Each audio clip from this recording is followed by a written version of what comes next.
pierce me through. Nobody sees me as you do. Stand now, bloodless, unburdened, trained of fear. No more must we be shameful, the dread behind our tears.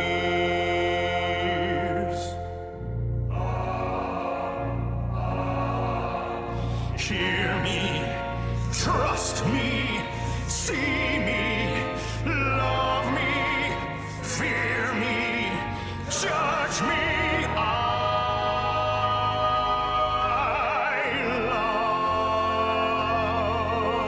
love you. Who else can know all of your pain? Who do you know could carry their shame as long as you have, but never again? For I am filled by endless love and suffering for you.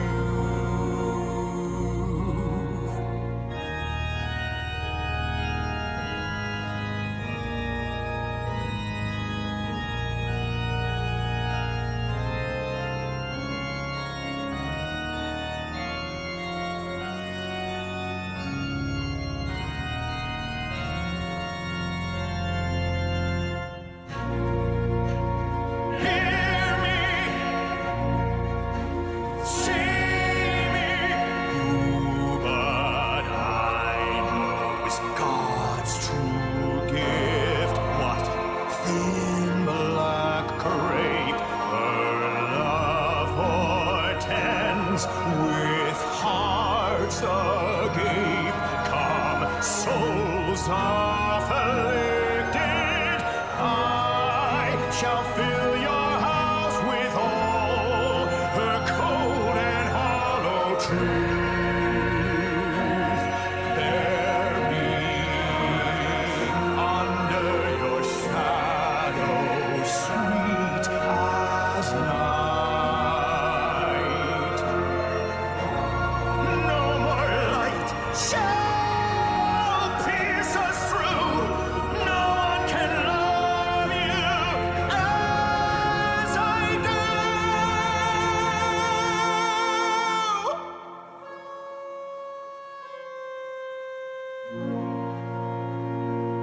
Trust me.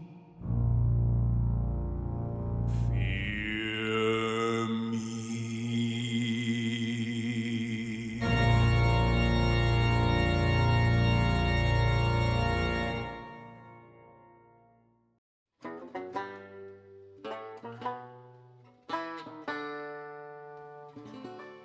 Under a sunken sky, 5 cold-eyed birds huddle in the sallow weeds, cackling at me. And it's times like these I hang my head and wonder why I never try to fight for myself. What a grim and gloomy scene to steal the wind, the dying wheat, friendless, dreaming.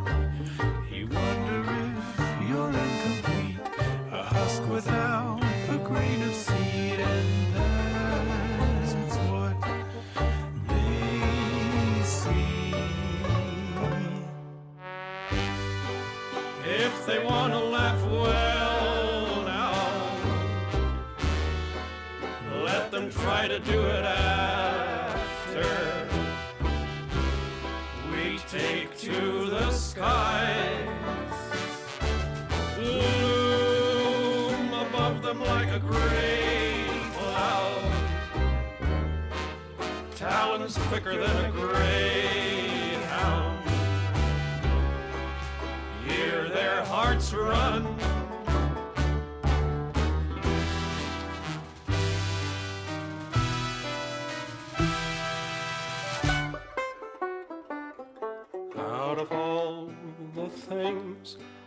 I've seen and done. In the back of my worried mind, I've never tried one. Maybe this time I could make them see they've probably never met a threat as empty as me.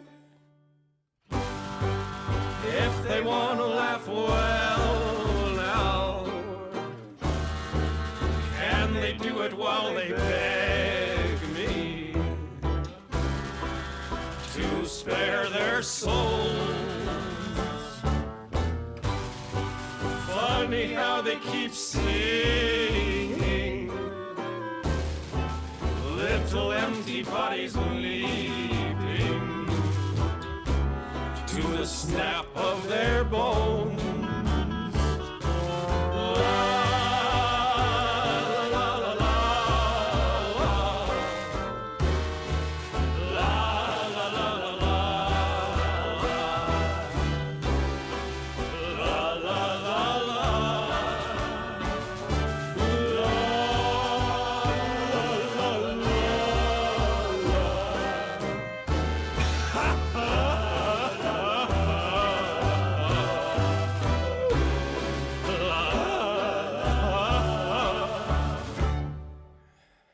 Under a sunken sky, two coal-eyed birds huddle in the flattened wheat, staring up at me.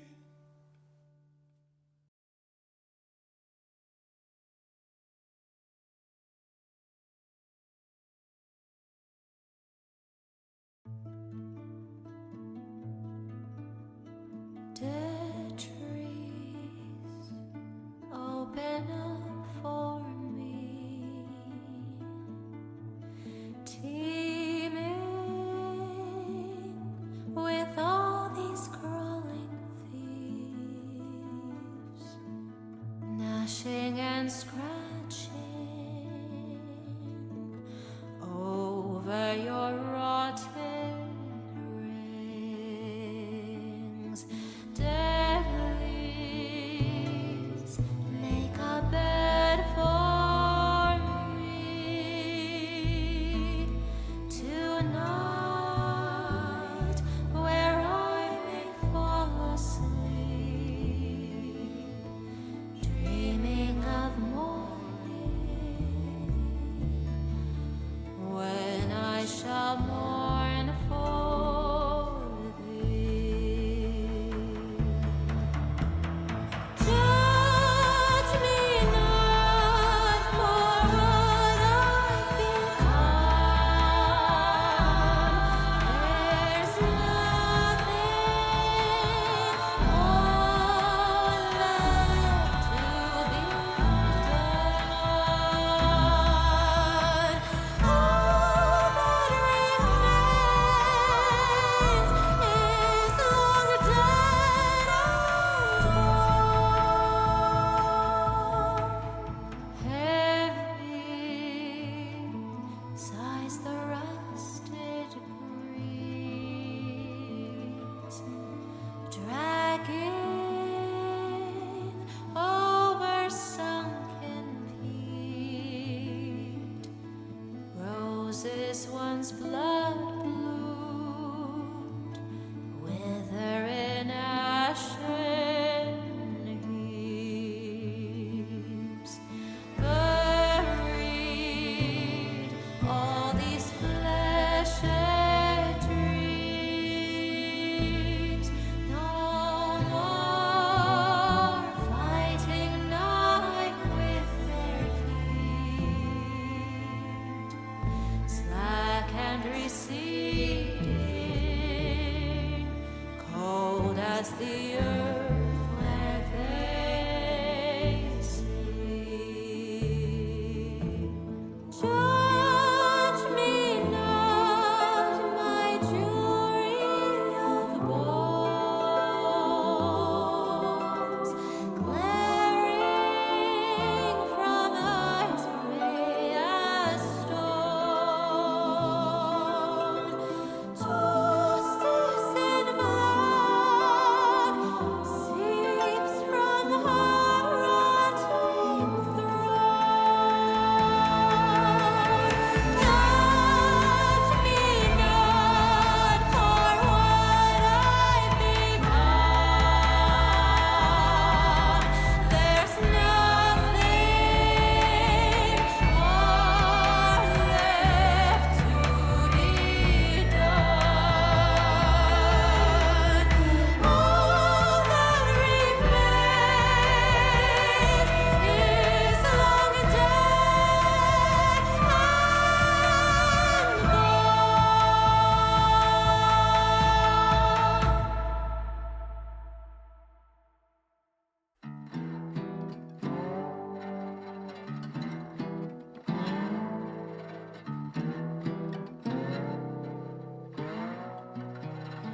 Two roads with no beginning cross where the water's low.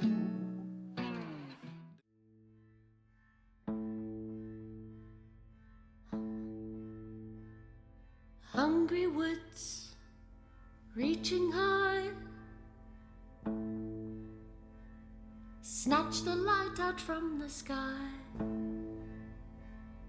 Leafy sighs, creaking bones, pray you don't get found alone. Crickly crack, the branches pop, it grows the night that never stops. The tree that leans with twisted grin, her limbs are thrown, her soul is sin. Underneath the crooked moon stalks the king on cloven hoof, in pale decay and empty gloom. He comes for you.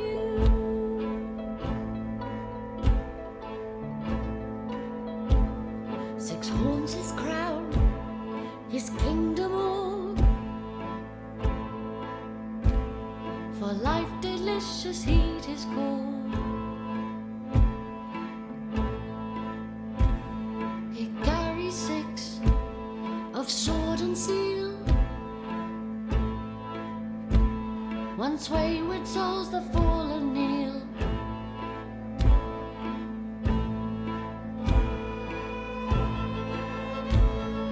Run, run, don't shrink and cower, and join us at the witching hour. Skip and sing, thrashing light to smother the shrieks of endless night. Dance beneath the crooked moon, and rising rapture hand in hand. From pale decay and empty gloom, we'll comfort you. May our light embrace you too, and pierce the edge of midnight soon. Through wakest blaze and ashen gloom, the crooked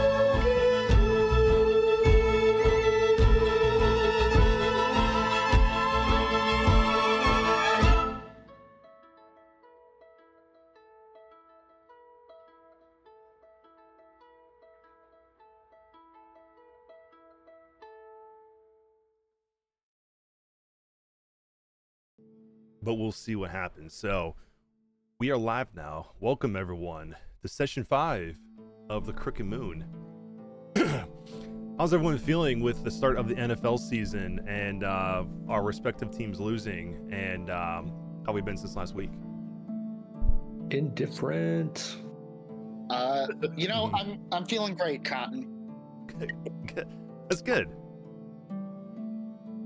Glad everyone else is doing well as well. I'm doing fine despite the Lions losing today. They'll be fine. I will just cry myself to sleep tonight and hope they do better next week. But until then, we'll enjoy this session 5 today. So, with that being said, we have one player who's no longer going to be able to join us from now until the future. Potentially, he might be able to return in a few months. Unfortunately, work got in the way. So our smiling abomination, known as Vald, is unfortunately no longer with us. So we'll keep him in our thoughts and our prayers, and hope he can return one day. But who would like to give the recap from last week? Minus Vald, of course, since he's not here.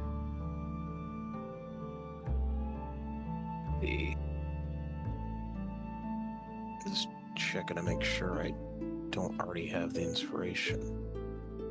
Yeah. Let me do a quick check. I don't want to take it from anyone that can earn it. You can give it to somebody. You can do that. That's what I the completely first day. forgot about that. Actually, good thing you reminded me. It's true. You were the only one with I have it. inspiration. Okay, I will. I'm so used to just holding on to it and then forgetting I have it for like 9 sessions, but I still have it. That's okay. In the Tuesday game we play in, there's a guy who always gets heroic inspiration, forgets to use it as well. Old Jester. But if you want to take it, go ahead. can I get 2, or is it just the one you hold on to? Since you have it, you would give it to one of the other 4. Okay. Yeah, sure. I'll do the recap. I'm just myself trying to remember. Yeah. I think last session we had started off towards Wickermore Hollow after the crash and fight with the possessed train, and as we were walking through the woods, we found symbols on trees that were in a language that nobody could understand, but after I forget who it was deciphered what the language was, it was revealed to be like a tale about the 7 heroes, I think it was. Close. The 6 heroes. 6 heroes. And as that was going on, Madeira had found a card on the ground that was just lying there. When she picked it up, she seemingly, for everyone else, just sort of having hallucinations and a episode of madness, but from her perspective, she was having a vision, which I don't know anything about. Right. After that, we had closed in on Wickermore Hollow, and we were approaching the center of town where there was a large tree, and there was a sack tied up and staked to the ground that had something in it, and there was a pack of wolves going to devour it. And Clarence had run up and casted Speak with Animals to try to talk down the nice pack of wolves, and they weren't really having it, so we ended up having to throw hands with them. And after a bit of fighting, we opened the sack to reveal it was a baby goat and not a actual baby. And then it was viscerally devoured in seconds to the chagrin of Clarence and Alder.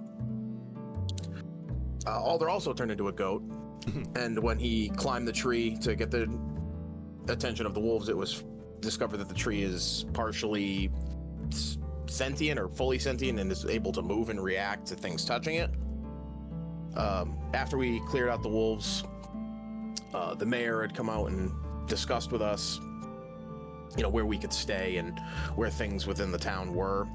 We kind of got a weird feeling he was being a bit suspicious and cagey with us about the tree, or just stuff in general. We don't really know much about that in its totality, but also Revan took a severe wound during the fight after he had a bout of madness, and our barbarian, who's no longer with us, gave him a slashed open stomach. So with the help of Clarence, we did a slapdash back alley doctor cleaning of his wound, and he, after the doctor used hallucinogenic alcohol on his wound, he also had a vision, which I don't know what happened there either, but I do know that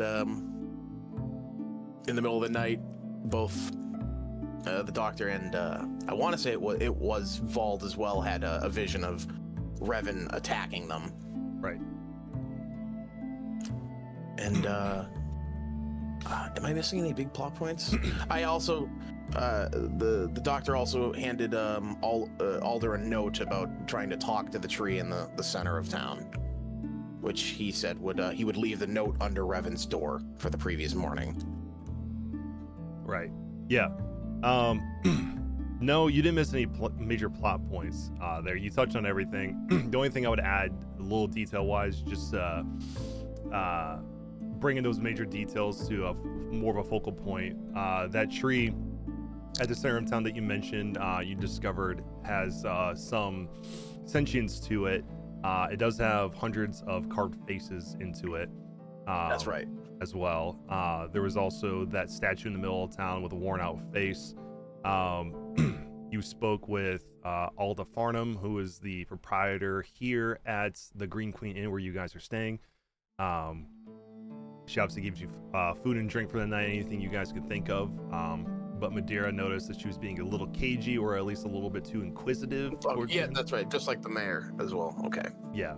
Yeah. The mayor Mayor Somerton, was his name, Wendell Somerton, had he divulged that the tree has been in the town since its inception, essentially, and they don't even know how long it's been there before the town was erected, but it's been there since the town's been there.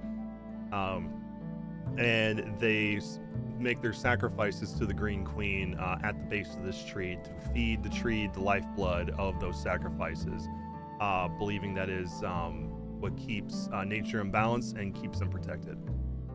Other than that,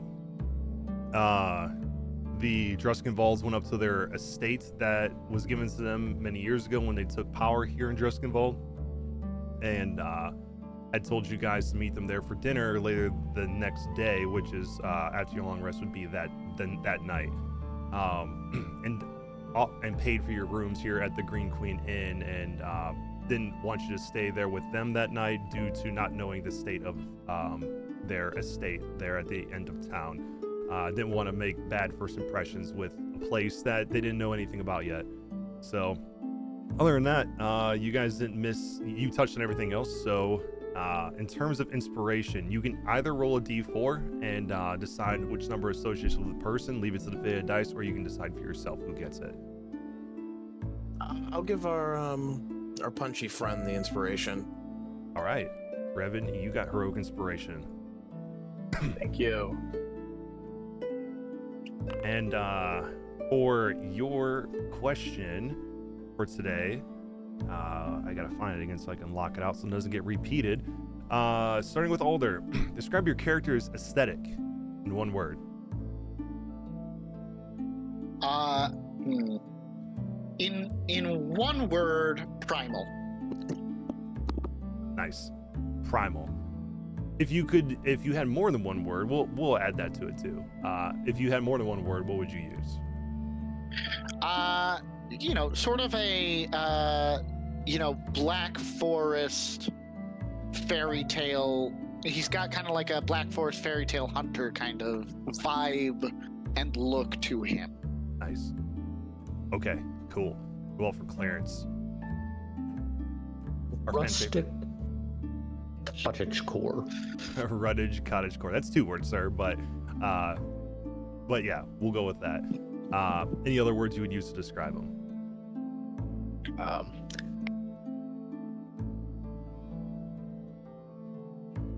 No, not really. I mean, he's very about the agriculture, farmland aesthetic, dirt on his pants, overalls.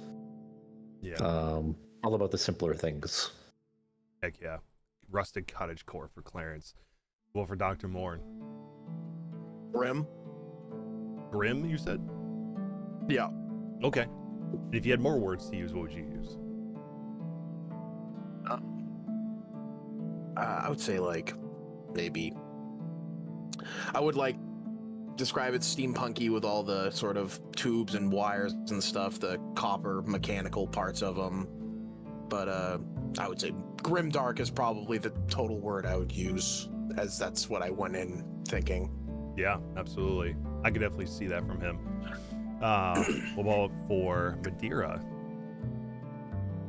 Probably Edwardian, or the other thing I would say is 2 words, so it doesn't count. But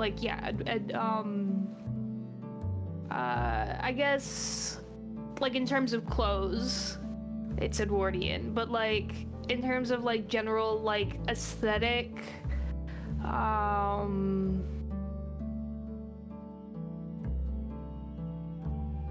yeah, because it's still 2 words. I'm trying to think of a way to say it that's 1 word. I kind of want to say gothic, but that has different vibes. Because what I really want to say is gothic horror, but that's still not the right vibe exactly. So I'm trying to find a way to Maybe Cthulhu-esque? mix the old, I guess. Yeah, but I feel like that's a cheap out. Yeah, it could be. But yeah, Cthulhu-esque. Okay. But like, if I had more words, I would say like, kind of, dark academia meets like Lovecraftian horror meets tentacles. Yeah. Heck yeah, I can definitely see that Lovecraftian-esque, with a little bit of dash of other little aspects of horror in there. Since you are She's an not occult super wizard. scary yet, and I'm not super good at playing it, but in my head she's like kind of ominous. Yeah, no, I would say Madeira definitely has ominousness to her.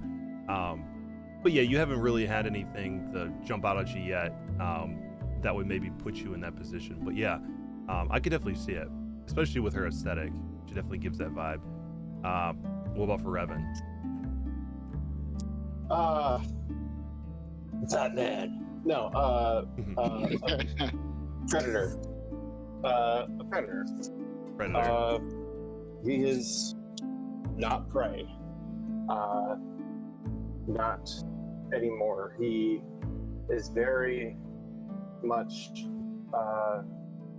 at least at this point, when he fights, more animalistic.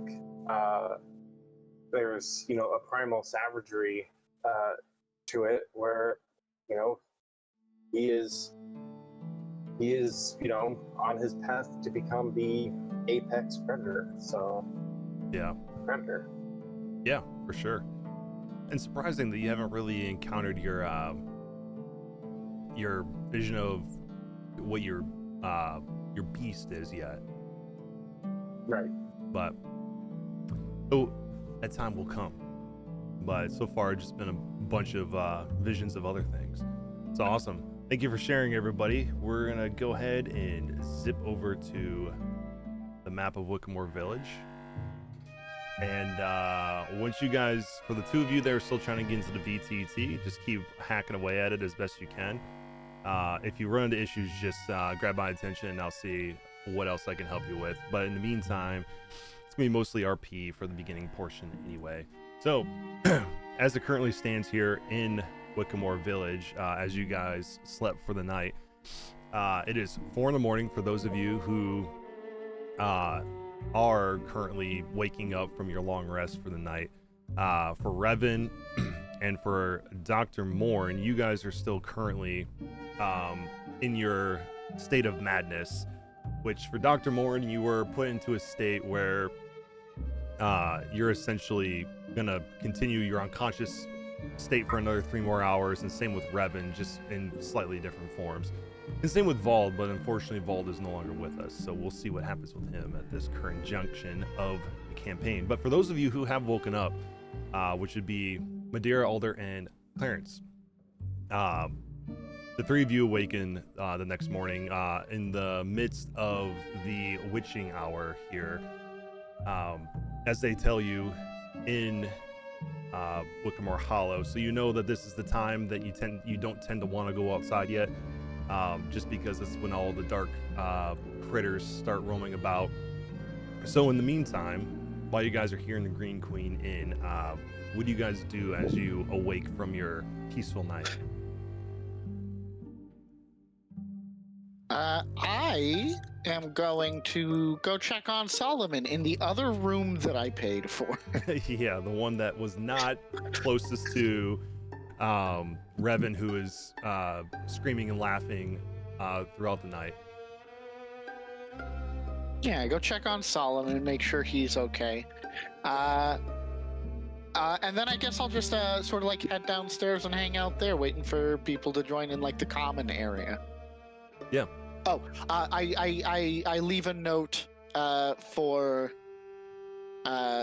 Dr. Morn as well, letting him know that I'll check out that tree. You want me to talk to tree? I can talk to tree. Okay. Are you gonna wait to talk to the tree for everyone else, or are you gonna do that on your own accord? Well, if I know that it's probably like not super safe to go out just yet, I'll just hang out until it is a little bit safer. Okay. Yeah. When you go downstairs before everyone else does, you could see that this place is currently have no inhabitants down here in this common area on the bottom half of the Green Queen Inn. I combined the two words apparently. Uwu. Uwu, yeah. But when you're down there, you don't need to roll a perception check for this because your past perception is high enough to notice. As you think you hear the sound of something large and heavy stomping around outside. I go to the window and check it out as a large, heavy thing myself that stomps around. Yeah, for sure. Do you have dark vision? I do not. Okay. So did I take light? I did not. You did not. Okay. So when you look outside, you realize that here during the witching hour, it is pitch black outside. When you look out the window, the only thing that would discern you that there is even an outside of this window is the fact you can hear something out there moving around. Otherwise, there's not a light to be seen. It is completely pitch black. You cannot see through this impenetrable darkness right now. Is there like a lantern that I can see sort of like hanging up on like a hook or anything outside? Because I do have control flames. Yeah, there is lanterns out there. They're just not lit. Can I light one with control flames? Yeah, for sure. Hell yeah. Light that sucker up. Okay. And then you go ahead and light that flame, and as you see the light go out into the darkness, you normally know that a light source would put you out to about 40 feet at max, and even for dim light 40 feet and 20 feet of that would be bright. But you notice it's not going out as far as you typically would expect it to. It seems like this darkness is pushing back the light, so you can't quite see as far as you normally would expect to. So it doesn't put it far enough out for you to be able to see what is out there. But over time, you swear just on the very outskirts of that 20 feet of vision that you can see of dim light, you swear you see faces go by that are looking like they're screaming on bark. Disconcerting. I think I will leave whatever that is to its own devices. Okay. I do not feel the need to tempt fate today. For sure. All right. For Clarence, what do you do when you wake up? Well, I would be working on making some little tokens out of wicker. Using this ability. Just futzing around with little scrap pieces of twine and straw to make these. Yeah. How many of them do you make? 2. Okay. And are you still sticking with okay, the wicker tokens are different than your Bewitched effigies. Correct. Yeah, these basically allow me to do touch spells to whoever's casting it, being outside of touch range. Yeah. Okay, cool. What do these little tokens look like? I think it would just be almost like a button-shaped, round, woven disc of straw. Okay. Do you use this straw that comes from yourself? Like you pull straw out of your body, or do you have like a satchel full of this stuff? I mean, I think thematically it is going to be from my body in order for me to like touch the person that I'm casting a spell on. Yeah. I'm using a little bit of myself to create a connection. Nice. Okay. So you create 2 of these tokens to use to cast your touch spells through other people should the need arise. So in the meantime, after you do all that, what else do you do? I will head down and see if anyone else is awake. Okay. Yeah, you'll see Alders down there. He's kind of staring out the window with the one lantern that's lit up, and you also notice that this light source is not penetrating through the darkness as much as you would expect it to. Hey, wait, it's real dark outside. It's very dark, bad faces. So be careful. You saw someone outside? I saw Yeah, I guess some faces. Like I said, it's very spooky. You know, I've got nothing better to do right now. I could wait until they're gone. No need to go bother whatever it is. I didn't hear screaming, so. Using the goggles that I have, would I be able to see anything more clearly? Yeah, so that would give you dark vision, which would be normally out to 60 feet. When you look through them, you don't see through this darkness as far as you would expect to, because so you can see out to 30 feet. So you can see outside, while still very dark out. All this 30 feet that you can see is dim,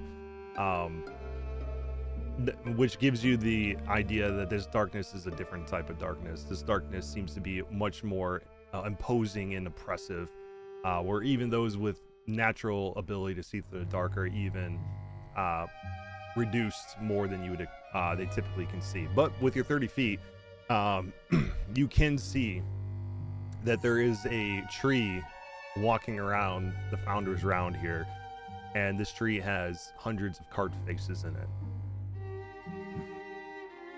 You know what?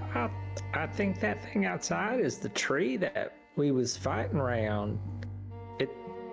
It seems like it done got up and been walking on its roots or something. Oh, well, I mean, I do have to talk to the tree. Wait a minute.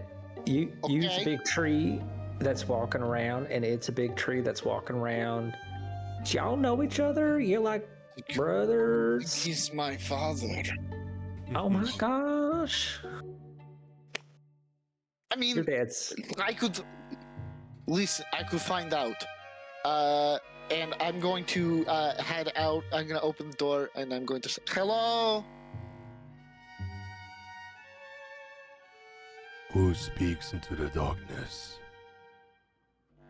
Hello. I am Alder. I also am a tree, so I think I was climbing on you earlier, though I looked like a goat. Ah, yes. It was you who was sullying my bark with your crooked hooves. Many apologies. Did not realize that you were animate. Oh, yes. I am animate, as you are as well. Yeah, I mean, honestly, the fact that I also am animate should have, it should have twigged me to the fact that, maybe these other trees are too. So, that's not good on my part, and I apologize for sullying your branches. Why don't you come out here and give me your apology face to face? Okay. And I walk out. Okay. You walk outside and you see this tree turn towards you, and you can see all the faces that are all along the bark of this tree are all look like they're gibbering at the moment, like they're trying to speak words, but no words are coming out. And then you see a larger face on the tree that has eyes that are squinted shut, and a mouth that is wide enough that seems it could swallow even you whole. As it opens its mouth to speak to you and says, Do you find my visage disturbing? I mean, maybe a little. Some of them are quite nice. But some of them are, they look like they're trying to say something bad to me, maybe. So. Oh, these are the faces of those sacrificed to the Crooked Queen.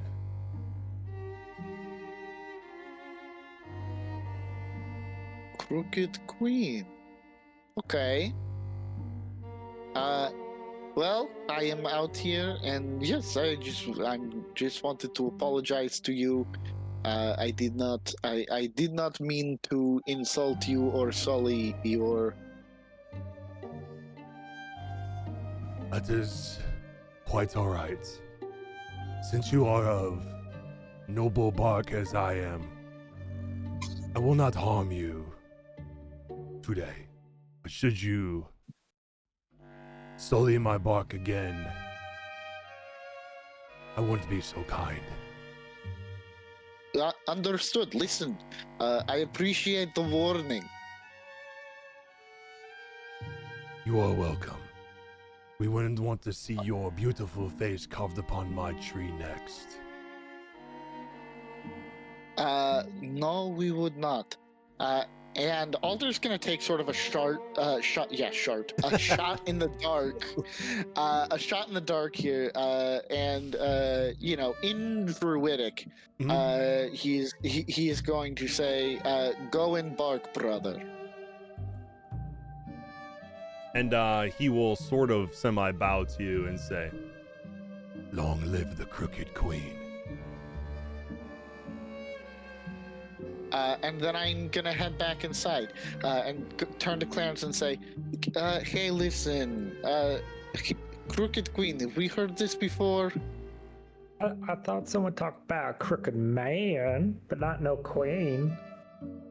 Why is everything so crooked here? Okay. So that seems Even like even my hooves were crooked. I mean,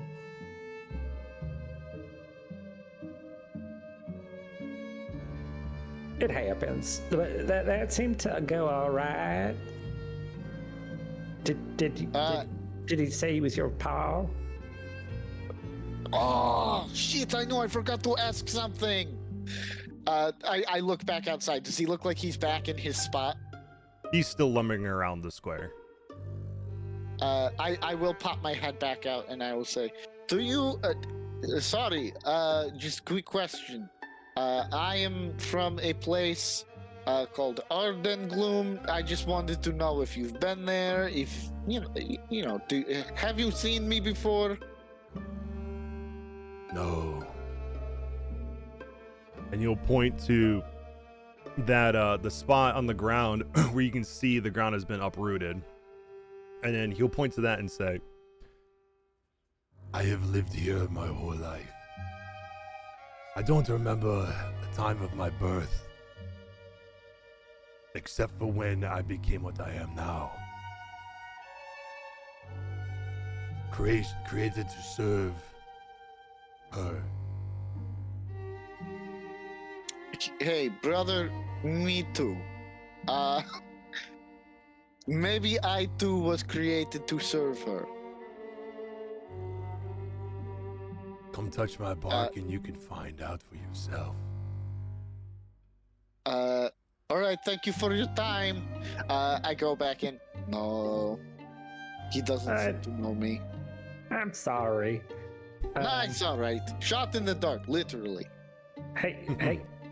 Hey, Alder. Yeah? Would you say that big tree man's arc was worse than his bite? Yeah, we both do like the end of an anime arc laugh. Yeah. Okay. So while you guys are doing that, Madeira, when you wake up in the morning, what do you do when you wake up? Madeira's probably gonna go over her spellbook and her notes, and she's probably gonna be thinking very, very deeply about hey, I saw my sister, but then she went through a window. What the frick is happening? And she's gonna be obsessing over that, because now she's out of a life and death situation, and she's not plagued by visions, and she's had time to rest, so she's gonna be thinking about that deeply. But when she's done thinking about that, she'll probably head downstairs. Okay. Yeah. And when you head downstairs, you can see Clarence and Alder are down there. Alder just coming inside and talking about speaking to a tree.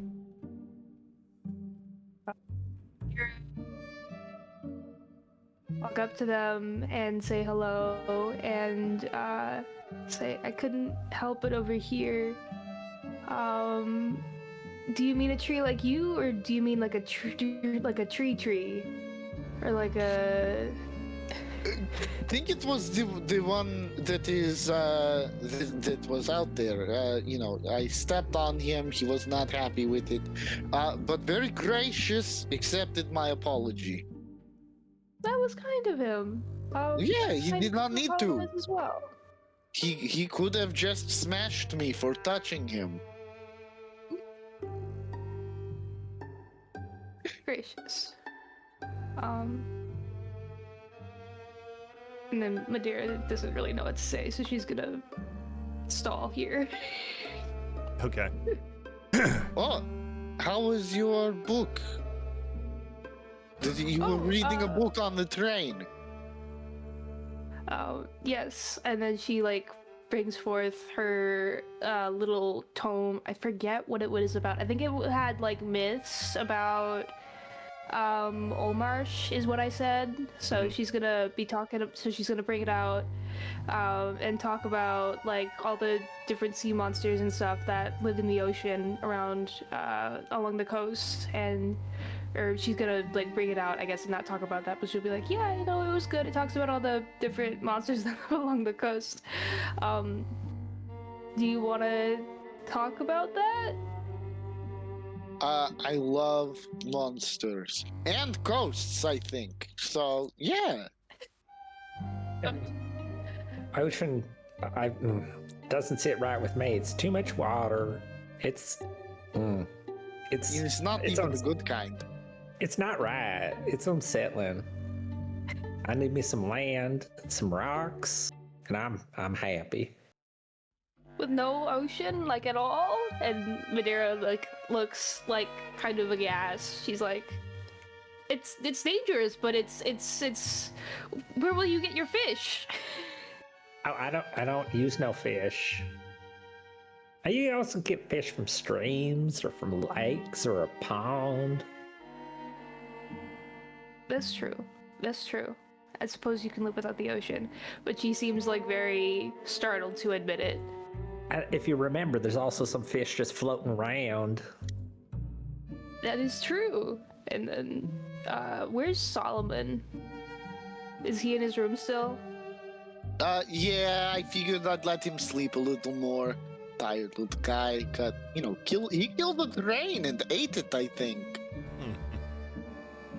Consumed his essence. He becomes a train hopper next. All of you are speaking down here. The silence, well, not really silence. You guys are speaking to each other, so it's not really sound, but the typical silence between the moments of you speaking, you can still hear the sounds of screaming and laughing coming from upstairs. They're having a good time up there. I was gonna say, what you think's going on up there? Do you... Oh. He's got to refresh his internet real quick. Oh, okay. I don't know how to do that. Maybe I should do that. It might require you to unplug, replug your router and all that stuff, but I think that's what he's doing. I don't know how to do that. Also, if I touch the router, I'm not the only person that lives in this house, and if I mess it up, I will get mobbed. So I'm not gonna fuck with the router.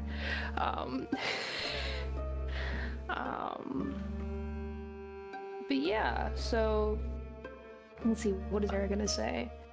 I mean, I'm used to that one bird fella screaming a lot, but I don't know if he's also the one that's cackling up there. That's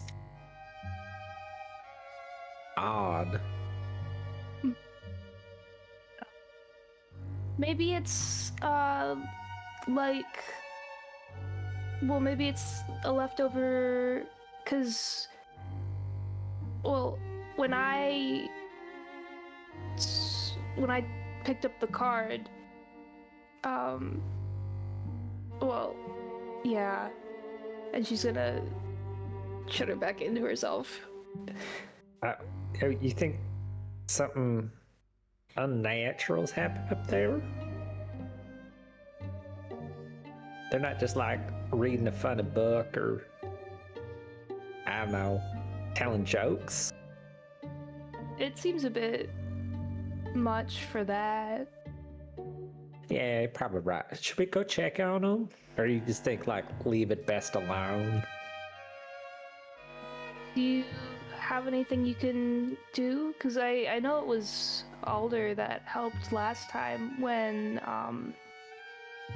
what's his name? I want to call him Thrazol for some reason. That's not his name. Who are you trying to think of? Don't. Bald. Oh. Bald, yes. When Vald in the train car was having his episode, and then later when I was, Alder helped, but I don't know him. But do you and I have anything that can... I don't have anything that can help. Do you have anything that can help? I'm racking my brain to think about what I got on hand that might be helpful, but I could, if they're hurt, I can give them some healing. I can make them tell the truth, but I mean, I don't know if that's really going to fix any kind of mental disturbances. Yeah, Darius gonna like... Oops, sorry. I'm plumb out of ideas. Darius gonna nod and like go through her book. Like, gonna pull out her book and be like, 1 second. And she's gonna like shuffle through like to see if she has anything on madness. And because like I'm thinking Eldritch Madness, but like I'm also thinking that she probably doesn't have anything, so her efforts are fruitless is what I'm imagining. But she's gonna look. Yeah, since you have your book, roll me. This is involving madness and kind of mental stuff going on. Roll me. You're an occult wizard, so roll me. Let's do Arcana with advantage since you have your book. Alrighty, thank you. I'm whirling on D&D Beyond because I am still not in the VTT, so... Yep, you're fine. Okay, cool. It is not letting me roll. That is not great. We do not love that. Let's see. Yeah, it might be an internet issue on your end then. If it's giving you issues there. So my Arcana is +7, so if you could roll for me and add a +7 modifier, I would deeply appreciate it. Yeah. Thank you. I'll roll it straight from your sheet. Advantage. Oh, you got a 15. Not terrible. Yeah. You would discern based on when you're flipping through your book and you're finding different things from your occult practices that you've done so far, even though you're relatively new at it. You do find something when it comes to madness. And madness is something that can come from all different types of things. It usually stems from something that is otherworldly, magical, oftentimes, especially in a place like Druskenwald, where you guys are all, as you currently stand, are originally from. Madness is not a new thing, especially in places like Wickermore Hollow, because of all the recent weirdness that's been going on here, and why people tend to steer clear of the Hollow is because of this impending darkness that is looming over the place. And with that, a lot of creatures and plant life and things that are going on here are happening in weird, atypical ways, which oftentimes when you see something that's just completely unbeknownst to you from what you see in normal life, it can cause mental disturbances within yourself, especially if you've never seen it before. And oftentimes certain items that have some type of loaded magical energy to it oftentimes can cause this, whether it's from a spell that's been cast upon it, but more oftentimes it's from some other deeper magic going on that doesn't necessarily fall into a realm of a school of magic. Oftentimes something sinister that gets permeated into all organic material around it, some more than others, and it can cause people to see things they wouldn't normally see, and the brain cannot handle it. So they often go through bits of madness with it. And the more often you go through these moments of madness, the more likely it's going to become longer lasting or permanent. Okay, thank you. Mhm. That was a lot. I appreciate that. Yeah. Okay, so Madeira's gonna relay all of that to Clarence and Alder, who is also here. Mhm. But like relay that to the group at large. And be like, yeah, so they probably saw something beyond mortal ken. Welcome back. Welcome back.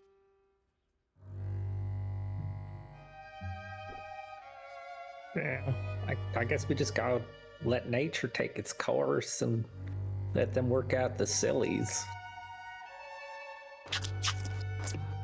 I'm back. You're back. We were just talking about madness. Oh, classic. Yeah.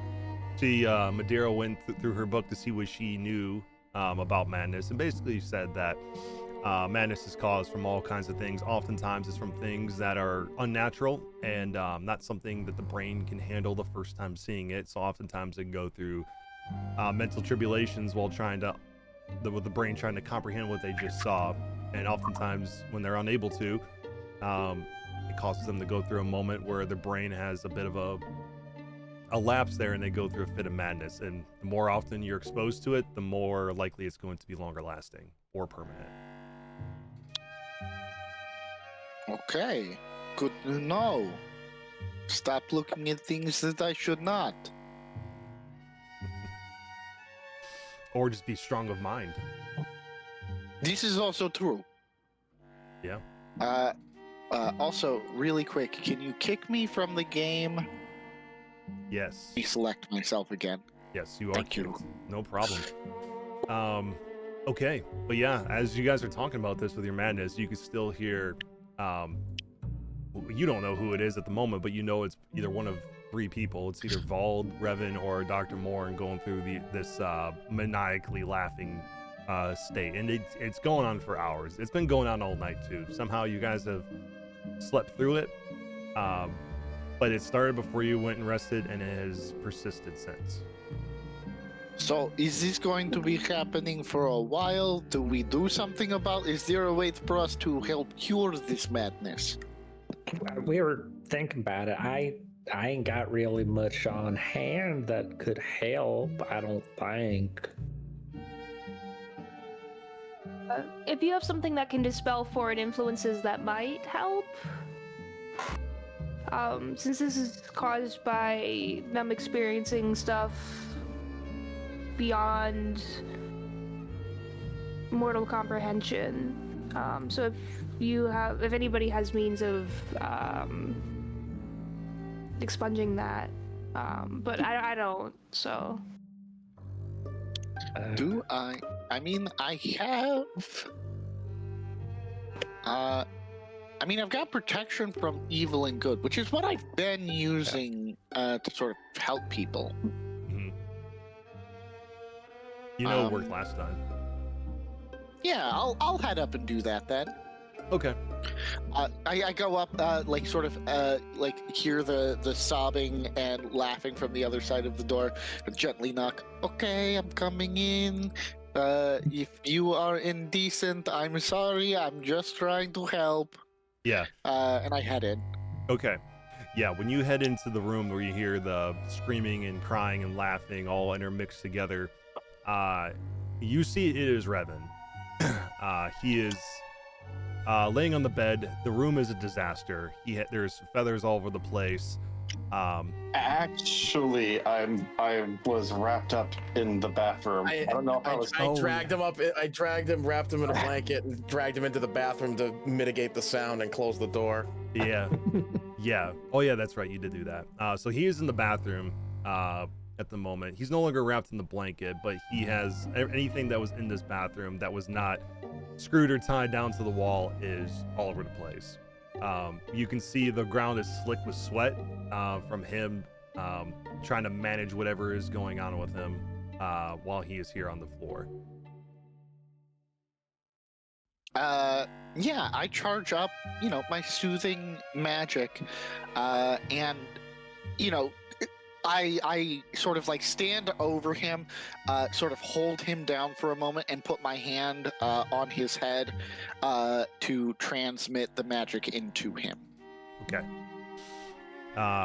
So then, Revan, I'll have you roll a wisdom saving throw with advantage to break from this madness. DC is 15.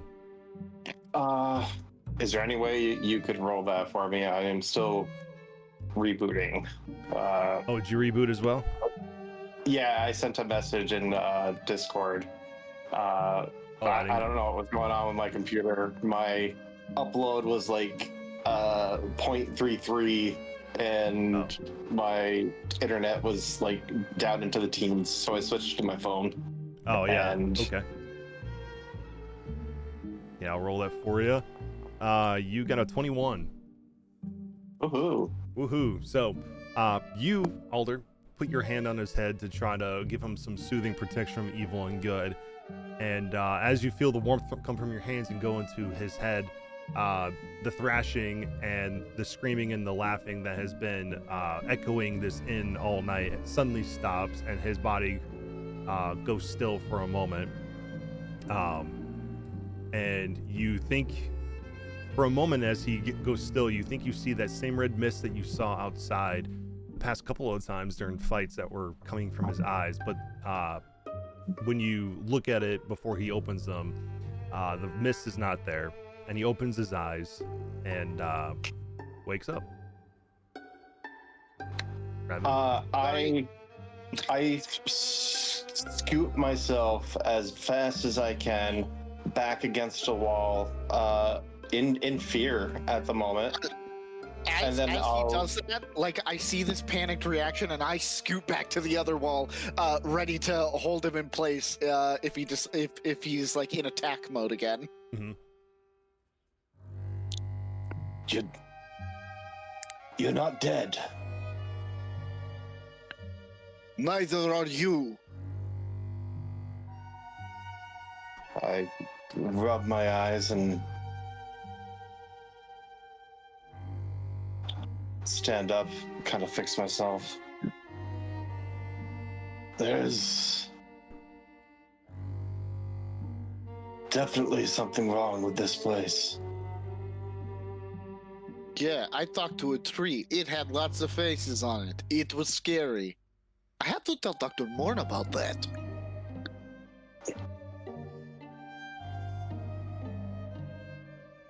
Yes, this place is straight up not good. I think I need to talk to each of you after. Okay, well, I'm not sure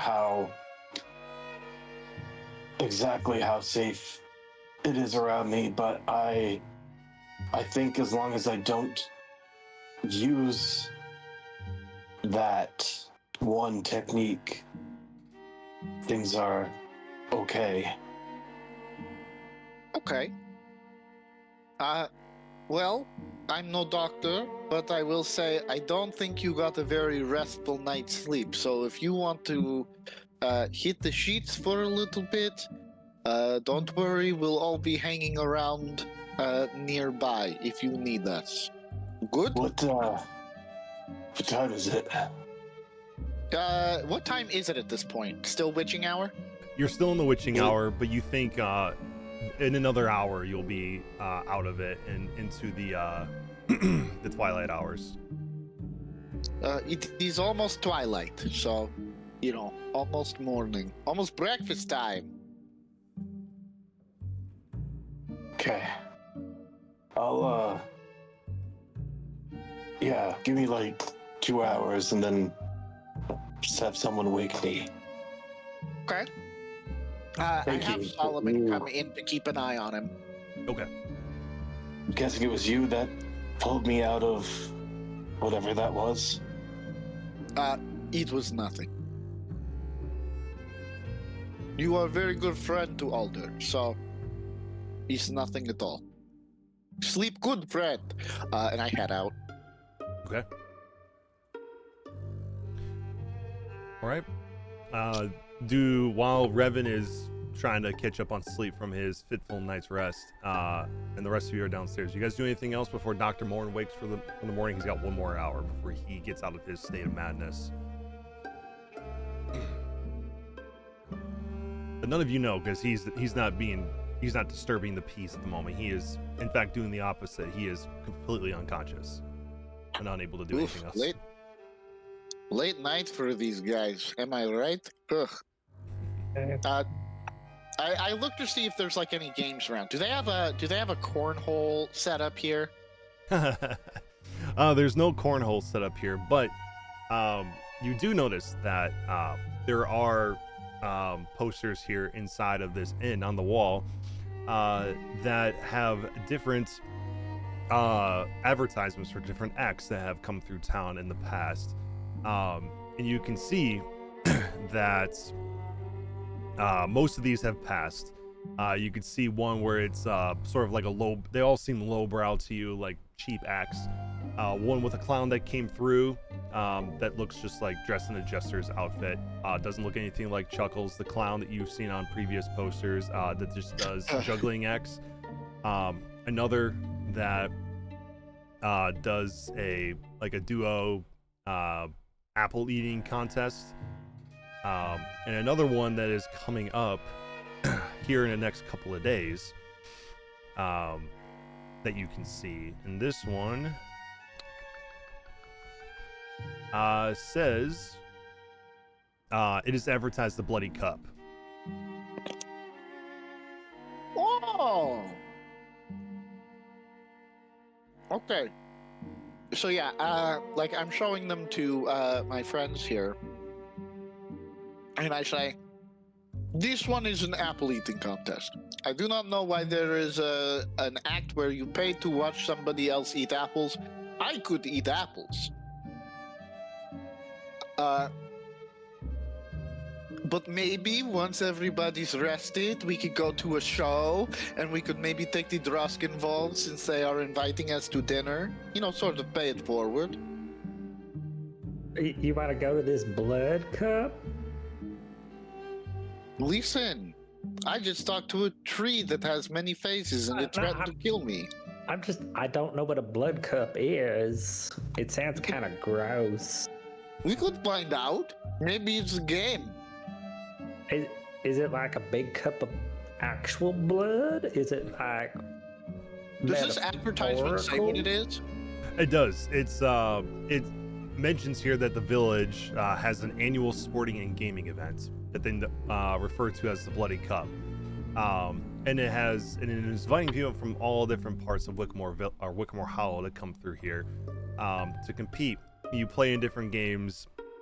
There are sort of renditions to games that maybe you've played in other places, such as like a version of baseball, but instead of hitting like a leather ball off of something and then trying to go catch it, you are hitting an apple off of somebody's head, and then whoever catches it is up next to hit the ball, and oftentimes the apple is missed and it often hits somebody's head. There's other ones where you are throwing it's sort of like a version of cornhole where instead of throwing a like whatever those things are, the sack thing that's filled with sand that you typically would throw, you're throwing caltrops, and you have to race to the other end and try not to step on them within the certain bounds, which oftentimes creates problems with people who step on them, causing bloody feet, and things like that. Games of those natures where you can win prizes and you can win money or items that are useful, but you're on the risk of being mortally wounded. Okay. And you also notice that kind of when you're looking at this, you see another poster that's laying on the ground face down. And when you look at that one, this one is an advertisement that is coming up after the Bloody Cup that is called The Prince in Gold, that is run by a company known as Hickok & Company, which is a traveling troupe of actors, with the purveyor of this play known as George Hickok. and it is supposed to come here and play at the Green Quinn in theater.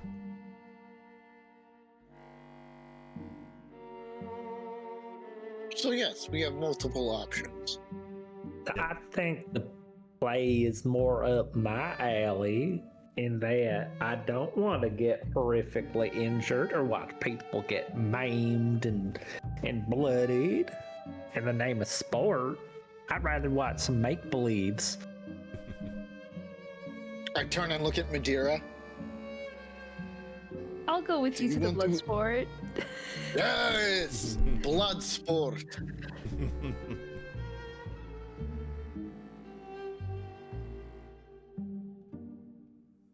Okay. Yeah, and then I just kind of like hang out here, chit chatting with everybody. Yeah, sure. Were you gonna say Madeira? I was just gonna ask if we're watching or if we're participating. You can Oh, do either one. I plan on participating. Madeira will nod and say, "Me as well." I narrow my eyes at Madeira. Letitia. Pardon? I said I look at Madeira and I just say competition. And she, mm-hmm.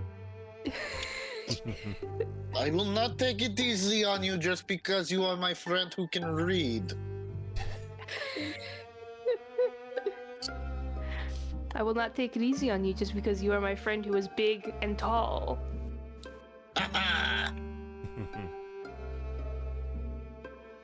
All right. So as you guys are kind of talking about what you guys want to do for these different events coming up here, another hour passes, and Dr. Morn, you wake up. You feel like you have had the while you feel extremely well rested, as it almost feels like you were forced to sleep, which is uncommon for you. You feel slightly disturbed when you wake up from what you saw in your dream all night. I would sit up in the bed like Undertaker. Then I would robotically just throw the... I don't even think I would have put the blanket on to begin with, to be honest, but I would just get out of bed, and I would peek out of my door to see if Revan's door is open. It's not open.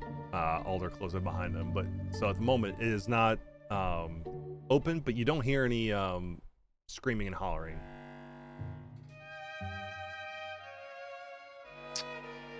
Okay.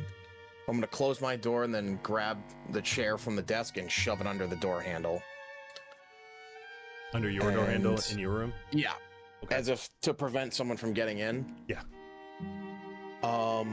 I guess the thing I said I did last session, I would have done now, I guess, which is that I'm gonna move stuff around in my room, and I don't know if anyone's seen Full Metal Alchemist, but I'm gonna start painting a symbol on the floor, and I'm gonna use my spell rot tattoo to cast Find Familiar. Okay. Heck yeah. And your familiar was the Homunculus. Or, yes. Yeah. Cool. Yeah. Your homunculus appears after you use your spell rot tattoo to summon him. And you can see actually, let me share this so everyone can see what this guy looks like. He's a fun little guy. Boo, boo, boo, boo, boo. He looks like this to you, Dr. Morn, and to everyone else. Very fun. We love it. We love it, for sure. Okay, and I'm trying to see what he can speak. Okay, he can speak common. So when he appears, you see his non-existent eyes kind of look around the room, but he does turn his attention towards you, and he goes, "Master."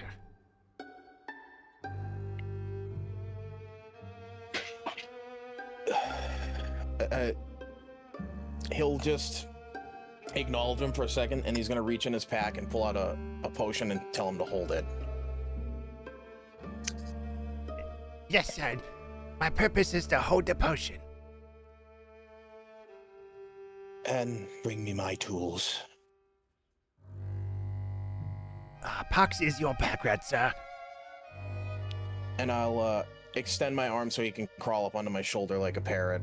Okay, and he will do so. And he will be holding your potion and tools and sit there like a little good boy and be like, What next, master? This is exactly how I was hoping it would be. Like little Igor. yeah. So the other thing I want to do is I actually want to change I actually have been not using one of my infusions, and I'm going to add an item to my inventory. Okay. Using one of my infusions. I had it picked out. I wanted to use one of my infusions to give myself an alchemy jug. An alchemy jug. I can for sure get you one of those. Thank you. All right, alchemy jug, inventory, bang. You now have an alchemy jug. I also probably should have asked this before a session, but since half of the replicate item, like it shows like the full list of weapons, is there any weapons I can't make, or that you're saying like no to? Obviously, I don't know what the ruling is on the firearms or anything, but is there anything I can't make? You can use firearms if you want to use firearms, for sure. Oh, Guns. Guns are allowed. Sick. Actually, then that would change my next thing that I would do then. This changes everything. I'm not going to metagame it because I know in character he doesn't know what's up with Vald, so I'm not going to change my +1 weapon that Vald has because I don't know that. Right. But I will eventually end up changing that. Okay, after I make my alchemy jug, I'm going to pull the chair out from under the door, and I'm going to begin stalking down the hallway towards Revan's room. Okay. Yeah. Do you go into his room? If the door is unlocked, yes. It is, yeah. Yeah, when you walk in there, you can see he is at the moment just currently sleeping on the bed. The bathroom is a mess, and you can see the floor is slick with sweat, and you can see where his hands, his wings, and his feet have been pushing the sweat all around. You can see how he's been thrashing around all night. But currently he is laying in his bed, sleeping soundly. Okay, well, like a creep, I'm gonna go into the bathroom and scoop up all the loose feathers and stick it into my pack. Okay. Collect all of his remaining bits that he left behind. For sure, you can do that. I believe there's a fish in here as well. Oh yeah, the fish would see me do this. But I would pay it no mind and just begin grabbing all the feathers out of the bathroom. Yeah. Alder, you'll hear in your mind Solomon speak to you and say, It would seem our undead friend here is collecting specimens of the once screaming bird.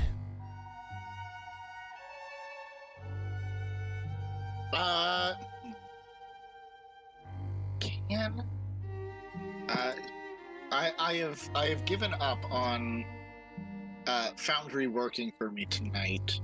Let me see. Is he in my extras? No. Can he turn invisible? let me see. I don't know if that's something he can do. Because if not, then Dr. Vane would see him when he goes in.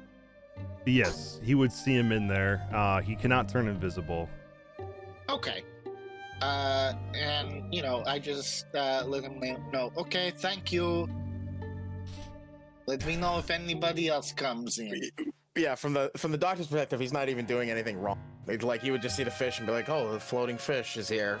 Yeah. And then he would go and immediately start doing what he was going to do before. Yeah. Unless it spoke to him. It does not say anything to you. You don't even hear it speak down to Alder because it's telepathic. But, yeah, he just mentions that you're collecting specimens, and that's it. That's all you hear, Alder. He doesn't seem the fish doesn't really seem to evoke much emotion to begin with, but he just is saying he's collecting sweat and feathers from Revan, just so you know. Okay. Have I seen Dr. Vane do this before? I think he's done it like in front of everybody. So like it wouldn't twig me to think that there was anything wrong with that.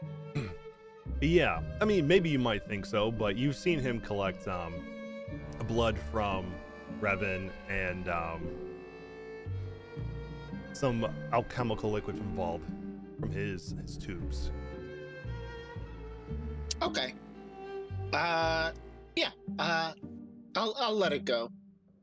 And I tell everybody who's already down here that Revan said to let him sleep a couple more hours, and then he said he wanted to talk to us. Okay. You said it to Solomon? No, I say it to Clarence and Madeira. Okay, gotcha. Cool. Dr. Moore, when you finish collecting your specimens from Revan, what do you do after that? Well, seeing that he's not in a fit anymore, I'm going to, even though he's peacefully sleeping, I would completely disregard that. And I would go over and I'd poke him with the blunt end of one of my tools to wake him up. Okay.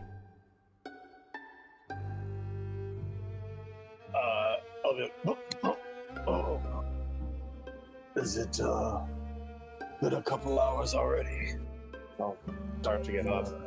No idea. I have just awoken myself. We never had the chance to discuss fully your ailment before you had your manic episode, so now would be the time.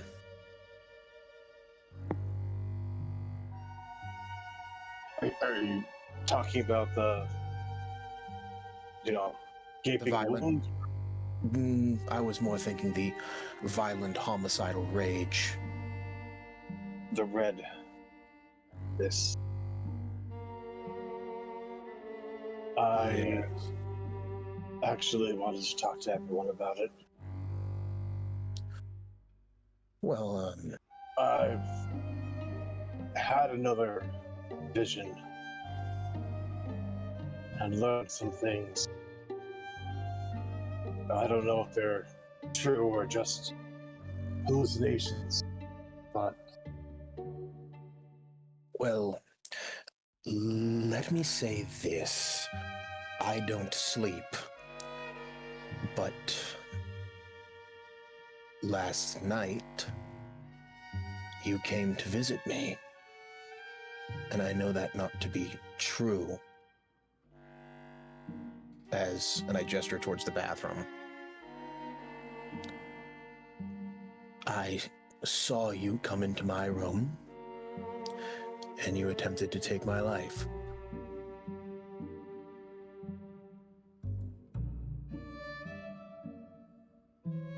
Unfortunately, in my vision, I did take yours.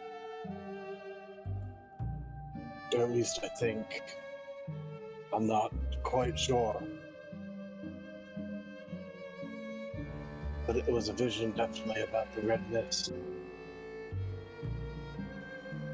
And you know nothing other than that it makes you murderously angry.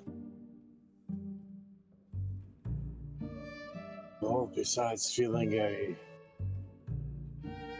sense of anger, frustration all the time,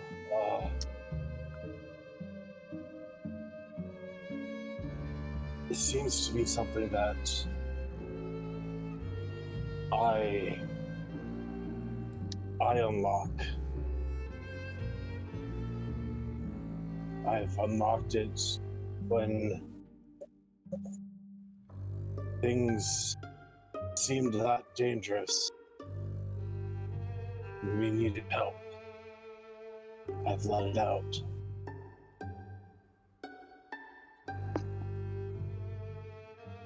But when you're fighting, you seem to lust after the kill. It's not about protecting, it's about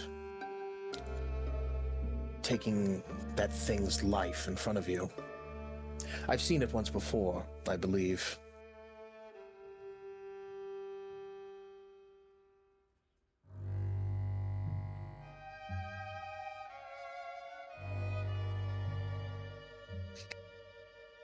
If you wish to speak to the others about it. Yeah. Well, then, do you need any more sleep? No, I'll come down with you. If you're headed down, that is. I'll gesture for him to go towards the door, because I don't want to leave first.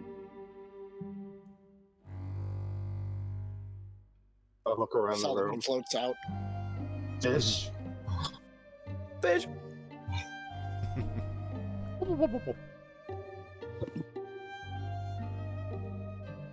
Okay, so the two, so you guys head downstairs. Yeah. Okay. Yeah, when the two of you head downstairs, and obviously the three of you down there already, Noah, Solomon come down before the two of them come down.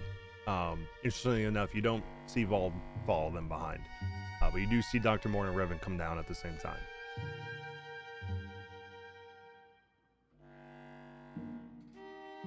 Welcome back. Morning, everyone. How's your tummy feeling? Like, I am still not quite whole again yet. In fact, I feel like my innards have been spewing out all night. Ew. Should we get you to see a doctor or something? Thought they said there was like a out of town, maybe. Yeah, I thought someone done said last night there's like a surgeon nearby. Maybe they can take a look inside your belly and close things up. Yeah, that might be for the best. Anyways, I wanted to talk to you all.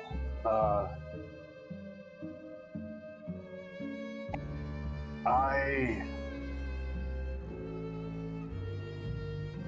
had another vision last night. I feel the red mist is putting you all in danger.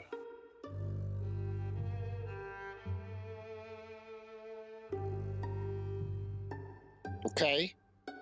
Do you know what it is? I don't know yet, but I think because of it, I killed a dear friend of mine long ago. Actually, I'm not really sure how long ago. But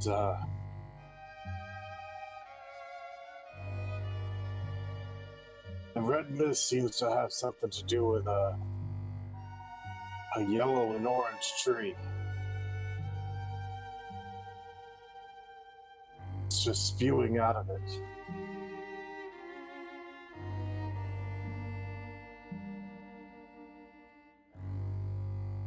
I'll try to use my best judgment if it gets used again. Do you think if we find this tree, it'd stop that red stuff from getting inside you? I don't know. I know it's spewing out of it. And I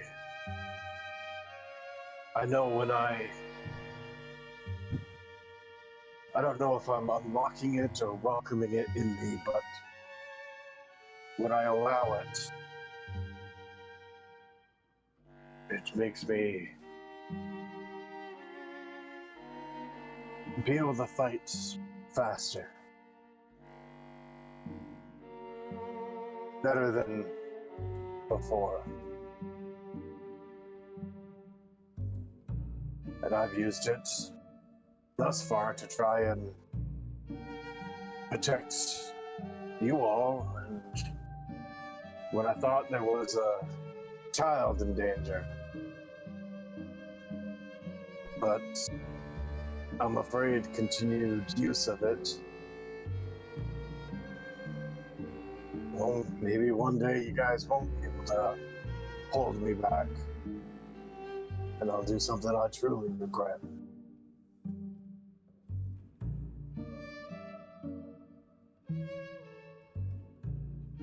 But I was hoping either you, Alder, or you, Clarence, knew something about this red-orange tree. Oh, I can recollect if I done see any red orange trees or where one might be. Can I use nature to see if I would know anything about a red orange tree? Mm-hmm. Yeah, you can roll nature. Okay, excellent. Excellent. That's a very good roll. You know, by nature, you know that trees will give off a like an orange, yellowish color when it's like going through the seasons. So based on what he's describing to you, a red orangish tree, the tree itself being that color, that doesn't happen in nature.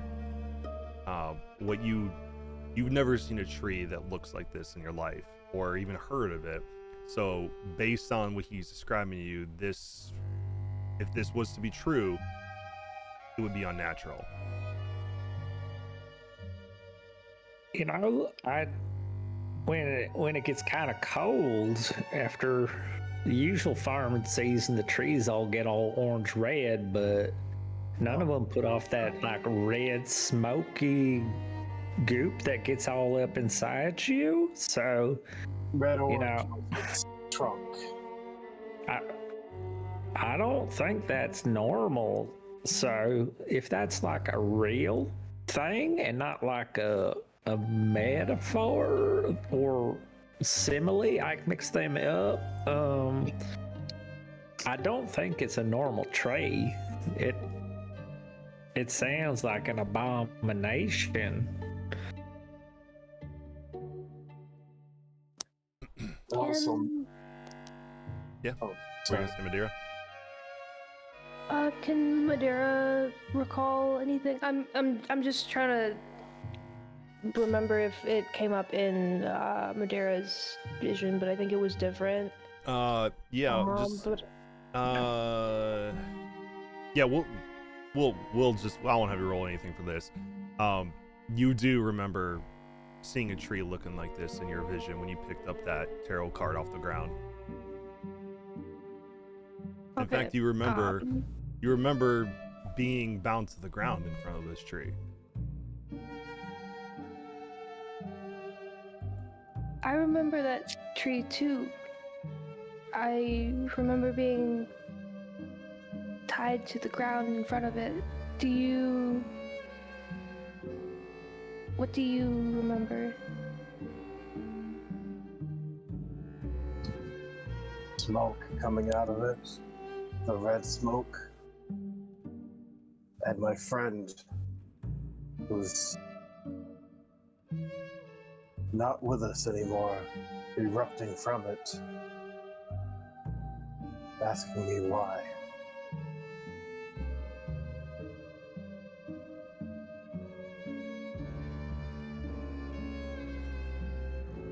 And does this sound familiar to? I take a look at the branch that I have, the big fuck off stick that I've got. Does it look similar to this at all? Are you asking Revan this, or are you just asking me if you remember anything about this? I'll ask Revan. Is your stick red orange or? It's not. Right. Oh, okay. Yeah, your branch is from that elderwood tree from Arden Gloom, but Alder, I didn't know what color they were. Oh yeah, it's like a blackish colored branch, especially with it being hit and the nature it did for it to fall. But you do remember, Alder, from your backstory, the moment where this branch came to be where you picked it up and took it with you, you do remember seeing a tree when you drank from the elderwood sap. Okay, I didn't know if that had been revealed to Alder yet. Alder knows about this.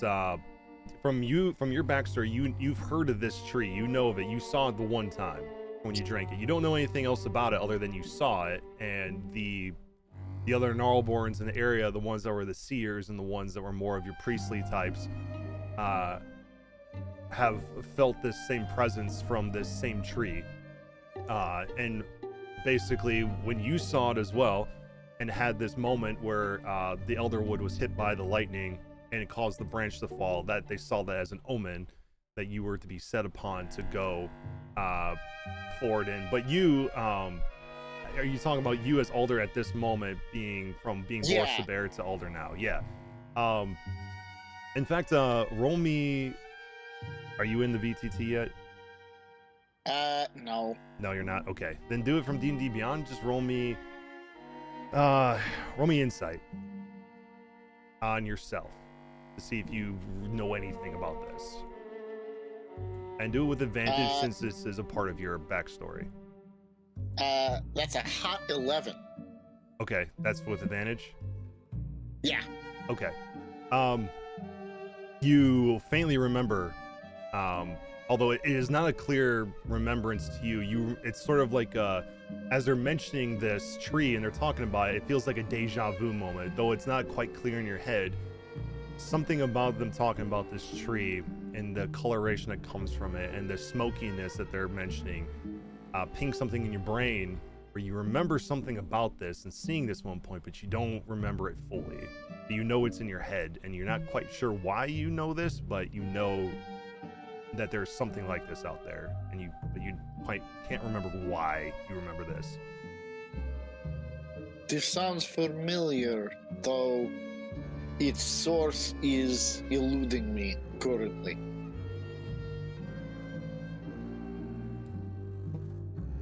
So you've seen it too? Yes.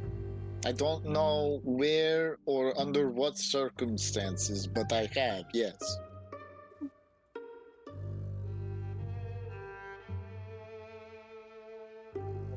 The priestess was also in the vision.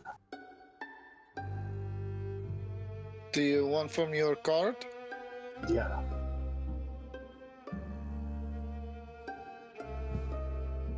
Maybe she is its guardian? I don't know, but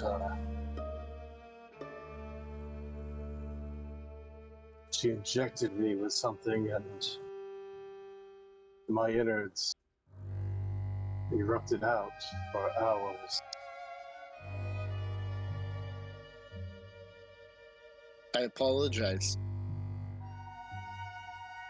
Madeira, you also, as he mentions this priestess with a syringe, you remember that too. I really need to watch that video again. I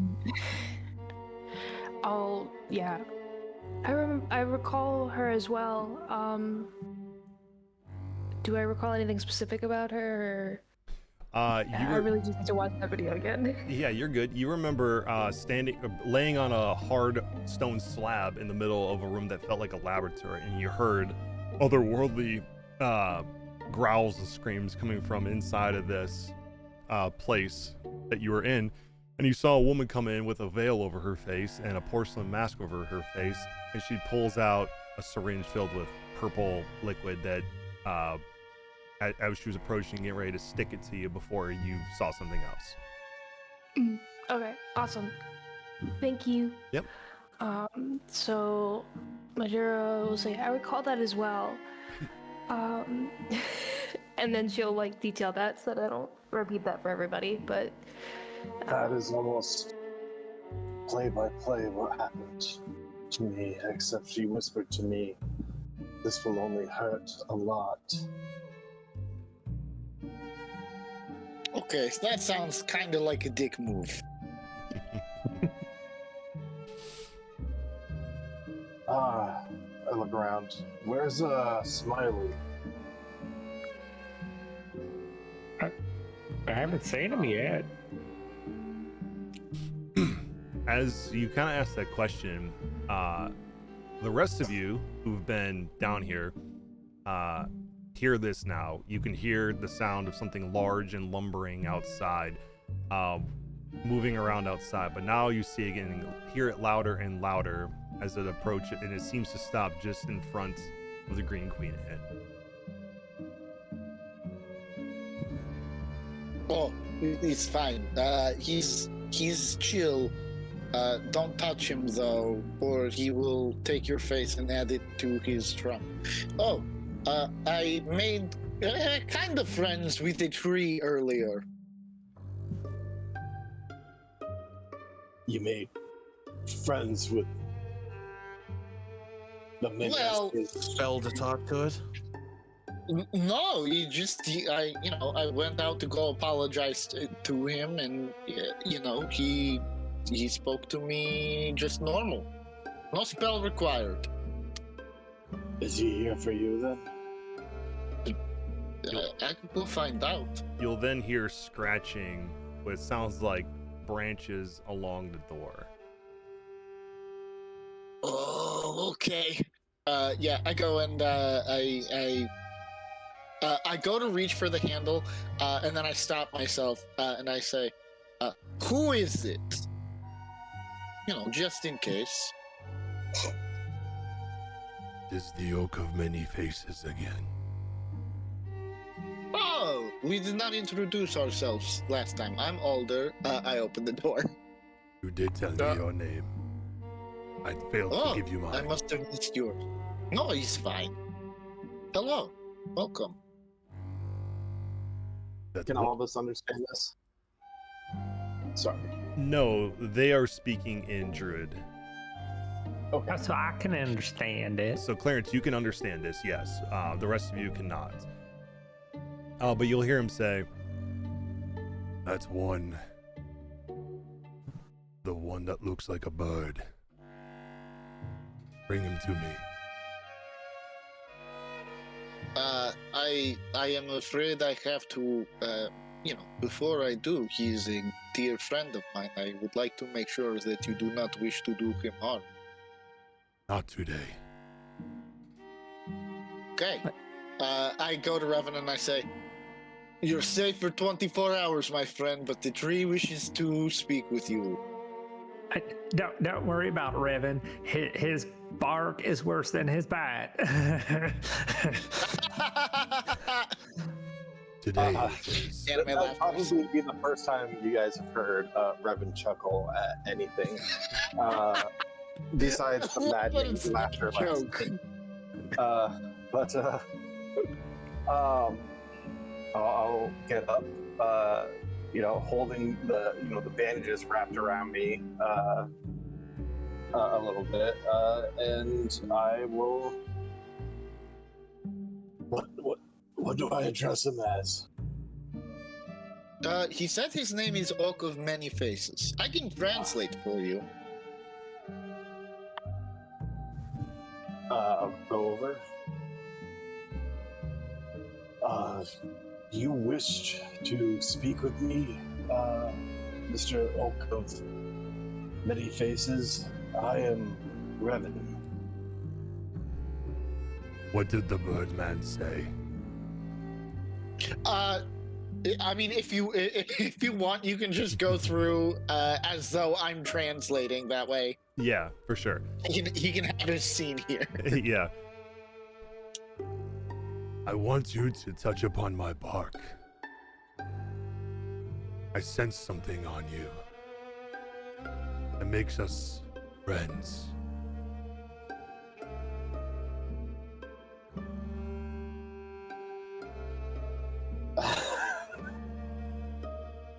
All right, I'll, put a feathered hand out and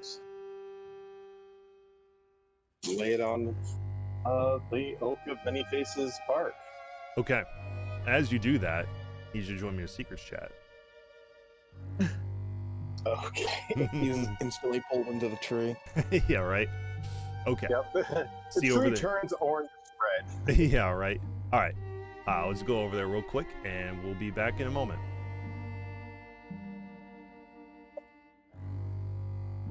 All right, welcome back. Go ahead, Hello. Go ahead and pop your cam on for me if you wouldn't mind. Cool. Got you in here. Cool. All right, so as you go and touch the bark of the Oak of Many Faces, you feel your vision everywhere around you except for the oak in front of you start to turn disilluted and blurry to you.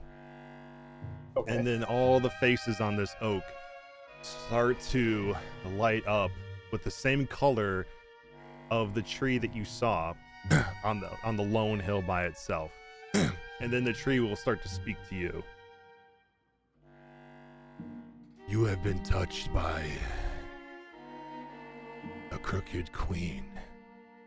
You've accepted a dark bargain of hers, haven't you?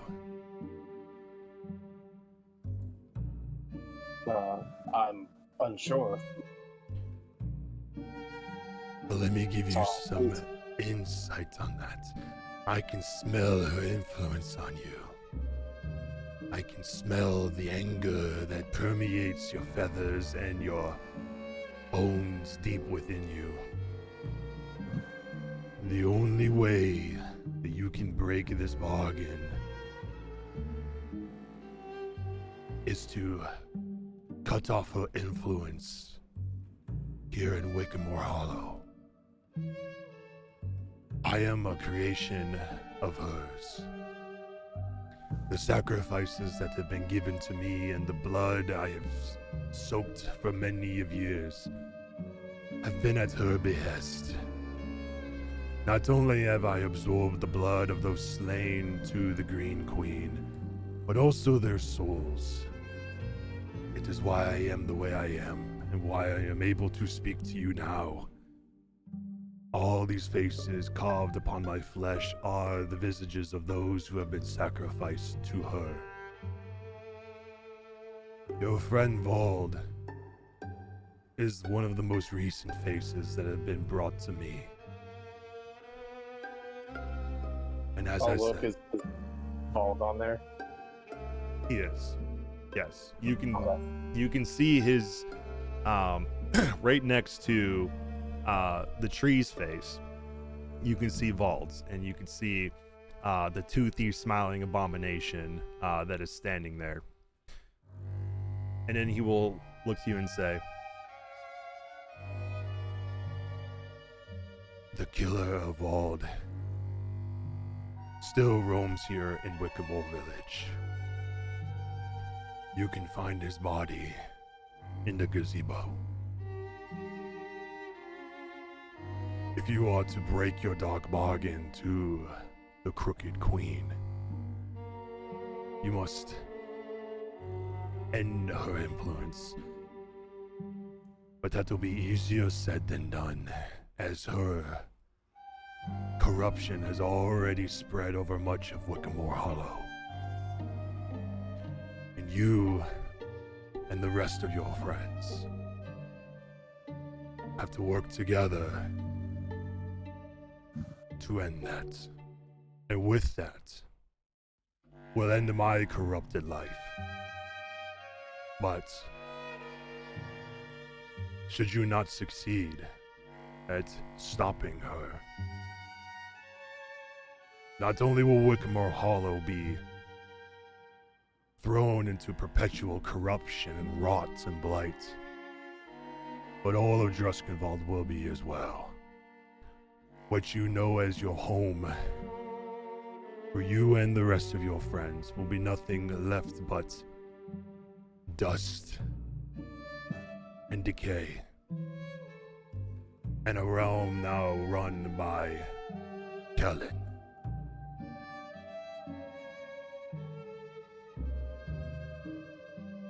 But from this moment on,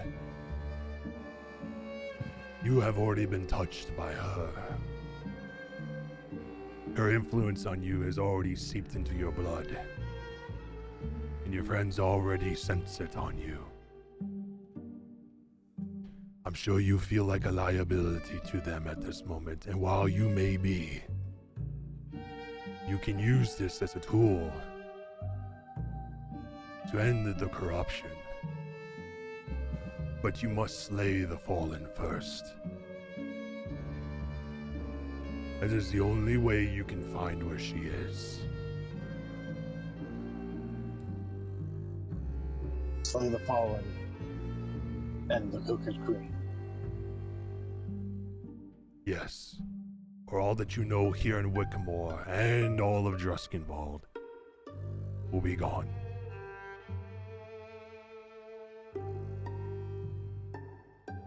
I will do this. I will protect everyone. Keep your knowledge that I have portrayed to you to yourself. For now. Or if your friends know that you are already touched by the Crooked Queen, the task you've been set upon may end before it reaches the skies where you find yourself wanting to go. So keep your eyes open and your ears perked for everything that goes on here in Wickamore Hollow. The path before you has been set. All you need is to follow it. Or you will end up a face upon my bark.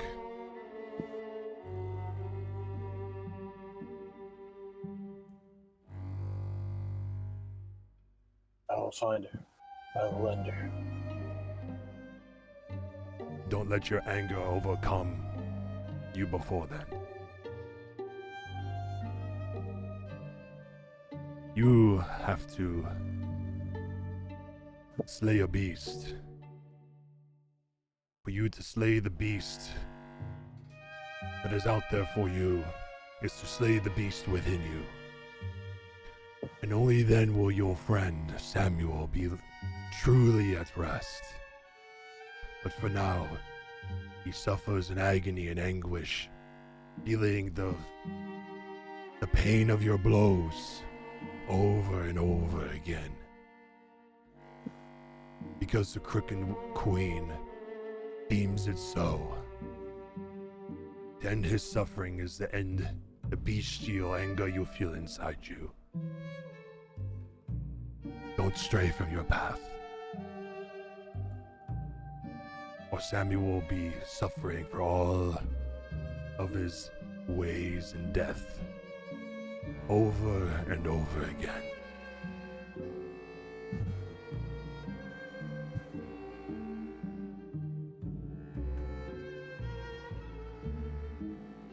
Do you know the yellow red tree?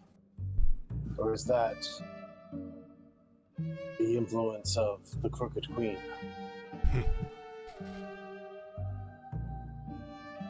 When you say that, his voice will change. And you will see the faces on his bark all look at you with a glaring, maniacal look to you. And you'll hear,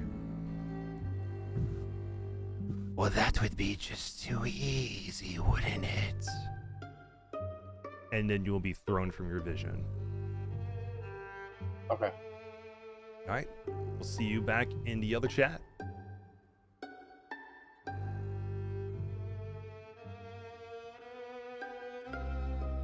Cookies deleted. Welcome back. We are back. I gotta turn my camera on. Boop, boop, boo. All right. So, as Revan is touching this tree, it'll be only for about 5 seconds before you see the Okameni faces wrap his branch around his body and throw him on the other side of the room and then walk off. Hey, you said that not today. You would not hurt him. Come on. And I go over to check on Revan. I did not harm him. I gave him vision. Well, And you- For future reference, throwing somebody across a room hurts them. He is fine. For now. And then you'll see the tree as the darkness starts to subside a little bit, and a little bit of that purple glow starts to take form in the sky above you, and you can see the crooked moon once again in the sky, looking down towards you, even through the doorway, looking directly at you, Alder. You see the tree walk back to his spot where he was rooted before, and sort of sit back down, and you see the roots coalesce back into the ground, and the animation of him grows still. And you can see upon the ground, in front of the tree, a pool of blood. Ugh. I'll head over to Revan here. I get up. I need everyone to come with me. Okay. And I bring them to the tree. Okay. You do so, and as you guys are walking outside, you'll hear Phil play. Is it going to play? It won't play, but you'll hear the sound of the bell coming from the mayor's house, striking one time, indicating that they are out of the witching hour, and the twilight hour has just begun.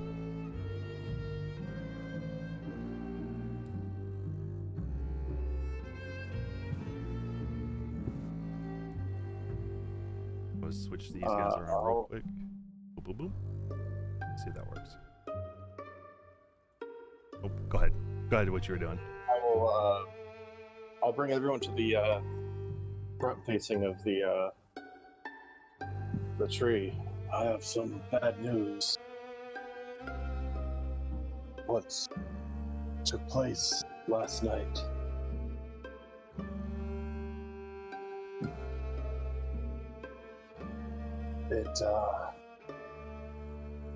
I don't know who done it, but And I'll, Vanna White, the face on the tree. Okay. Yeah, you'll point to a face on the tree. For those of you who want to, give me a perception check. Can you roll one for me? Sure Pretty can. please? Yeah. Thank you. I try refreshing your Foundry a couple more times. If you're just letting it try to go through, sometimes you need to prompt it to do as you command it to do.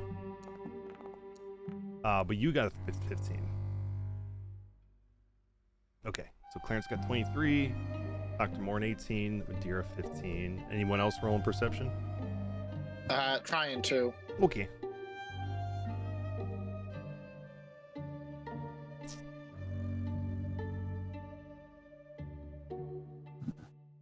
Doop. If you wouldn't mind rolling it for me, because now D&D Beyond is being done. That is so strange how everything seems to be not working as intended. We had this issue with D&D Beyond on Tuesday. Okay, you got a 14. All right. So everybody but Alder notices this. Madeira, Dr. Morn, and Clarence. Now, of course, Revan, you already saw this. The face he's pointing at on the tree, right next to where the tree's face would normally be, you see a carved face in there that looks like Vald. Ooh, yikes. And just below the face, at the base of this tree, is still moist blood that has a mixture of alchemical fluids mixed into it. I start side-eyeing Dr. Vane, the only person I know who does alchemical stuff. Internally, Dr. Morn is actually incredibly angry. He's like white knuckling his fist. 'Cause Who it's just- saw? What a waste of a prime specimen. Who saw Vold last? When did this happen? It happened last night. The tree of the oak, I should say, of many faces, told me that his body is in the gazebo, which I believe is just north of here. But like, why? What? I don't know. But he was sacrificed to the Crooked Queen. Is it because we don't try to stop them wolves from eating that goat? It got mad at us, so they don't. This is our fault. This is no one's fault. Queens. As you guys are, Or go ahead. Finish what you're saying. I'm sorry. whoever sacrificed him to her name, that is.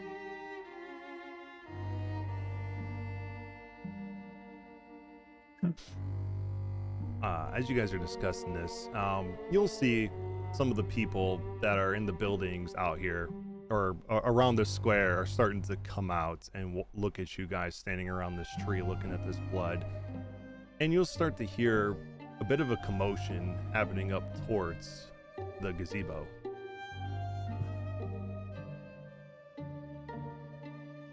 I would walk towards the gazebo. I think they found him. What color is it? Is the blood or the gazebo? A gazebo. It just the gazebo is just a normal looking gazebo from where you're standing. It looks like it's just made out of thatched straw on the top and the same wooden material that all these buildings are made out of. I approach the gazebo cautiously. Okay. So all of you guys are going to the gazebo? Okay. Yep. I'll take you guys up there as you guys walk that way. When you walk up there, you could see a pretty modest crowd standing around this gazebo, and you can hear hushed tones saying, "Oh, it's got to be Gory Gus. He's back again." I'm sorry, what? They'll look at you and say, "Nothing." Or Gus? Nothing. Can- We didn't say anything. Can Madeira like loom menacingly and try to intimidate them, like with her dead fish eyes? One sec, let me see if I can roll intimidation. Yeah, sure. You can try on D&D Beyond, see if it works. If not, I'll roll it for you. I got a Sorry. 23. 23. Okay. What do you say to this person that you're trying to intimidate? Madeira is going to like, in my head, she's like kind of tall, so she's gonna like stand like in front of them, and she's gonna get real close, and she's gonna say, "What were you going to say?" And I don't know how to be ominous, but she's gonna be ominous. Look, I didn't mean to be so. We just don't talk about him. It's Gory Gus. Today's the anniversary of his beheading. He committed crimes here in Wickamore Village. He killed the townsfolk and murdered them.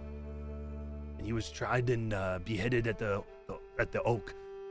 And we were concerned that there would be copycat killers one day trying to copy what he did. And I mean, this person in there looks like his work. Did he What's look sacrifice? like? Oh, Gory Gus. Yeah. Well, we don't know what he actually looks like. He always wore a mask. Even when he was beheaded, we didn't take his mask off. We were too afraid to know who he truly was. Could have been one of our friends and we didn't know.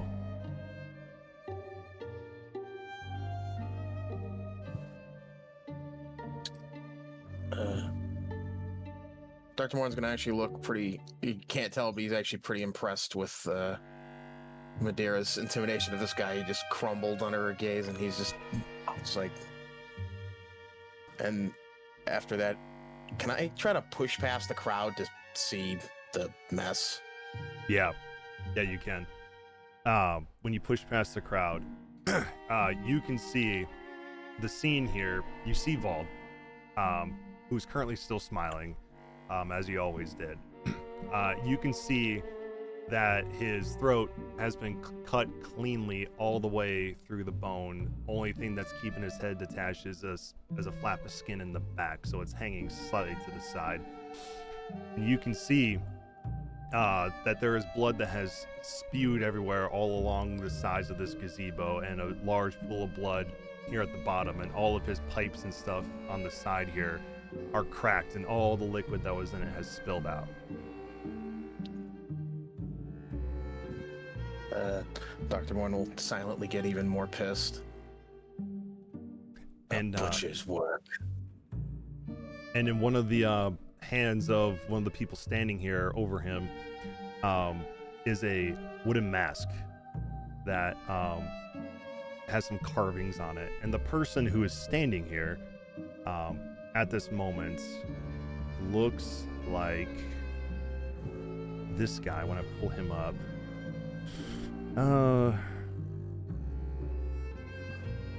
Where is he at?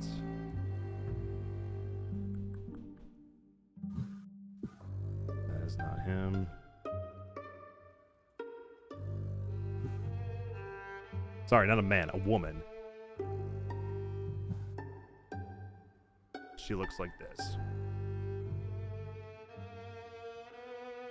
And she is holding the mask currently. She's like a British Bobby. Hey, what? I said the hat she's wearing makes her look like a British Bobby. I didn't know if that's actually what she was supposed to look like, a police officer. I think, yeah, she does look like a sort of authority figure of some type of police force here.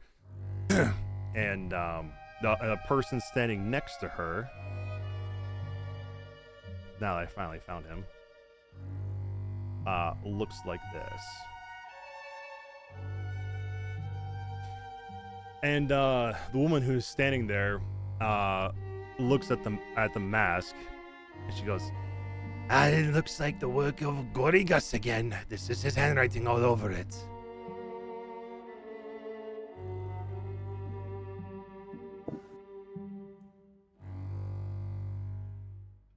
Okay, so how can we stop this gory Gus? Well, you don't stop Gory Gus. Gory Gus is long dead.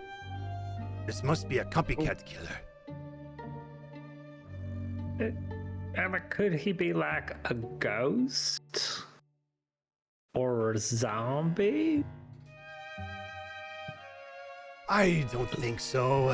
If he is a ghost or a zombie, he wouldn't be far along, I don't think. I think he'd be easier to find, but I don't think so. Strange, though.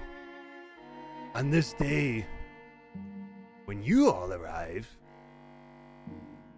we have a dead person here killed in the same way as Gory Gus.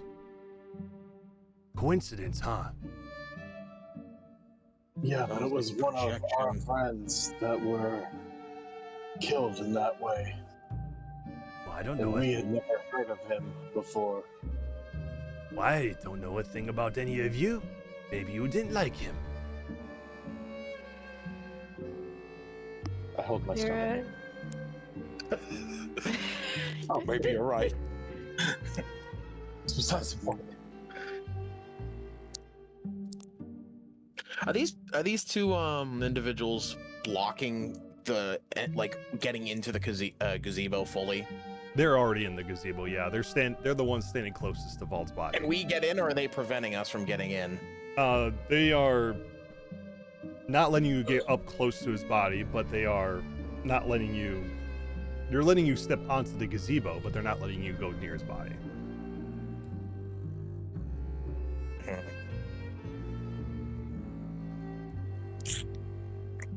And then you'll see you'll see her look to the crowd and say, "All right, everyone disperse. We've got this well in hand." And you'll see the crowd start to coalesce a little bit out, but they don't go far. They kind of still stand and watch. Has the copycat done this before? Or is this the first time since old Gus got killed that this done happened? This hasn't happened in a year. Haven't had any murders in Wickamore Village in, well, since exactly a year ago today, when Gory Gus was apprehended and beheaded at the Oak.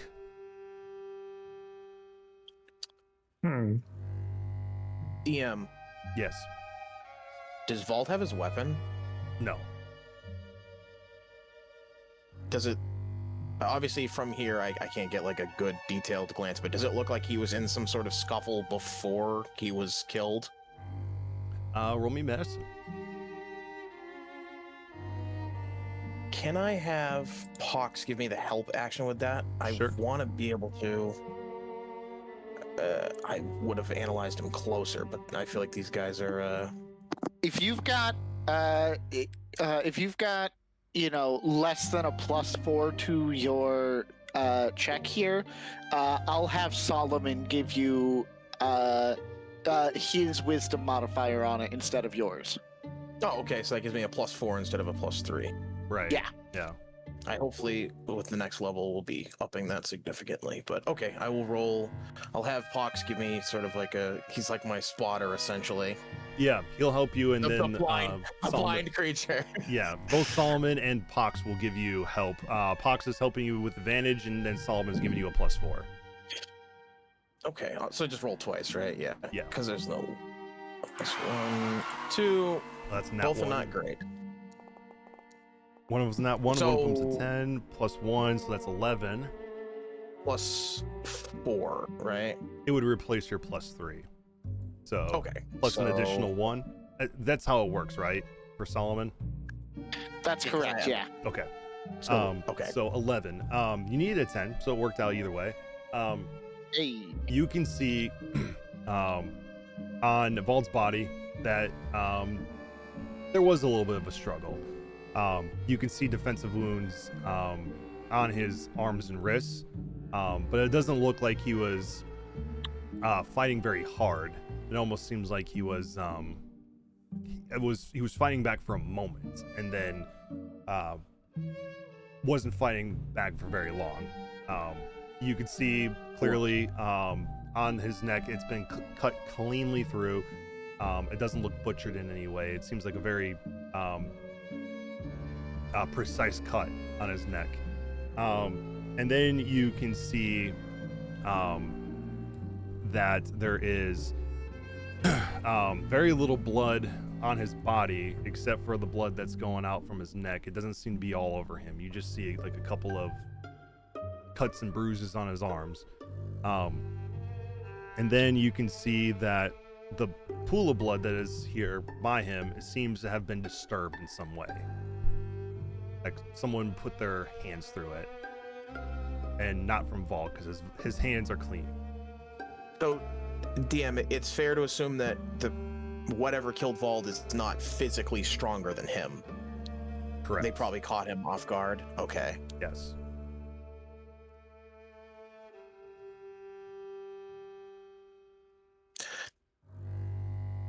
I would, Dr. Moore would look to Madeira to see if she can maybe get these people to move so we can get a better look at them.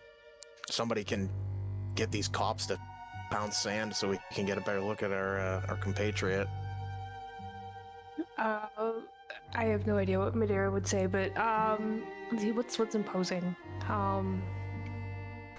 Tell you Maybe what, even just something nice to these guys, because I don't actually know. Like, these are police, right? They have weapons. That is true. Yes. Yeah.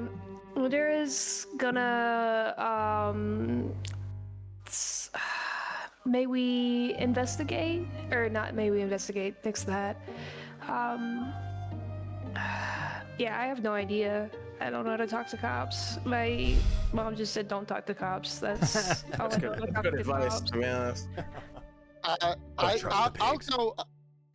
Unless someone charismatic wants to go over and try this, like Vald's sort of idea here is to basically walk up to them and be like, "Hey, we don't know that you're not the copycat killers either. So, like, at the very least, we can investigate alongside each other." Yeah, I have absolutely horrific charisma. Yeah. Revan will speak up. Okay. Basically, if this was our friend, do you mind if we have a moment alone with him? We would like to look into whoever is the killer as well. Roll me persuasion. Could I assist him in saying that we only need a brief moment, just nothing to interrupt your investigation. We wouldn't dare get in the way of the work of the guards, of course. Yep, you can say that and roll that persuasion with advantage. Revan. Is that shift? It'd be alt. Nope. Well, let's roll it a second time. Oh, even A 4 and a 3. Nice. Wait, was that a performance check? Oh, you are rolling yeah, performance. Yeah, roll it's the persuasion, same. sir. It's the same Oh, is it the same? Okay. modifier. Oh, is it? Yeah. Alder just keeps making pig noises behind them. I don't take kindly to you trying to insinuate I'm some type of swine. I wouldn't feel comfortable with you looking at your friend's body, since I have never met you before. This is the constable's work now, and he is now in our possession. I think you've seen everything you need to see. How about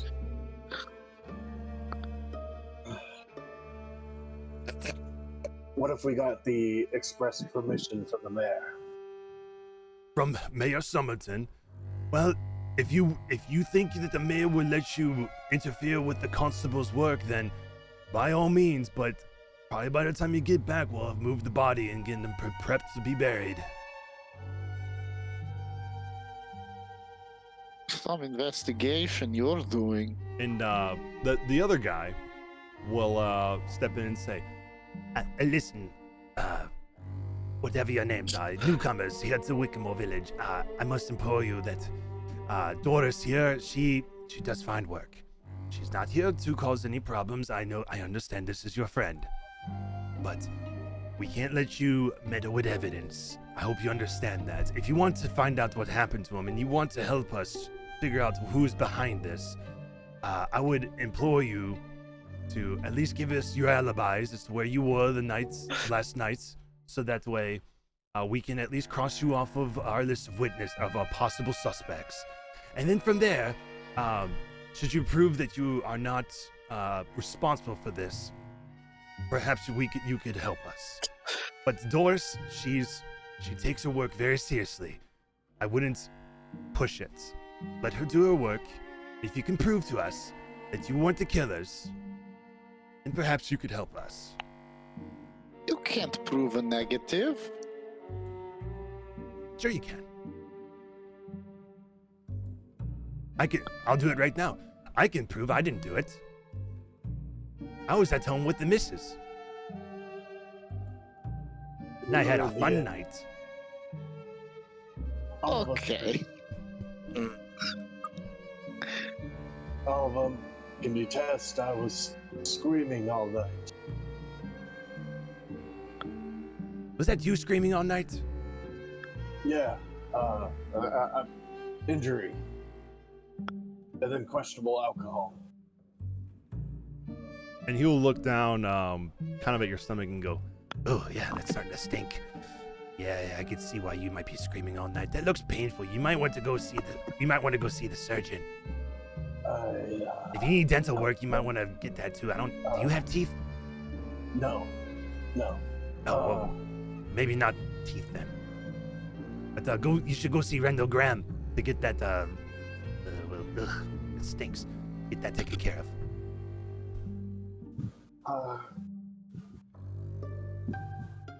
Can I pull Alder aside? I'm so sorry about the pig noises. I don't know what came over me. No. I get that all the time. I bet. No, I pull Alder to the side and Yeah. I think it might be important if we get that card off of Vault. Maybe if we distract the constables here, one of the. Well, damn! It looks like all of you have a little pet, except for me. I understand the assignment. I've got this. Send Brenda in. I'm going. I stalk off and like go into like a little alleyway and then turn into a pig. Okay. All right. And then I'm going to squeal and grunt and go up and knock the constable over if I can, to get them to chase me around. Somebody cast grease on me. Not the greasy pig trick. I'm confused that Alder left. I'm gonna pull Clarence aside and tell him the same plan. Okay. I got you. And Clarence is going to go off into the bushes and turn into a pig. No. Oh, damn it. Clarence will pull out Brenda from his pocket. He's going to use Druidcraft to make a little flower, give it to Brenda, and then have Brenda run around to the backside of the pavilion, sneak in, put the flower on Vald, and then rifle through his pockets. Okay. So you turn into a pig, Alder, and come back, making just a racket of noise from that. And Doris will look back and say, who's let their pig out the pen? Howie, go deal with that. Go deal with that. We gotta cordon off the scene. Get these people out of here. And for this moment, she is distracted, and Howie will look at you all and be like, where did the tree man go? As he kind of walks over to the pig. I start running around. I lead him on a merry little chase here. All right, and Howie will chase after you, being like, come here, little piggy. Probably back to that large tree. He seemed to like it a lot. Back in the center of town. Okay, and then for Brenda, on her sheet, go ahead and roll me sleight of hand from her to see if she is able to grab this card before Doris notices her rifling through. Okay. And do it with advantage because she's distracted. Trying to see if she has a sleight of hand roll I could make, or Let's see. I can do stealth or dex. Do you see a tab on there that says "Show not proficient"? Oh, there we go. Yeah, it'll There pull we up all go. the stats. Okay. Yeah. So sleight of hand. Sleight of hand with advantage. Oh, thank God. Okay. Yeah, because she's distracted. 8. Okay. No. Jesus Christ. All right. So as you're reaching down, or as she's on the rifling through the pockets, just as she's pulling out this card with both of her hands, Doris will turn around and say, what do we have here? And she'll pull the card away from Brenda and say, looks like just a weird little card. It's got what is this, a blonde man on it? Weird. And then she'll toss it to the side. Brenda will run and grab it again. Okay. Whose wicker doll is this? I've never seen that doll in my life. You'll kind of hear Brenda go, do like a little wicker. But then she'll run off back to you as Doris is still looking over the body at this moment. And go ahead. What were you gonna say, Revan? About Dolores, our friend did have an axe. I don't know if it's back at the inn or if he had it and whoever killed him took it. That's quite interesting that you know that. Well, he came into town with us. Did you use it to cut his throat? She'll look at you real No. close. I can see anger in your eyes. Were you angry at Vald? Was he the one who did that to your stomach? I hate her so much. I look at the others like, help me. Wait a minute. Madera's Did- gonna step, or you can go. Sorry. Did we ever say his name to you? How did you know his name? Yes, the Unless feathered one you said killed him. Okay, never mind. That was. Madera's it. You can't pull gonna. a fast one on me, Mr. Honeydew. See, I thought you were pulling a fast one on us. It's fair. Touche. Did you say your name to her? What were you going to say, Gills? Whoa. Gills? Gills? And then Madera's gonna like pop up and be like leaning close and say, "Watch your mouth." Can she roll intimidation? Sure. I don't know if this is the right moment for it, but like, Gets everybody else's name right, turns to her and calls her Gills. Ooh. Oh, I got a 23 again, so Yep. 19 plus 4. That's fine. Hell yeah. All right. She's gonna roll something real quick for this. Okay. So she's gonna look at you when you. What did you say to her again? Well, what I was gonna do was like interject and be like, "Hey, can you like not be like roughing on our aggrieved friend right here?" But she called me Gills, so I was like, "Gills, watch your mouth," that sort of thing. My apologies. I didn't catch your name. Miss Gills. Call me something else then. It's Madeira. All right, Madeira. I won't call you Gills again then. But seeing as this is your friend, and Revan here didn't divulge whether this was the reason for his stomach issues, why don't you all tell me where you were last night? And she'll pull out a We were- notepad. Look, we're new to this place. Oh, I know. We stayed the night at. Yeah, I can tell. Look. We stayed the night at the Green Queen Inn. We stayed there all night. All of us booked rooms. You can check with, I forget her name, but the Interesting. lady You that don't know runs the name place. of the person who runs the Green Queen? Your alibi is not her alibying. so much.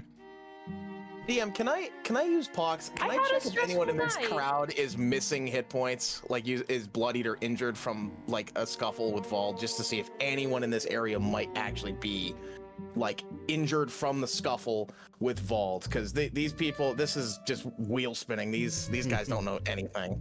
I'm missing hit points from. Yeah, you're gonna use I'm gonna use Pox's Blood sense?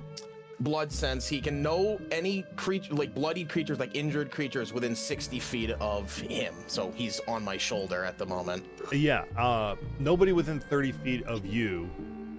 You said 60 feet or 30 feet? It's 60. Yeah. 60. Okay. No one within 60 feet is missing any hit points. Okay. So no one here was in the scuffle with him, or assumed. That Revan figure, he looks like he might have gotten hurt by a scuffle with Vald. Well, Yeah, it's seeming more and more that Revan killed him. I think the cops are right. yeah. Well, you can It's that Revan. he can sense Revan's lingering injury, but Yeah. we all know where that came from. And in the hit point, he's not missing any hit points at this moment. And neither is Howie, who's still currently chasing a pig. Going like, Come here, little piggy. Wink, wink, wink. I'm tempted to do something, but I know it's gonna be bad because there's other blood here besides Vald's, right? right. All right, screw it. Screw it. Can I hand an empty vial to Pox, and have him quickly fly by and try to scoop up some of the other blood that's not Vol's? Just like fly by quickly, like get as much as he can in, and then just fly back to me. Yeah. Madeira is gonna be. Before we do that, can we? Can I assist that by trying to take all of? It's not Dorothy. It's Dolores, right? Mhm. I'm gonna Or try and Doris. take up. Doris. Okay, so I'm gonna try and take up as much of her attention as I can and be like, hey, we had a stressful night. There was a train crash. We had to fight the darn thing. We have been like we were in a fight. Then we had to walk all the way here, and then there was this lunatic like. Something we thought you guys had like a kid tied up to a tree, so then we got into a second fight, and like I do not have enough space in my brain for names after 2 fights and a train crash, and I like have our own shit going on. So you're the ones who tried to stop the sacrifice to the Green Queen. What does that have to do with anything? And while this argument is happening, can I have Pox do a stealth, just like fighter pilot fly by? Yeah, you can do that. Roll me stealth, and then she rolled insight, which was 11. So roll Pox's stealth. Yes. 11. Cool. Beats. So you beat her insight, get by and get that vial of that blood. And she'll say, well, it has nothing to do with this crime, but it may have to do with another. You trying to stop our sacred traditions and rituals? We didn't even know that was like we thought there was a child tied up to a tree, like getting eaten by wolves. We didn't know about anything. Like I think any decent person would try to intercede a child getting murdered by wolves. Like can I put my I don't hand know, on signpost it next time? Can I put my hand on Madeira's shoulder and just say to her under my breath, "This is pointless. They're going to blame us regardless of what we say." The mayor cleared us of all charges. It's like it was a misunderstanding and there's no harm. The tree got more blood than normal. You're right, Revan. You bring up a good point. While you did try to initially stop us from our sacred traditions, whether a child or a goat or not, tradition is tradition. And if you don't allow the oak to drink from the blood of those sacrificed to keep us all safe, well, you're putting us all in danger, but luckily that didn't happen. So, while you didn't technically break a law, you were dang close. But in any case, what was the name of that person who runs the Green Queen again? Madeira? Madeira's like gonna be taking a deep breath and like very diligently ignoring her. Like she is zen right now. She is so like zoned in on like her deep breaths. Well, since your friend here doesn't want to give her alibi, suspicious, where are the rest of you at? Where is your tree friend, by the way? Out to murder more, perhaps? Oink, oink. he goes oink oink. He's a druid. I'm guessing he's off communing with other trees. I mean, he is a tree himself. Oh, interesting. Communing with the tree with which that your friend was sacrificed at. Precarious, is it not? Maybe not that one. There's other trees around. It's the same tree that y'all been sacrificing people at too, which to me is suspicious. Why is that suspicious? Why is it suspicious if he's talking to the same tree that y'all done been sacrificing things to? You're being hypocritical, Dolores. Yeah, but Dorothy. we don't do nightly ritual. We don't do nightly sacrifices. This is a monthly occurrence. Any other sacrifices outside of the sacrificial window is considered murder. This is why Gory Gus was beheaded, because he killed all of them by the tree as well. Wait, wasn't last night the sacrificial window? Yeah. But this happened sometime between the hours of 3 a.m. and 7 a.m. during the witching hour. God damn it. So technically, the window was closed. Ma'am, I don't like to name drop, but we are close personal friends with the Lord and Lady of Druskenwald, who we traveled here with, and I am sure they will not only vouch for our character, but will have a talking to with your supervisor about your attitude.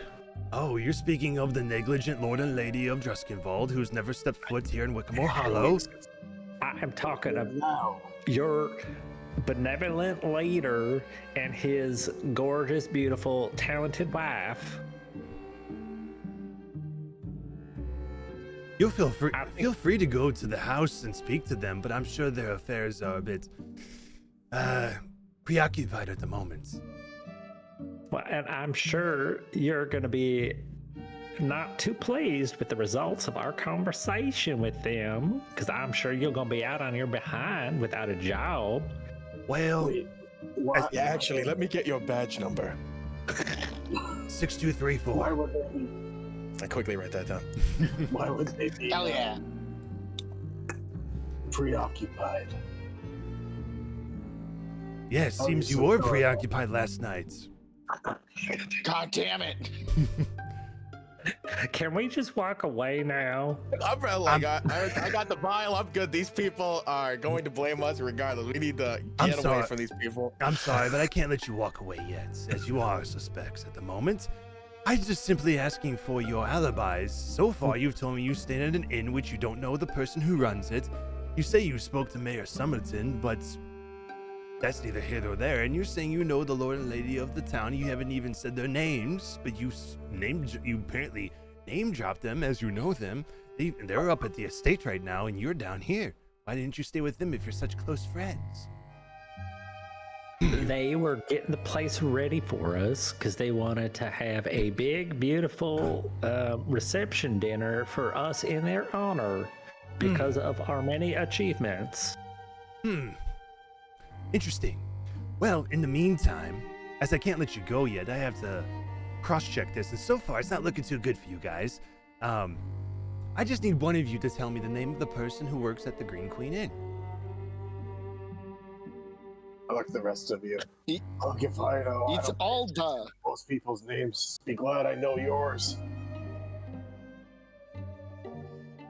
Anyone? I don't want to say it. I don't want to tell it. I don't want to give them a damn thing. Nope. I know my rights. I was I played the fifth, not saying anything. I was screaming in that inn all night. You can ask the proprietor. They probably don't want me staying there again, but it's because of the wound, you see. Oh, well, Mr. Revan, you've already been crossed off the list. Deputy Butterman already said that he believes it was you, because who else would be screaming from such an injury that you've taken? If I were you, I'd go speak to Randall Graham to get that taken care of, but as for the rest of you, Madeira, Mr. Honeydew, you didn't tell me your first name, and then you with all the pipes and stuff. I don't know your name either. As she clicks her pen to write it down. Oh, okay. You don't want to give me your name? Do you have a license on you, by chance? For what? Identification, of course. I really was just gonna do out of character Star-Lord thing with the reach into my bag and pull out the middle finger, but no, I don't. I don't do that. Before I do anything else, can I just get like a full once over of this cop? Like, does she look like she's under any like effects where she's like, or is she just being super ignorant? Like, does she have any sort of like marks on her hands, or does she have anything wrong with her eyes that might be that she's being controlled by someone? Can I get some sort of like, I would just do detect magic, but that would take too long. Sure. Yeah. Roll me insight then. Sure. I won't abuse the help action. I'll just. You can if you want. I mean, he's there for a reason. I would like to have him constantly just doing the Igor like, oh, so Yeah. I will roll a double insight with advantage. Okay, 19. Yeah. She's not giving you any vibes that she has anything to do with this. She doesn't have any injuries on her wrist or anything like that. she definitely gives off the that she's a very harsh person, very to the point, and takes her job very seriously. But otherwise, you don't get any vibes from her that she was responsible for this, and you definitely get the vibe too that she's playing bad cop right now, as opposed to Howie So earlier Pig was Chaser. playing good cop. Okay. All right. Now knowing that, I wanna walk up to her and say, "You can drop the act. I think you get the idea that we wouldn't have the time to have not only killed a physically stronger person than pretty much everyone here, and Revan was injured during the fight. You can ask the tree itself, as that's where the fight took place." Speak to the tree. Yes, it talks. That is a quite odd thing to say. I've never heard the tree speak in my entire time of being constable here. Well, you don't seem to listen very well, so I could assume that. Oh, I've listened to everything you said, and you haven't told me much. I would like to ask one thing, then. Empty your pockets. I want to make sure you don't have anything on you. All of you.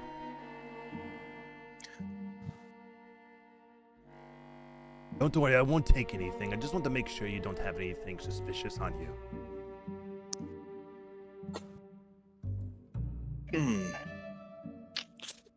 What constitutes suspicious into this? I shouldn't say that. Oh my god. I don't know. Yeah. I don't know. Perhaps, weapons that would be constituent to the way that this individual was murdered, as you said his name was Vald, and anything that would indicate that you were possibly responsible for this, like a bloody weapon or perhaps samples. Oh no!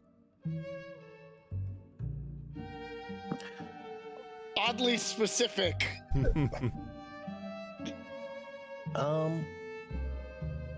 You have a bag of holding though, right? I do. I don't have it on me. Did you? Oh, you replaced it with the alchemy jug, right? I believe I replaced it. Yeah, so I don't actually have it on me. That's where I mean, it wouldn't have mattered because I think you can still dump a bag of holding. You can, yeah. Well, considering I don't see anything wrong with that, but unless they forcibly take my bag, I'm not handing. Guys, cheese it. Illegal search and seizure. Well, I don't think they have the Constitution here. I do not consent. I put down a dagger and my scimitar. I'll pull out my knife. Both, Yeah. Both clean and. Yeah. Okay. Yeah, you pull your weapons out, both you and Dr. Morin. What about you, Madeira and Clarence? Since the others are conceding, oh, you can go. I was gonna say, I think I might have a way that we can hopefully resolve this with you believing us, since you seem so skeptical of everything coming out of our mouths. I'm just doing my job. You can cross one thing off the list by just showing you what you have on you. It's a simple request. If nothing seems out of the ordinary, you have it right back.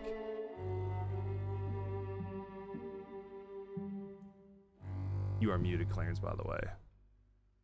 Zone of Truth, okay? Sorry. Yes, I will cast Zone of Truth around us. Okay. So, we are unable to lie in this area. You can ask us if we were involved in the murder of our friend, and we are unable to lie. Therefore, you can clear us from your list of suspects. I'll ask that question once you've shown me what's in your pockets first. Fine. Here's what's in my pockets. I've got Brenda. Okay. Yes, I have seen her before. I did lie before. Not a good look. Also, Clarence, as you reach in your pockets and you pull Brenda out, you also feel something else is in your pocket. This is Terry Lee. And you feel something This is else. Cheyenne. Yep. And then you take out all the stuff that you have, that you know you have on you, but you feel one more thing. Oh, what's this? And when you pull it out, you pull out a bloody dagger. Dun dun dun. Oh, Shakuse. What is this? I have never seen this before in my life. And why is it on you? I do not know. Wait a minute. What color is the blood? The blood is the same color as the blood around Vald. But not Vald's. This is I was gonna say juices. That is a bad descriptor, but This is Vald's fluid. blood. No, that's also bad. Oh, it is Vald's blood. Okay. It is Vald's blood. So it's, never mind. Don't worry about it. Interesting that you have the murder weapon on you. It seems like the rest of you. How at do least you know it's not the murder murderer. weapon? Like, how do you? What are you fucking? Oh my god. Look at it. There's blood and alchemical fluid that clearly came from the pipes here, and it is all over the blade and the hilt of this weapon. Just look He's at standing it. in It a looks zone like of a murder truth. weapon. Again, I cannot lie, so if you ask me whether I committed this crime, I will tell you the truth, that I did not. That's true. Okay, did you commit this crime? I did not. Madeira, did you commit this crime? I did not. Revan, did you commit this crime? Thought of it, but did not commit this crime. Oh, you thought of it. We have a motive. Dr. Morn, did you commit this crime? How do you know my name?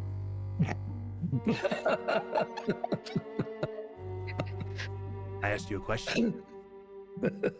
It's on your jacket. It seems like your zone of truth isn't working. No, I did not kill Vald. Where's your friend? Oink oink. Running. He is running around over there. Is he the pig? God damn it! You don't We have to actually know answer. that. We only saw him walk away. That wasn't my Yeah. question. Is he the pig? He is a tree. I know that already. He was. The question was, is he the pig? A friend is I do not in know. more hollow. I know He that was. already. Technically, they don't know. True. I did not explain my plan before enacting it. I just said I know what to do. Do you know who committed this crime then? I do not know. No. No. Oink. Have you ever heard of Gory Gus before? No. Seconds ago, yes. We heard about him from somebody else earlier, who mentioned Gory Gus, but not before like 5 minutes ago. No. Why would your friend be killed? You would know better than we would. What's the victim profile of the Gory Gus's previous victims? Like, how does he is there a consistent victim profile? Is there like if there is, like, maybe he fits? I don't know what the consistent victim profile is, but like, Yes, since I am standing maybe- also in the zone of truth and I must answer truthfully, yes, this fits the exact profile of Gory Gus. in what aspects, if I may ask? Say that one more time. Sorry. Oh, like, in what way? Yeah. Plain cut through the throat, wooden mask left on their face. Usually, weird symbols put on nearby buildings. Though I haven't found that yet. Is it possible that Gory Gus was working with a partner, or perhaps a family member has taken up the mantle of Gory Gus and has now committed heinous acts in his name? Gory Gus didn't have family. But you said you didn't know who Gory Gus was. we don't know who he was, but we know that when we searched his premises where he was, he did not have any evidence of any family. Okay. That is all we know. So as far as we are concerned, he does not have family. Though, does he have any accomplices? We don't know that. Were you aware Suspicious. Were you aware It that is. there was a lot of blood spilt by the tree? You Of are the correct. oak of many pieces? Yes. But there's not a blood trail to here? It would seem not. Was more than just our friend's face added to the tree last night? No. Do you actually suspect us, or are you just playing up a personality? I did suspect it was you at first, especially since Claire has pulled out a bloody dagger. But since you all are in the zone of truth, put on by your own friend, and have all said no, and you cannot tell a lie,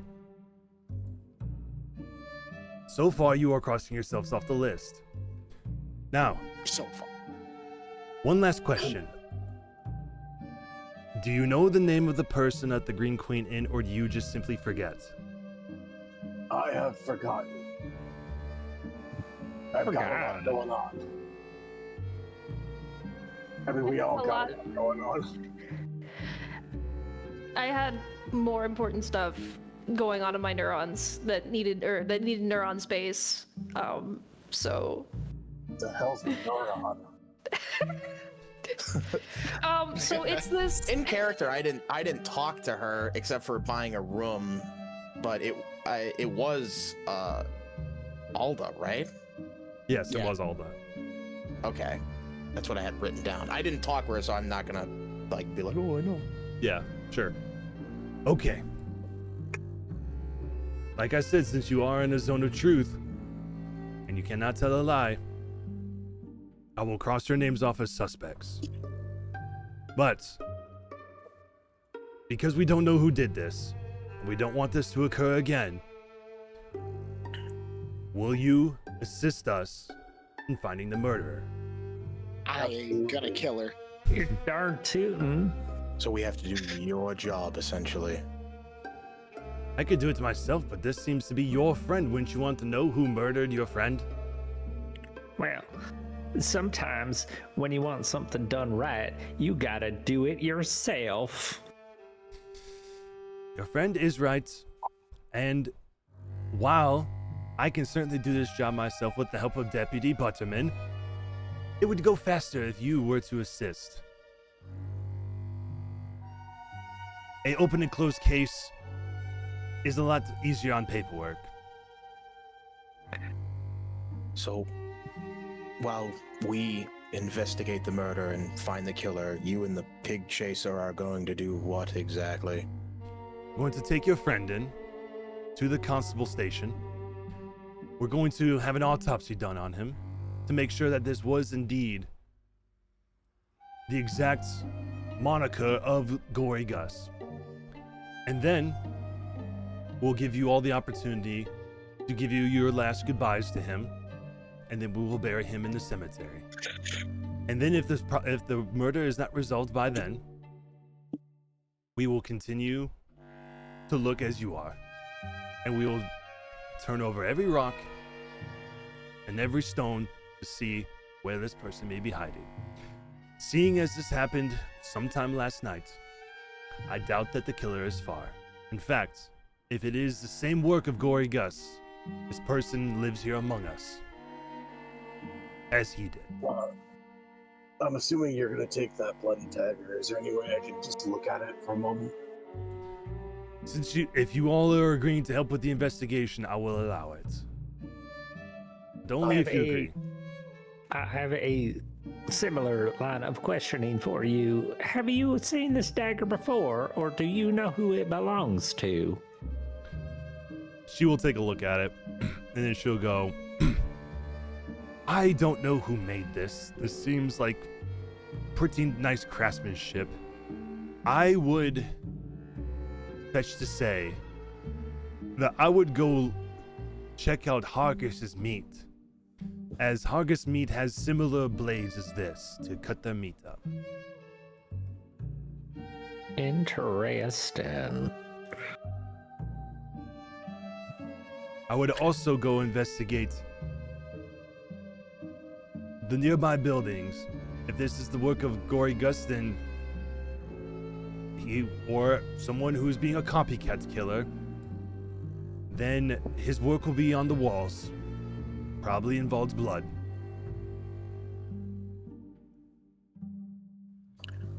Since we've agreed to assist the investigation, can I look at the body? You may. I will walk over, now closer. Okay. Looking at the knife, does the knife look like it's actually capable of doing the slicing of a neck to this degree? Or, does it look blunted? No, this knife is extremely sharp, and it looks like it can 100% do the work it did. Alright, I'll give the knife back. Thank you. We'll put this in evidence. We don't have technology to find fingerprints, unfortunately, unless any of you have some type of magic to do so.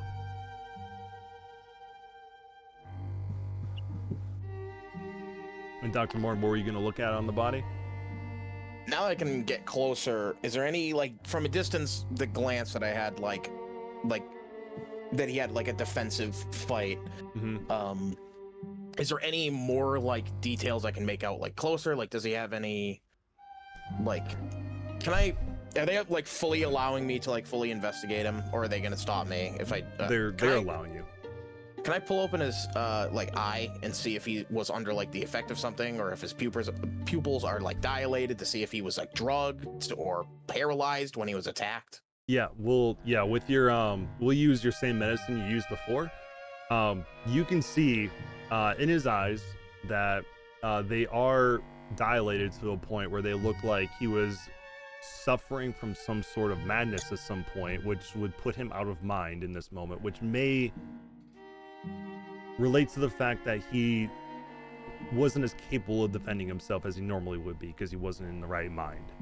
Also, when you look at the wound on his neck closer, you can see that the blood there is starting to kind of bubble a little bit. And when you look at that blood, you notice that there is traces of poison on it. I'll gesture for Pox to get his hands dirty in there and try to see if he can get a sample of the poison.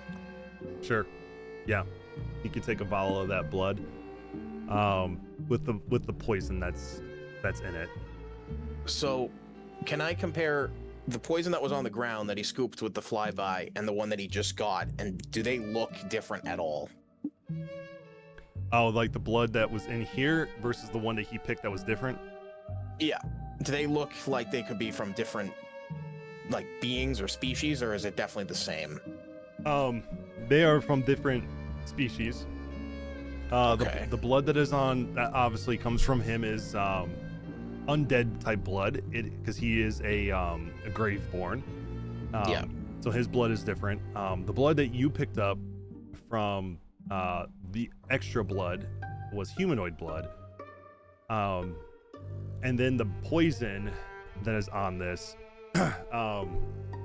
it seems like poison that would belong to an assassin of some sort, that would use this poison. If the cut itself didn't kill them right away, then the poison would.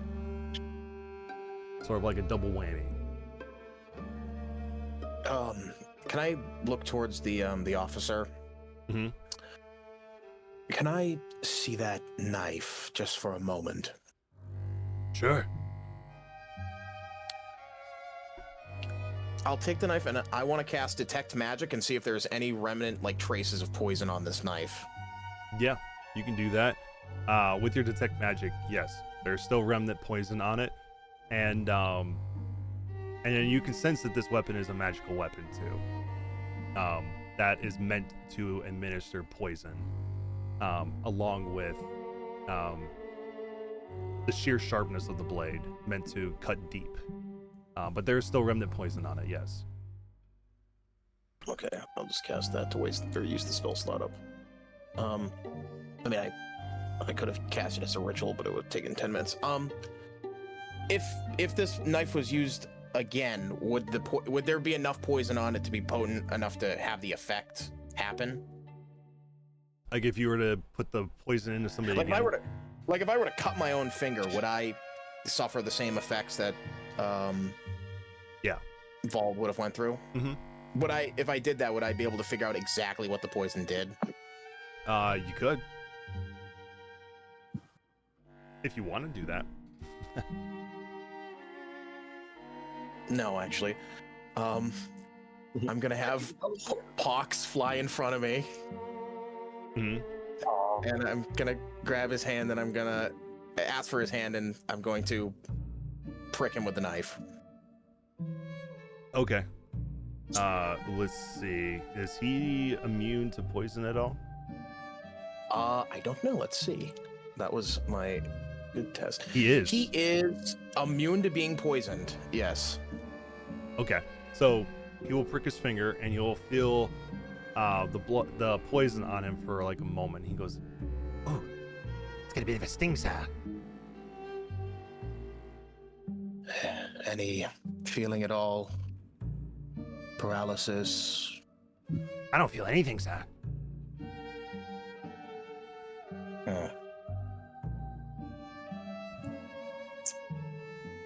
So, the poison is just a lingering toxin that would have just killed him straight up. Like, like he was probably paralyzed, and then they just snuck into his room or something and slashed his throat, and then they attempted to slash his throat, and he fought them for a bit, and then the poison is what killed him.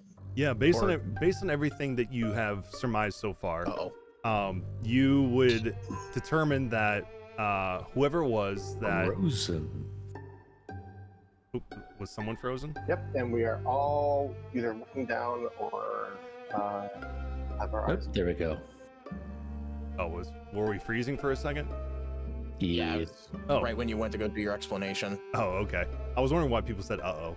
But based on what you can determine from the defensive wounds and the blood about the oak tree and what you've seen here on his body, it would seem whoever this was snuck into the Green Queen Inn during the night, likely during the witching hour, dragged him out of his room while he was in his state of madness, which you didn't know he was going through, but based on his pupils, he was going through something like that. And then when he was at the oak tree, he came to from his madness, tried to fight back, and then was quickly cut in the throat at the oak tree to end it. And then the poison was the lingering effect afterwards, though the cut itself, with how deep it is cut, that is what killed him. That was the cause of death. Okay, so the poison was just like if he survived the slash, it would have killed him anyway. Okay. Right. It was a basically. I have to write this down. Yeah, it was basically the poison was there as a backup in case the cut on the throat did not work. Just in case he survived it, but the cut itself did kill him. And then the body was moved from the Oak of Many Faces over to the gazebo to plant his body there. So that would lead you to believe that perhaps him being killed at the oak tree was not the initial plan. The initial plan was to kill him somewhere else, but he came to and tried to defend himself, and then they had to quickly dispatch of him. They were probably planning to do something else at first. So him being at the gazebo was where they probably either originally wanted him to be, or that's where they put him as a contingency from the initial plan. But he was murdered at the oak as a not the initial intent was to kill him there, it was to kill him somewhere else. But because he woke and tried to fight back, he was killed there and then planted somewhere else. And the fact that there was no blood trail makes you think that whoever did this knows what they're doing. But they weren't taking into a fact that Vald was gonna come to. Fight. Right. I don't want to take up any more time. I just wanted to ask just like 2 more questions. Yeah. Is Vald like physically heavy? Let's see how heavy he actually is. He had a skinny looking character. Yeah, he was like, he looked skinny. I didn't know if he was like still pretty heavy for like just a.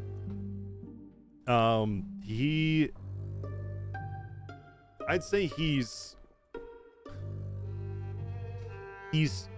not lightweight. He's not like a super heavy guy.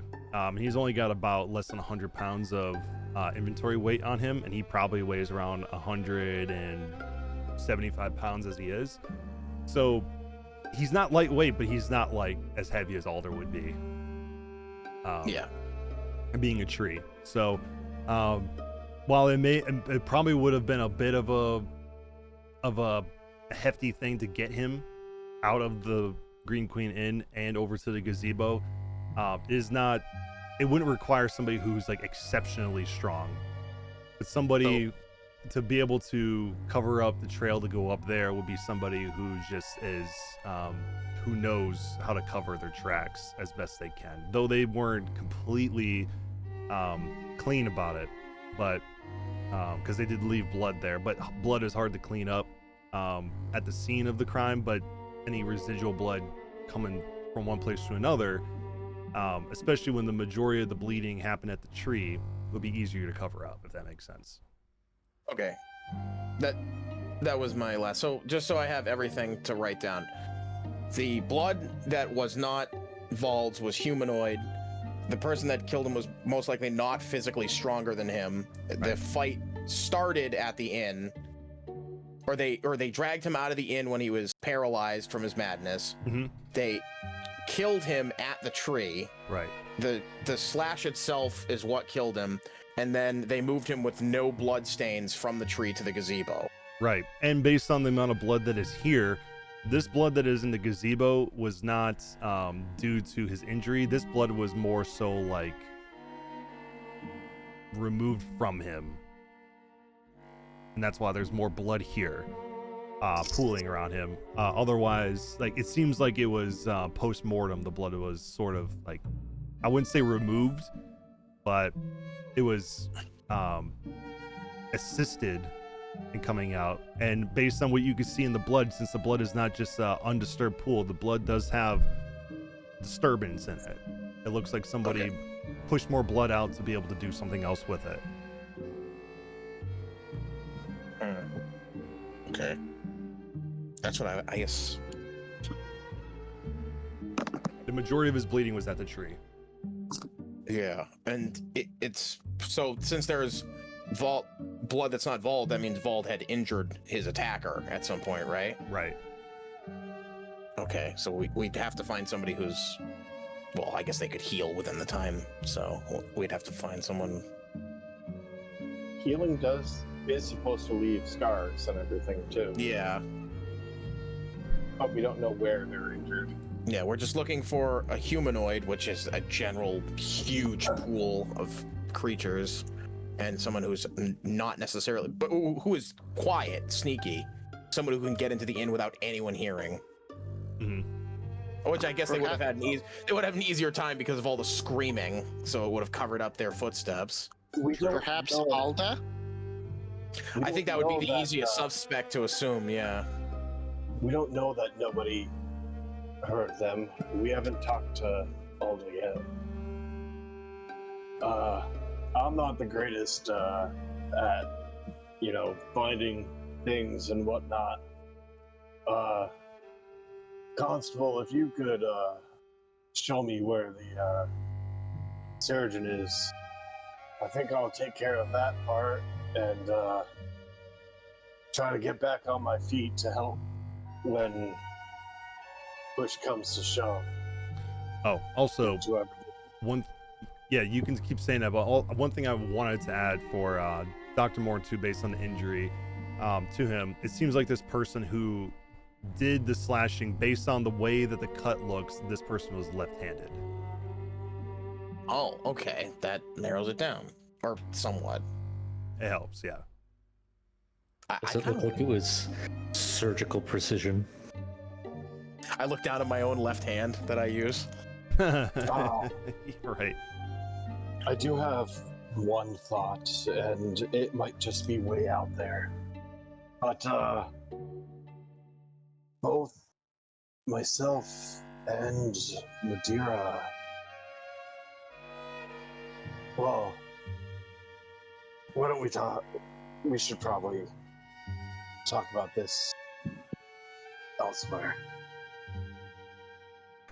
Officers, if I may not speak out of line, I know we haven't had the greatest interaction. Can I hold on to the weapon for just a time of investigation? I think it would be very helpful to our job. Well, Ow.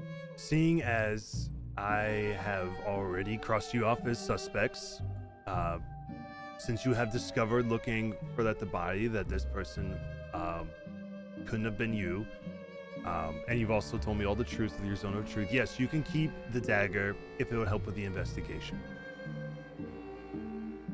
Appreciated. Of course. Now, if you have any other questions for me before I move your friend here to the constable station. If you could just point me in the direction of the surgeon. Yes, the surgeon is... Go look at this location one more time. He's right here, just to the south of you. Convenient.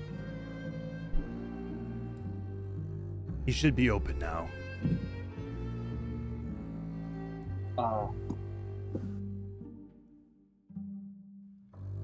I'm gonna head there, but I do have a thought. If Madeira, if you'd be willing to just walk over there with me, I'll share it with you so you can share it with everybody else.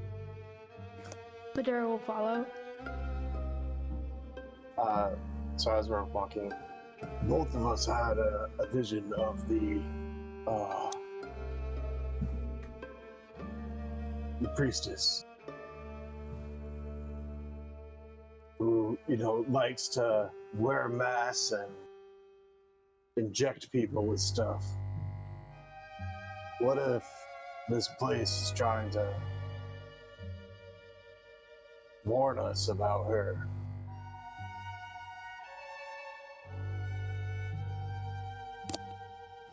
What do you mean by this place? Do you mean like the... Well, this certainly isn't the place that we were before the fire. Oh no. The moon wasn't like that, and seems like we've crossed some sort of veil.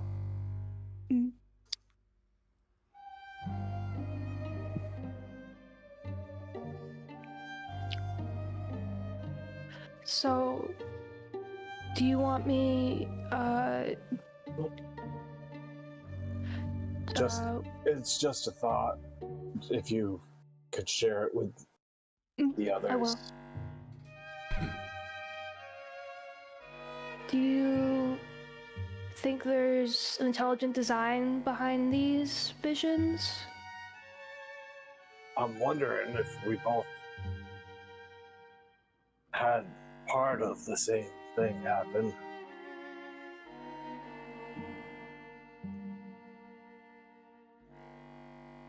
That tree's got me thinking. Was it just the tree that you saw and the priestess, or did you see more?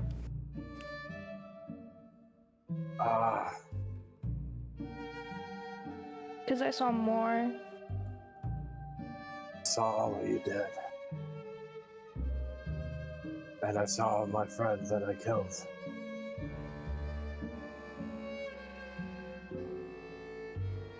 It was a lot.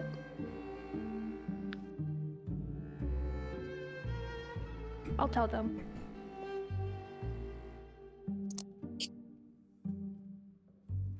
We've got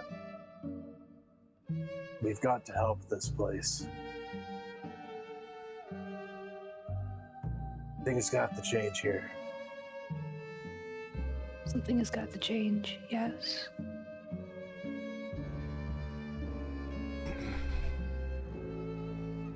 Whoever is doing this is helping the Crooked Queen.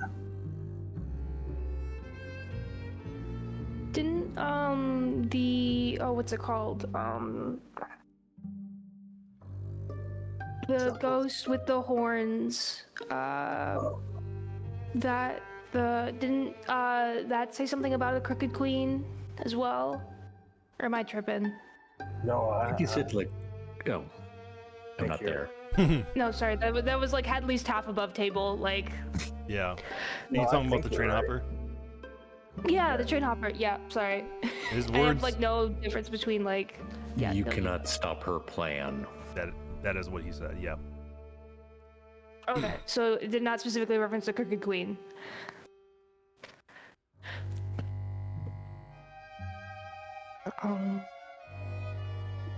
But yeah, I guess Madeira will like draw a line between the anonymous her and the Crooked Queen, since that seems to be causing problems for us. She's...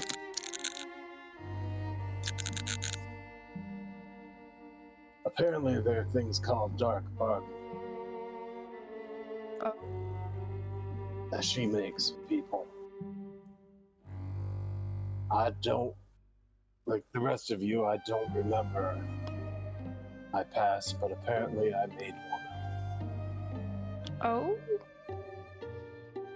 Do you know the content of this bargain, or are you as in the dark as the rest of us? I think it's the red mist.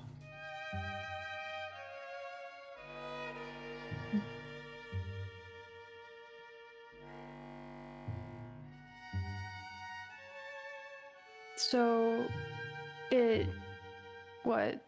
makes you incredibly wroth when you use a certain sequence of attacks. When I allow it out, for me, that's taking up a certain stance,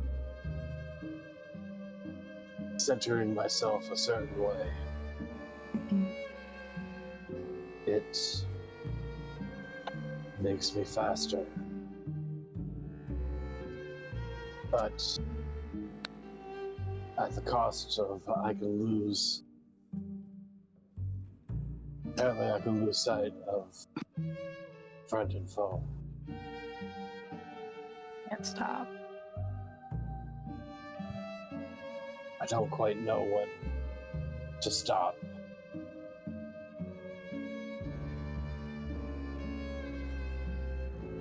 That's when it's the worst. Just not knowing when to stop.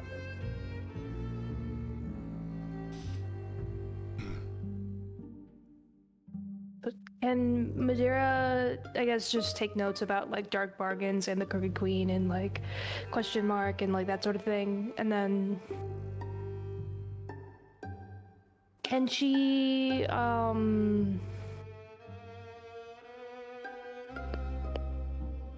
investigate if, or can she like see if she's, or try to remember if she's heard of dark bargains before?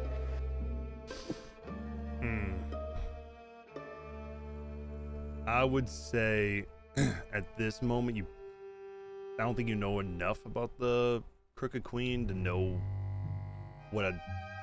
Well, I would say Dark bargain is? yeah, you know what a dark bargain is. You've heard of people making bargains with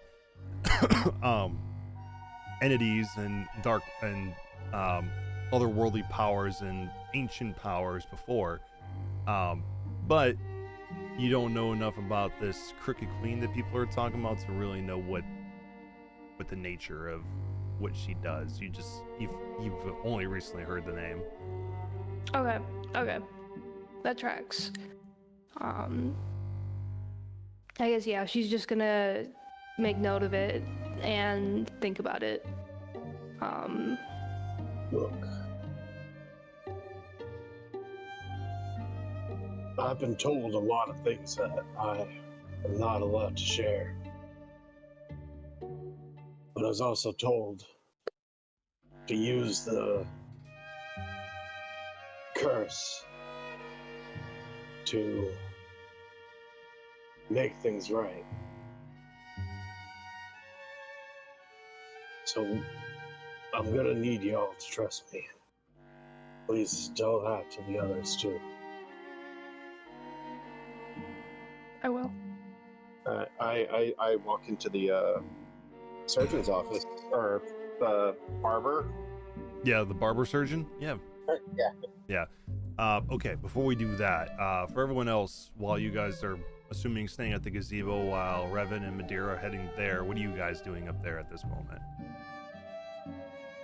And what is Alder the pig doing?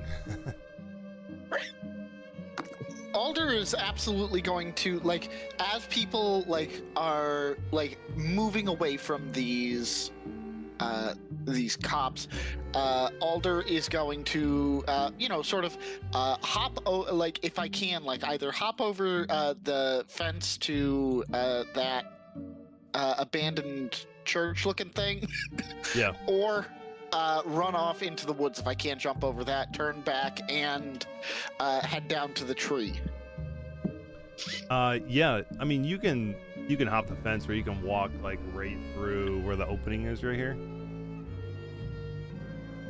Okay, I figured hopping it, just so that Howie would have a harder time chasing me. Yeah, you can. That's probably be a hard place for him to go as you walk into this area where the foundation and partial walls of a church that originally stood used to be built from marble and granite. The building is still somewhat intact, but all the furnishings are gone, and the wooden windows and doors have been newly refitted, and there's cloth tarps that cover holes where there were once glass windows. And some new wooden construction shows that the place is in the first stages of reclamation at this point. So with all the tarps and stuff like that, you think you could easily lose Howie in here? Hell yeah. That's the dream. Okay. I lose Howie, transform back, and then I'm going to make my way down to the tree. Okay. It's to the oak? Yeah. Okay. So you'll head down there. While you're heading down there, for Dr. Morn and Clarence, what do you guys... You're the last two here at the gazebo. You guys doing anything else? Well, we got a couple leads. Do you think we should check out that meat market if they don't have knives very similar to the murder weapon? Might be a good spot to start. True enough. We also could go talk with Alda at the inn. I have a sneaking suspicion, even if she's not directly involved in this, she might have let them in.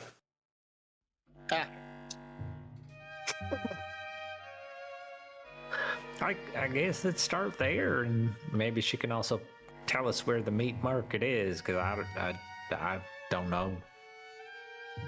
Then, I'd say Dr. Morin, and if Clarence is willing to assist, back to the inn to talk with Alda, or interrogate, but we'll not phrase it as that. Yeah, for sure. Okay, so we have Clarence and Dr. Morgan going back to the Green Queen Inn to talk with Alda. Alder is going to the tree, and Revan and Madeira is going to the barber shop / surgeon. Okay, so we'll go ahead and do that stuff after we take our break here. So we will be back at 1:15, and we will continue the rest of this investigation from there. Hungry woods. All right, see y'all in a minute. Bye. Bye.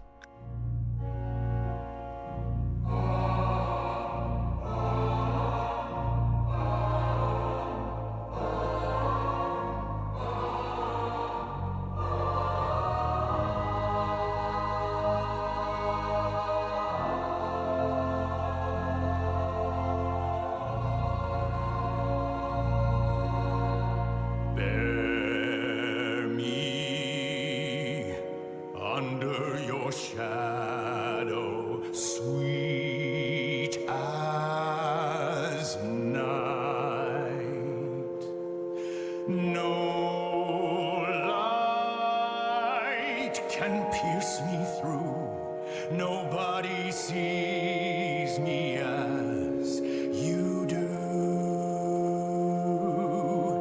Stand now, bloodless, unburdened, trained of fear. No more must we be shameful. The dread behind our tears.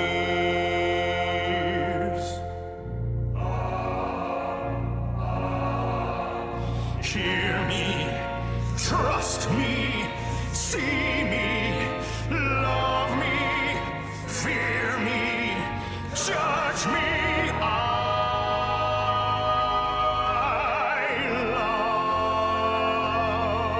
love you.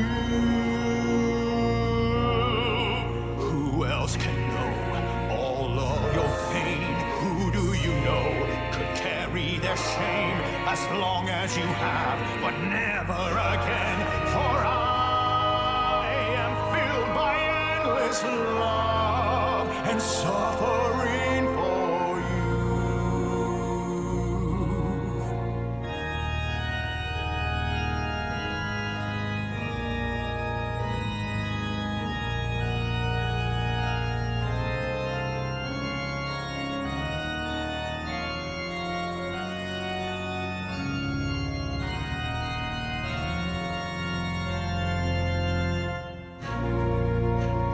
Hear me,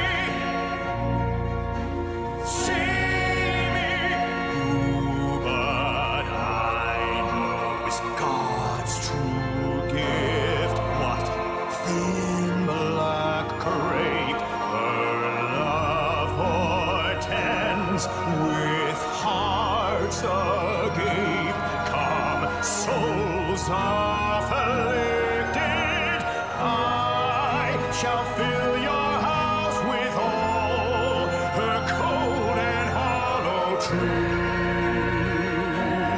Bear me under your shadow, sweet as night. No more light shall pierce us through.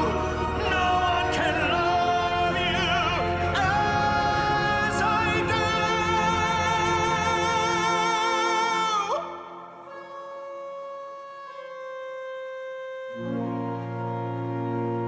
Trust me. Fear me.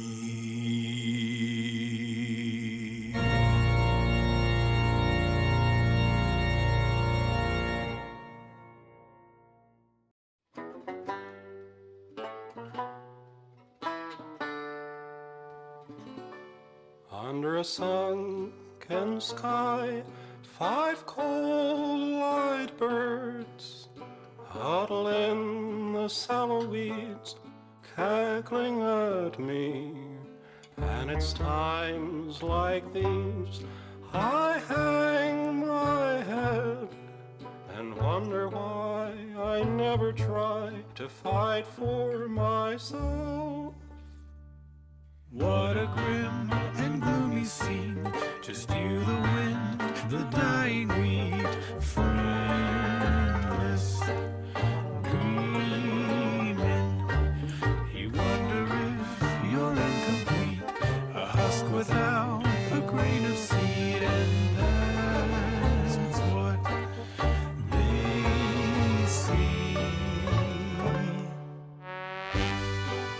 If they want to laugh, well now, let them try to do it after we take to the skies, loom above them like a great cloud, talons quicker than a greyhound. Hear their hearts run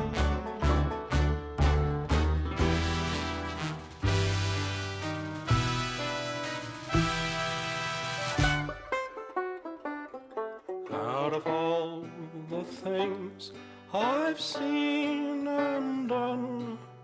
In the back of my worried mind, I've never tried one. Maybe this time I could make them see they've probably never met a threat as empty as me. If they want to laugh, well now, can they do it while they beg me to spare their souls? Funny how they keep singing, little empty bodies leaping to the snap of their bones.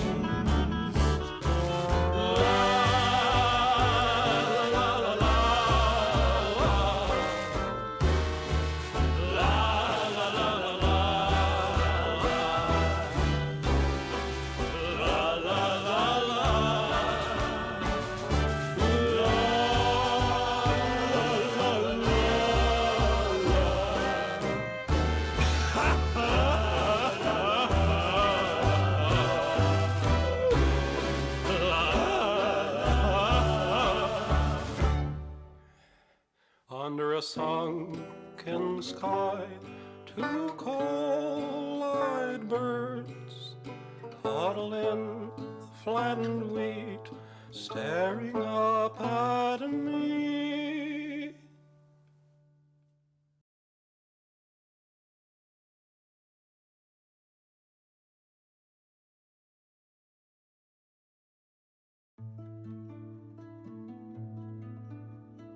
Dead trees open up for me,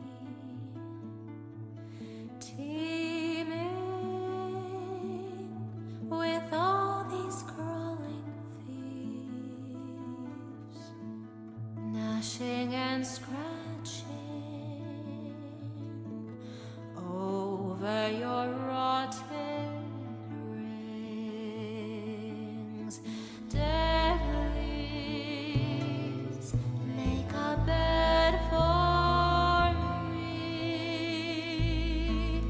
tonight, where I may fall asleep,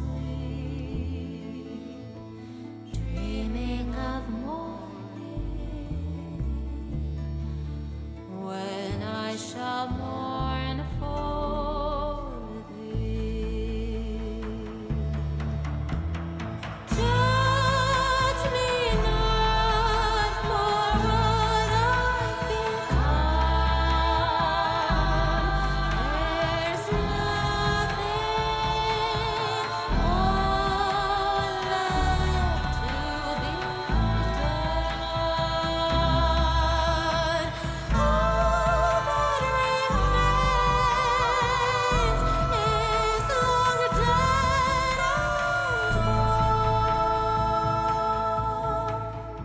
Heavy sighs the rusted breeze, dragging over sunken peat.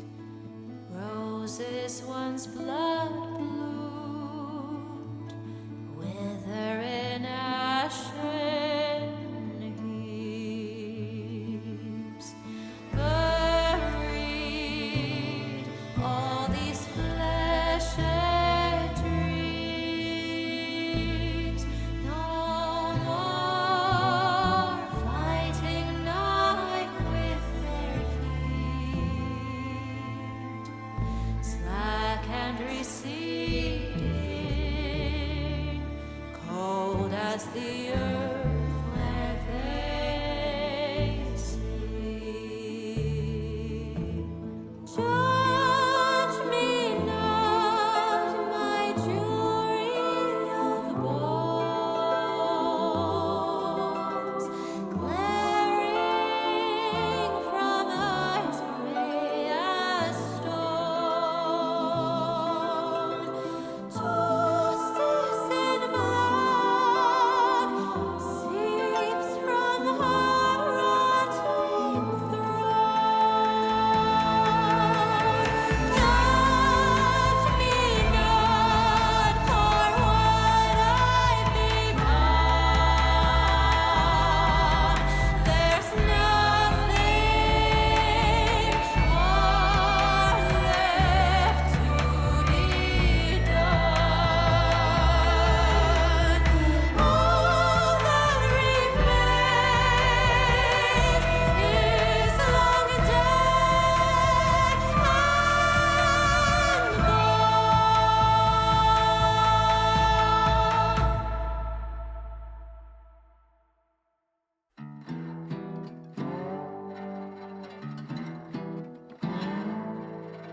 Two roads with no beginning, cross where the water's low.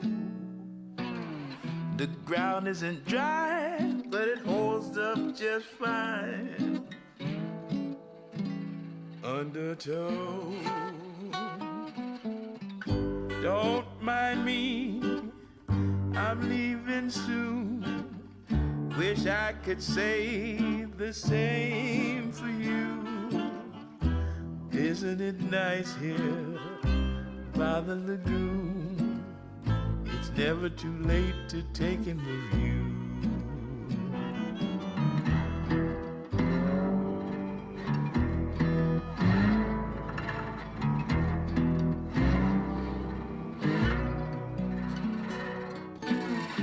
Now what's that gliding in the water?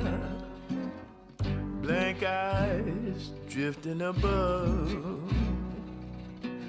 If you see any of that little alligator smile, good luck. Just one thing before I go, I know there's a place just down the road. It could be nice there, a place to unwind, far from living so close to die.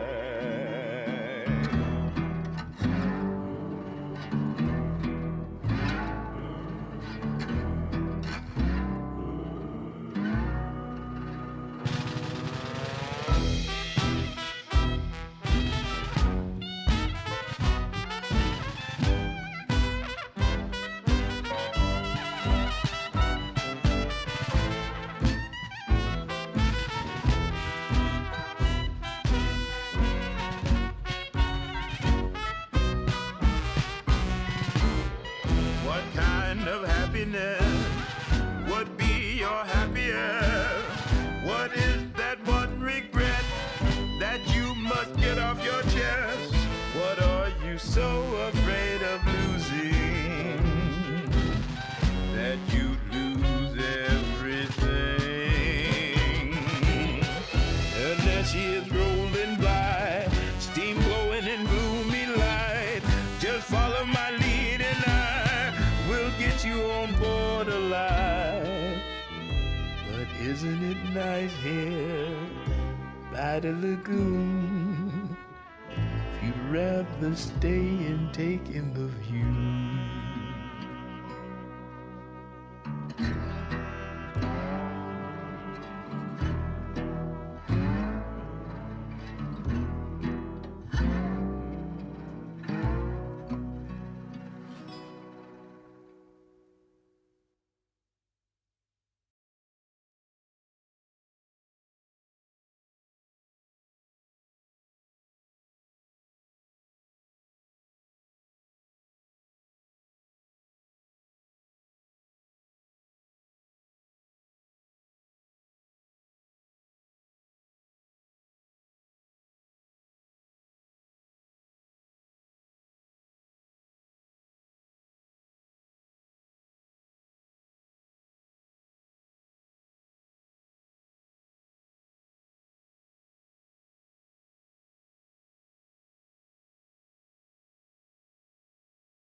I don't think it is, because usually, like at the halfway mark, I swap locations anyway. Yeah. Just as my fiance has to go to bed and has work in the morning, so I leave the room so she can sleep. That makes sense. That's nice of you. Other than that user swap out, the only other thing I could think of that what it was telling me was it's they said it's often a connection or a browser issue. It's saying that if I have a firewall or antivirus that blocks the server, it could be that, but I don't have any antivirus on here and I don't have my firewall up.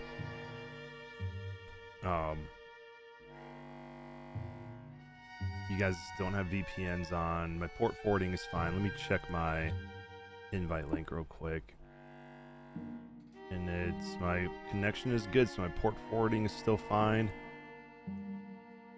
I don't think it's the link because other people are in. Yeah. Yeah. All I had to do was refresh on the black screen of death, and then it lets me in.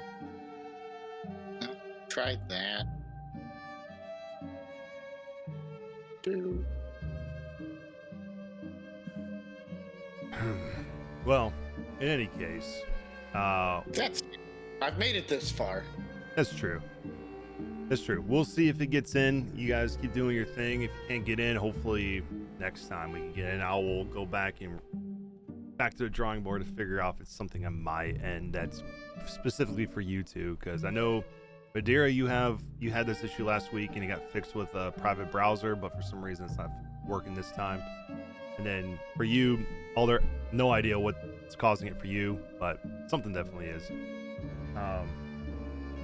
And I don't have any new modules on here, so it can't be that. Let me F12 real quick, just to make sure that there's no errors I am seeing on my end. Nothing that I don't normally have that would indicate that you can't get in. Can you kick me again? Sure can. Let me try the incognito browser now that I've been re-invited. Okay, we'll try that. But in the meantime, we've got the normal suspects in here while you two are still working it. So we'll go with we'll start with Revan and Madeira at the barber shop, and you guys can see on Discord what everyone else can see. So you'll at least be able to see that stuff. So okay, as you guys approach this barber shop, excuse me, you'll see that this establishment is a very clean establishment, and you can see on the outside a wooden sign that hangs above it that says Randall's Barbershop.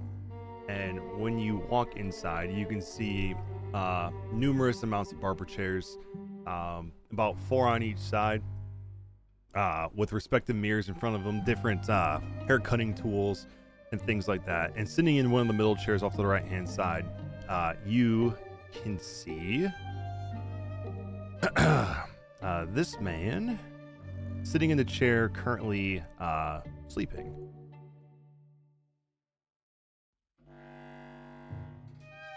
This man right here.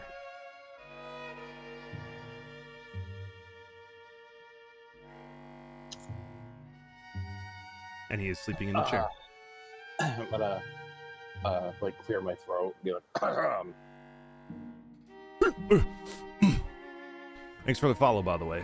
Whoever it was that followed, appreciate you following. He'll say, yeah, yes.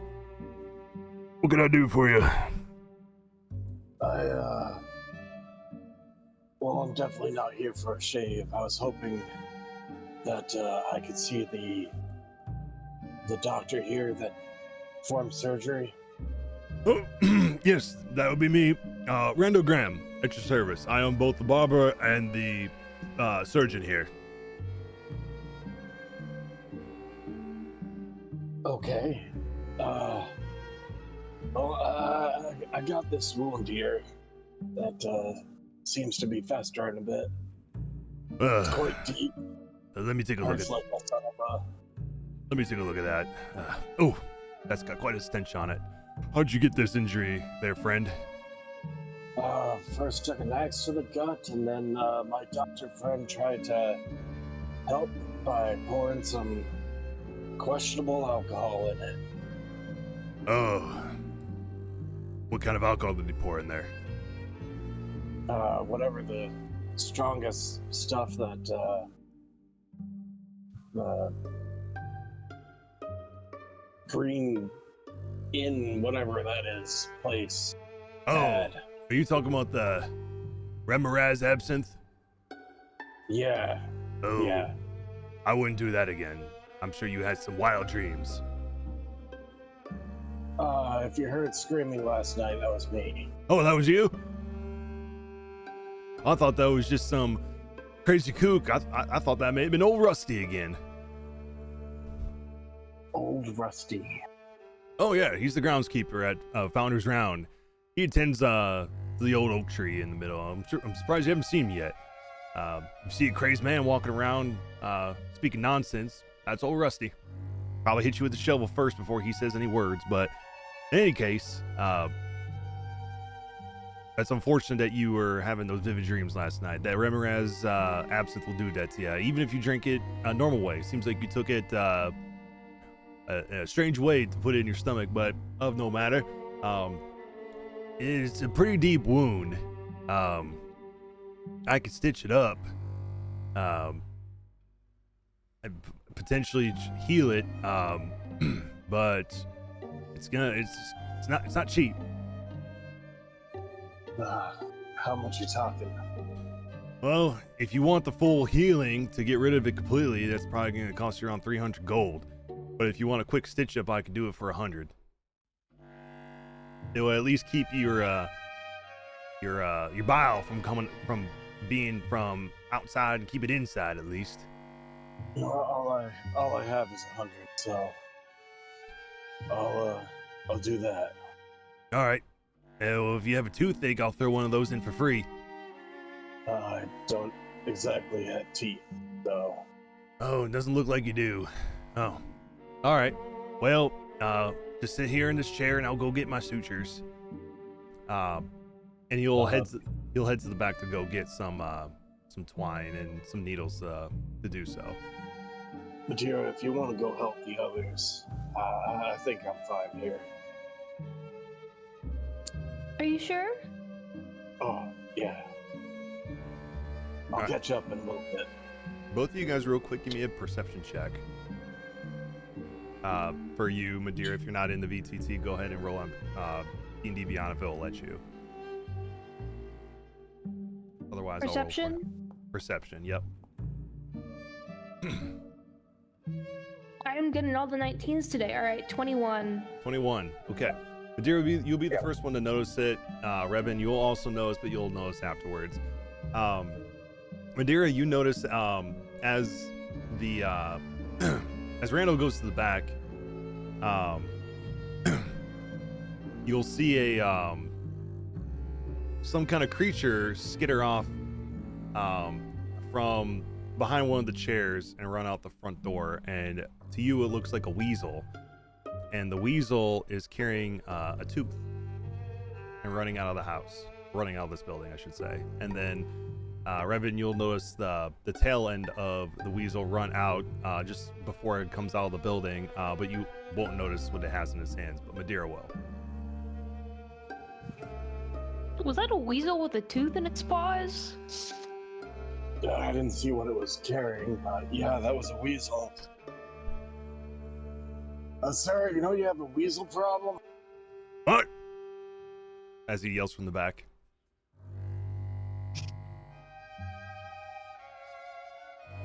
Well, What'd you say? Odd. You said it was carrying a tooth? Yeah, we got a weasel problem. We got a weasel in here. Oh, those varmints again? Yeah, we've had weasels all over town, causing all kinds of little problems here and there. They seem to like my shop a lot. They come in and steal teeth all the time.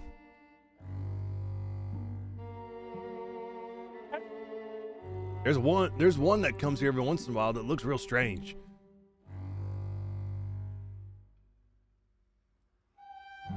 Thought I heard it talking one time. Say. Telling the tooth. Nice one. Well, anyway, I got these. I got the sutures here. I hate to tell you this, but this is probably gonna hurt. I'm kind of used to it, but Well, that's real grim, son. I hate to hear that.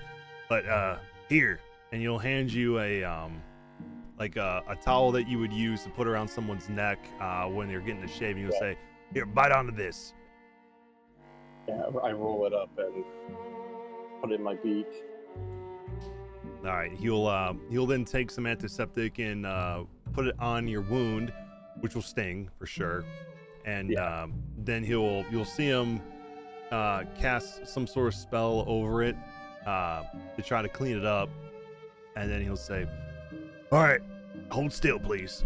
And then he'll start suturing it up. Roll me a con save.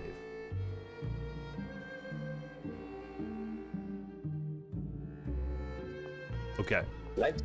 Despite it hurting quite a lot, you manage to stay conscious through his stitching as he stitches it up. And then afterwards you'll say, "All right, well, you're tougher than you look. You said you're used to it. Does seem to be the truth. Well, but this should get you by for a while. The bile inside you will probably still bother you a little bit for a little while, but this should at least cut your healing time in half." thanks. Just be light on it. Don't break the sutures, or else you're gonna have to come back here again. All right, like I said, 100 gold. Yeah, so I will give them the gold that I have. Well, thank you very much, sir. What brings you into town anyway? You definitely don't look like people that typically live around here. And I haven't seen your face before. What brings you here? We're on a train that unfortunately crashed. Oh, you were on the Ghostlight Express? Yeah, we were. Both of you were? Headed to.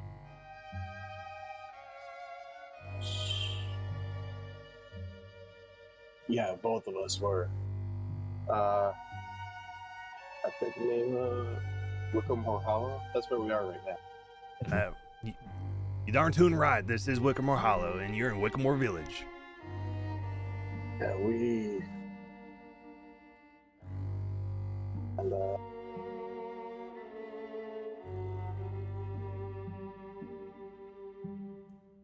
I looked to Madeira if she's still here.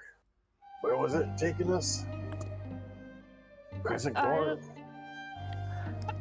I don't think it was expressly stated. I know that Philip and Adela Dreskenwald were going to Chateau de Lune, but I don't know if we were getting off with them or if we were going further on down the line. I don't think it was expressly stated where we were going. Oh, you know the Lord and Lady? Yeah. We've met. Oh, interesting. What a coincidence that is, that you happen to be on the train with the Lord and Lady here, and you happen to end up here in Wickamore Hollow. They haven't stepped foot here since they took power. Quite Well, interesting. they're here now. Well, yeah, it would seem to be so. And you find yourself here in my barbershop. You know what? I feel for you in this injury that you took. You said you took an axe to the stomach. That's nasty business. I do make some homemade moonshine here if you would like a sip. Get hurt. Get hurt more than that Remoraz. Well, it won't give you hallucinations, but it'll sure kick your ass a little bit. I make it strong. Oh, I'll take it. All right, what about you, young lady? Take a sip of the moonshine? I got still in the you back. know what? Sure, I'll have a little bit. All right. Just have you ever had any moonshine before? Nope. All right, well, it'll make your gills flutter, that's for sure. All right, and then he'll head to the back, and you hear some clanging, and then he'll bring out a large jug that has 3 X's on it, and he said, this is my moonshine here. This is 120 proof. It's the strong stuff. Drink it slowly, or else it might make you go blind. Yes. Hey, you're in. It let me in on my phone. Oh, interesting. That's gotta be your I computer. I wanted to test it just to see, and don't know why. Interesting. Okay. Try clearing out your cache and your cookies and see if maybe that's the reason why. But in any case, he'll hand you the bottle and say, "Drink it straight from the jug, but slowly." I'll take a shot's worth, a swig, and hand it over to Madeira. Okay. We'll take it and take a swig. Okay. Both of you roll me con saves. Yep, that's what I thought. 15. 15 was the DC. 6. 6. All right. Revan, you'll take it, and you'll feel that intense burn as it goes down, and it's strong for sure, but you're able to handle it. Madeira, as soon as you drink it, it's too strong for you, and you feel yourself wanting to cough it up, but you manage to swing it down, but then your vision starts to go a little bit leery as you are now blinded for the next minute. Okay. Madeira's gonna be panicking a little bit because I don't think she's ever been blind, but she's gonna do her best not to drop the jug. She'll hold it out. There, careful, like, lady. Somebody else take this. I told you to drink it slow. All right, we'll make sure we won't give this young lady any more of this, because, hey, can you see me? Is your eye simpatico? Absolutely not. Oh, I tried to tell you, this stuff is strong. You might want to sit here. Let me sit down in this barber chair real quick. Don't want you to fall over something and hurt yourself. All right, she's gonna follow him and then gently sit down. All right. While you're at it, do you need any need a haircut? You need any dental work done or any injuries you need taken care of? I'm quite all right, but thank you. All right. I'll just wait for this to phase out. All right. Well, welcome to Wickamore Village. What a way to start, huh? Get blinded from some moonshine. That's a good way to get used to this place with all that goes on here. But tell me, are you the only two that travel into town? No, there were 6 of us in total. Oh. All right. Yeah, 6. Where's the other 4 at?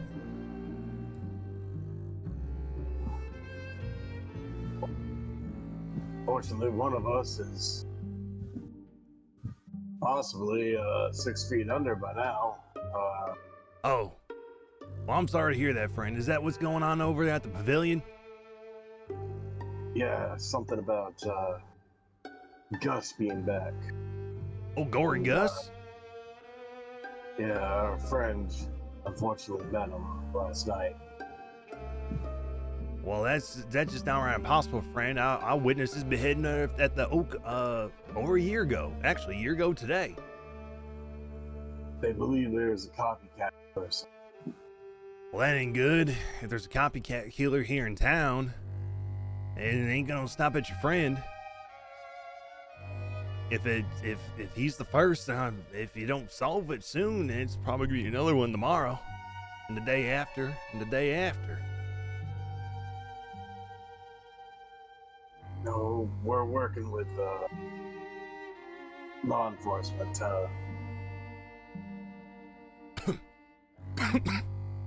Oh, you're working with Doris and Howie, sorry. Yeah. Oh, okay. Well, I thought I heard something last night. I sleep here at the barber shop. Oftentimes, I sit here in that chair that you're sitting in right now and wait for customers before the nightfall comes in, and I often find myself falling asleep here. I thought I heard some kind of commotion outside last night, but I thought that was just the old oak tree meandering around like it usually does. But it sounded close to my barber shop. Well, it actually happened at where the old oak tree normally sits. Oh. So it was an undue sacrifice. Yeah. Well, that won't make Doris very happy. I mean, that's just straight up murder at that point. I mean... No, this was a sacrifice to the Crooked Queen, not is it the Green Witch or... The Green Queen? The Green Queen? Yeah. That don't seem right, though, because we did our sacrifice the other night. This one's just out of the ordinary. I mean, if this person's a copycat killer of Gus, then I doubt it has anything to do with sacrifice to the Green Queen. I don't know what you mean by a crooked queen, though. I mean, the Green Queen ain't crooked at all. She's a benevolent person, and she takes care of nature around here. She keeps us safe so long as we give her a blood sacrifice monthly. I mean, we used to do human sacrifices and when it was first our inception here in Wickermore Village, but then we realized that was probably a little barbaric to do at first, so we started going with animals after that, just so we could keep our population safe. But you know, those the people that you first sacrificed, are those the ones that are on the tree of many faces? Yeah, every one of them was a sacrifice. Some of them were just typical sacrifices in the early days, and then the faces after that were people that were criminals at some point, and we sacrificed it to the tree. You know, we figured if we were gonna behead them or kill them for the crimes they committed, we might as well do it in the name of the Green Queen. And feed the tree the blood of those that were sacrificing to keep us safe here.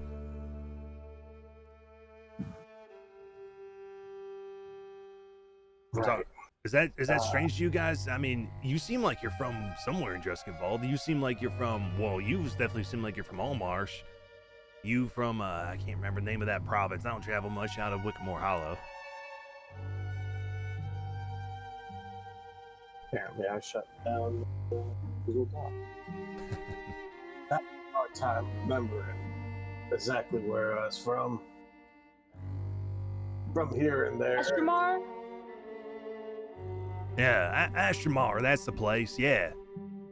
This one knows her geography.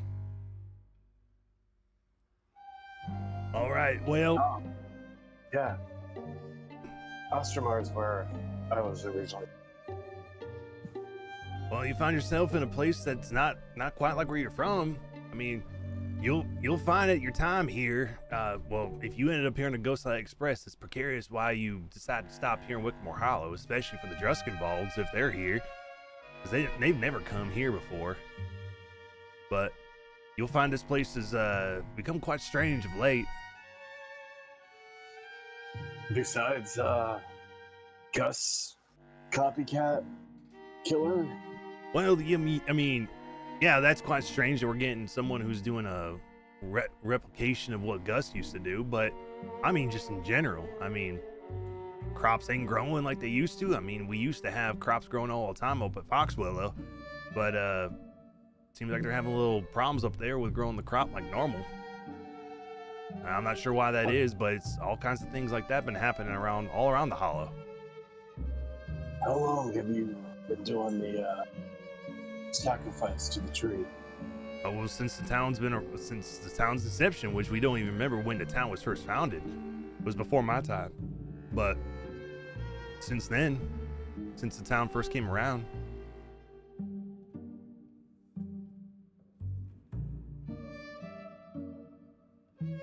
Alright, well, thanks for stitching me up.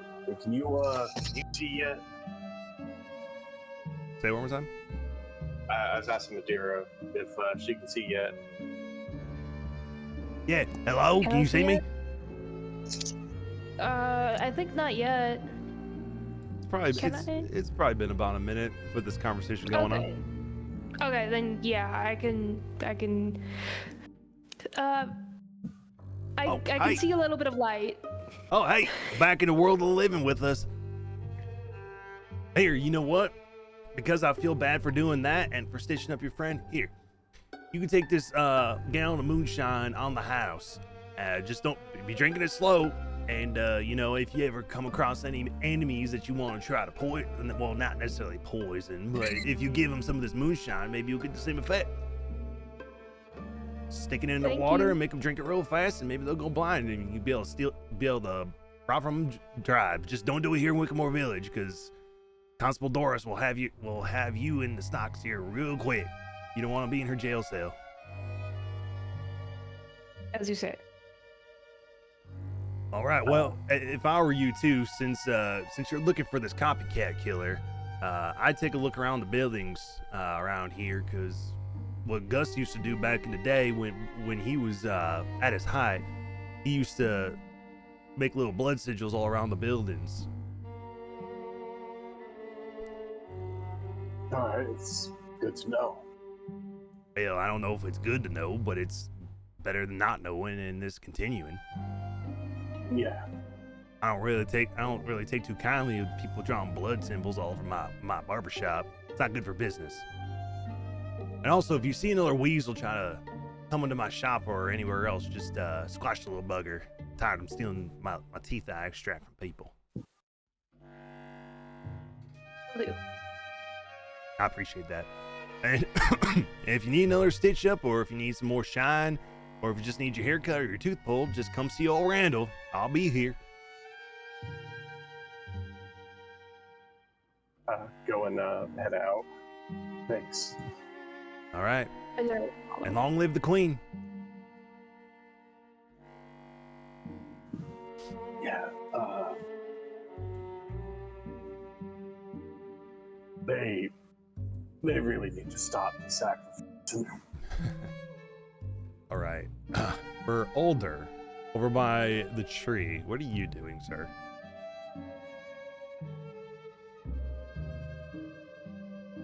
You're muted if you didn't know that. I did not know that. Yeah, you know, I heard my friends say to these cops that I was probably down by the tree, so just to sort of like back up them covering for me, that's where I head. Okay. You head to the tree to cover for your friends, make sure that nobody's getting any ideas that you were somewhere else and doing up to no good. Since you weren't there for the Zone of Truth to answer questions, since you were in pig form, giving Deputy Butterman the old runaround. All right. When you go out to this tree, you still see the slick of blood in front of it that's now starting to dry into the ground as it seems to be getting like pulled into the ground. Do you do anything while you're here? No. Is there anybody there for me? Is there anybody just like hanging out by the tree? At the moment, right near the tree, no. But when you look around, when you look over by the statue over here, you do see a raggedy-looking man with a shovel standing there, kind of mumbling to himself. You just hear like, and he looks like this. God, I love him.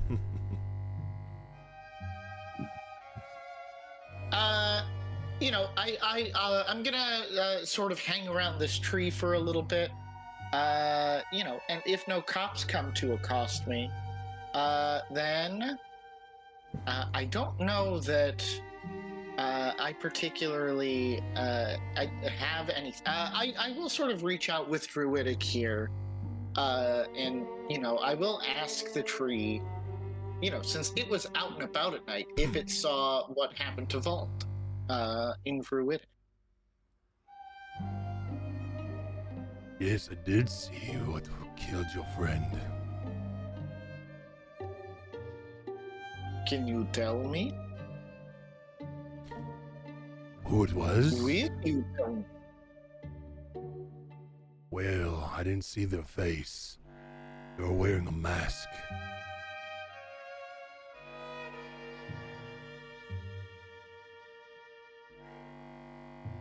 Was anybody else out of doors last night? Just Rusty. Who is that? That's the weird fellow standing by the statue over there. He mirrors around all kinds of hours, even during the witching hours. Doesn't seem to be afraid of the dark. Thank you, brother of bark. And I'm gonna go strike up a conversation with Rusty. Okay. Pray for me.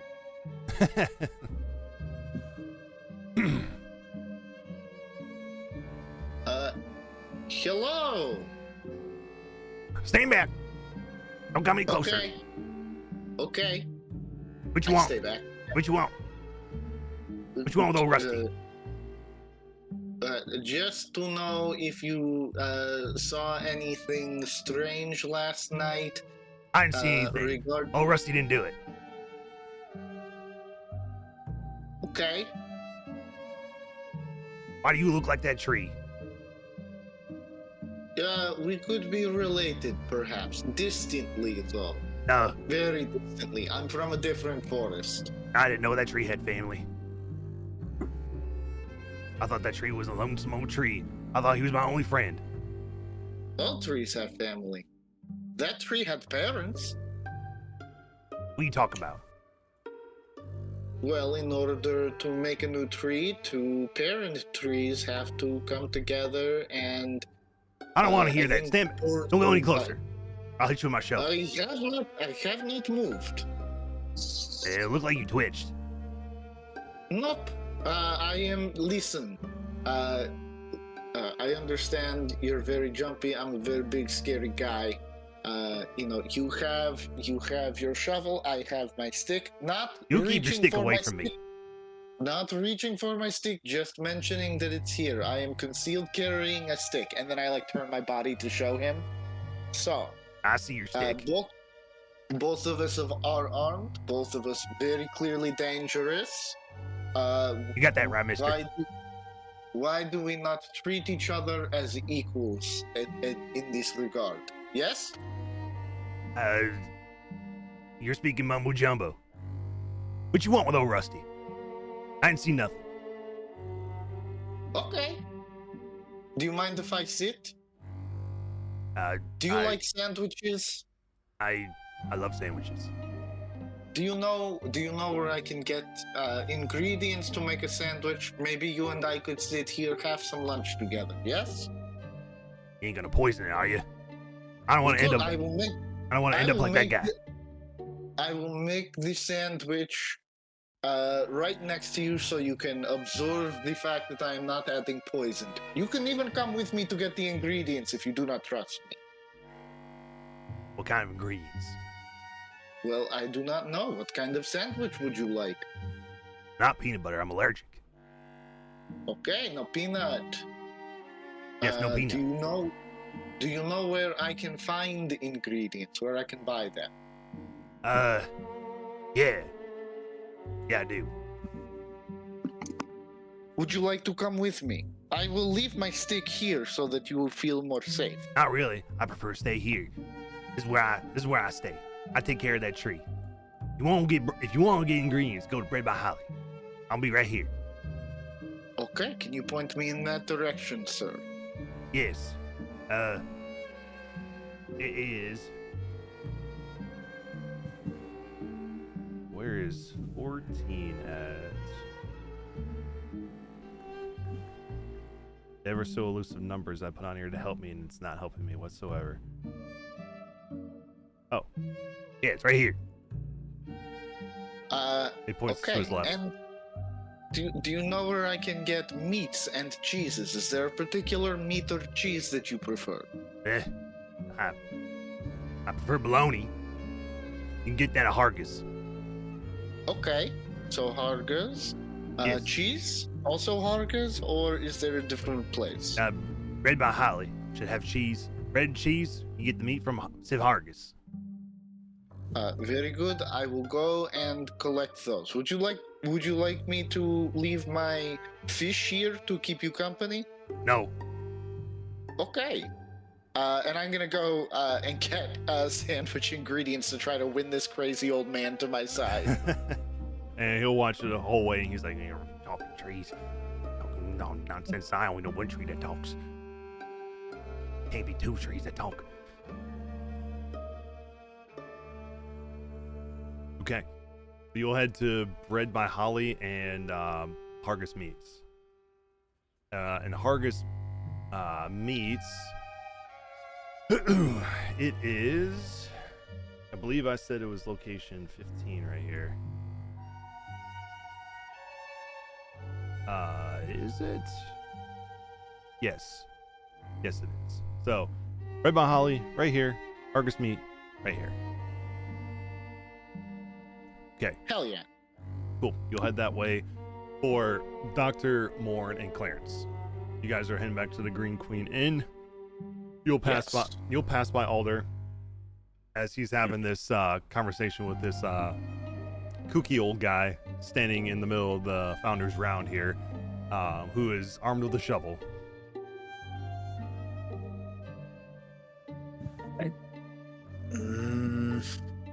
Not gonna touch that. Yeah, let's just keep going. Okay. All right. You'll head back into the Green Queen Inn, and you'll see. Yep. Can I stop Clarence before we go in? Because though I don't know, I know this lady was kind of giving us the stink eye. Mm-hmm. And I kind of want to confer with Clarence. Do you believe she could be actually involved in the killing?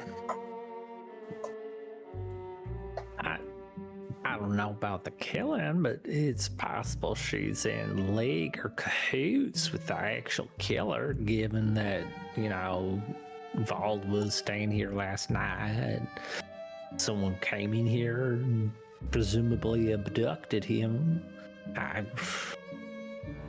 She may not be the one dragging the body herself, but she might know who it was.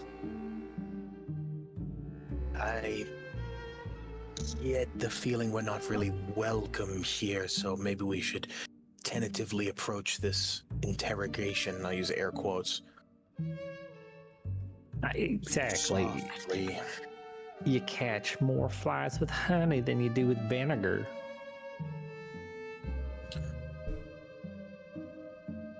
And I'm gonna nod to that and open the door. Okay. Yeah, you'll enter into the Green Queen Inn, and you'll see Alda standing there, currently preparing breakfast. And you'll also see standing on one of the shelves in here, a particular creature that you haven't seen before.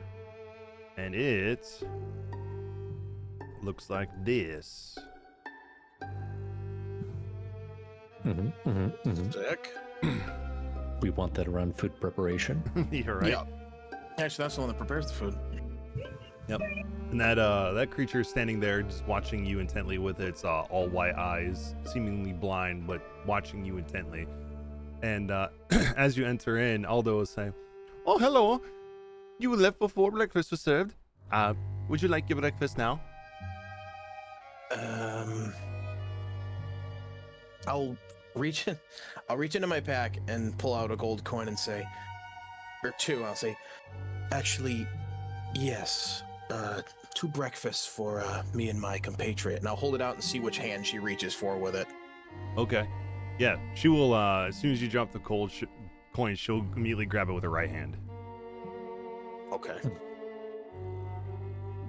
Okay. What would you like for breakfast?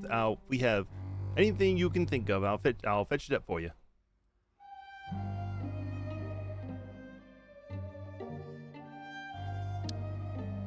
Before I answer, is there like a back room? Yes. I want to kind of look to Clarence. I don't actually know the menu because I don't eat, so. Me neither. Shit. What's the saying? Dealer's choice. Why don't you surprise us? Okay, some eggs and bacon coming right up. That sounds perfect. Thank you. I love eggs and bacon. You really seem to like it. I am very convinced. And she will start whipping up some eggs and bacon. Okay, I'll gesture to the table for me and for Clarence, and I'll sit down, put the 2 plates of food in front of us, and I want to lean in and whisper to Clarence. I was gonna say we could try and get into the back room, and I'll gesture with my thumb towards a creepy ass bird. I think she's got extra eyes in here. Do you think maybe we can spook that bird off, or is that going to be too suspicious? DM, how does it look like stock still, or is that thing moving at all, or is it just looking? The bird. It's moving with robotic movements, its head's kind of twitching a little bit, but it is staring at you the entire time.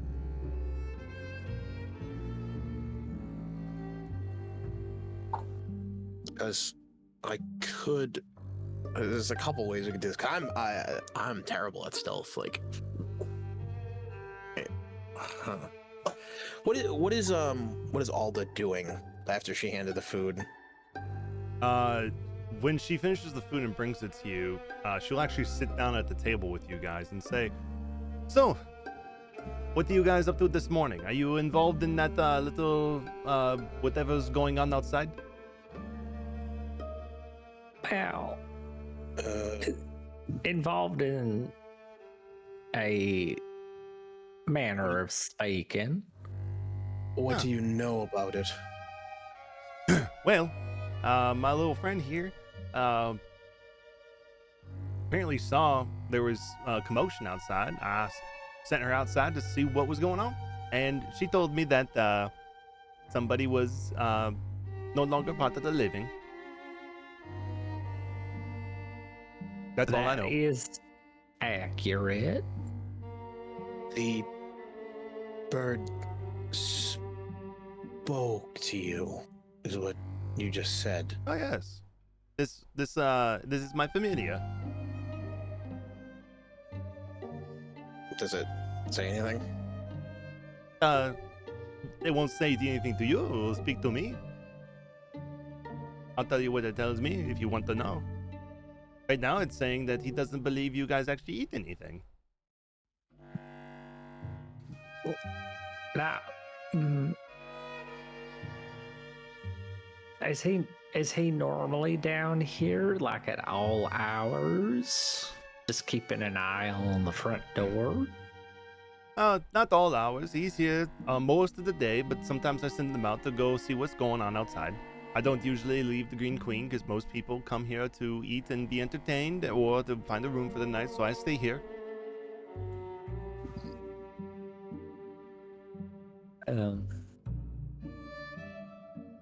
You think we should play this honest or try and milk for more information?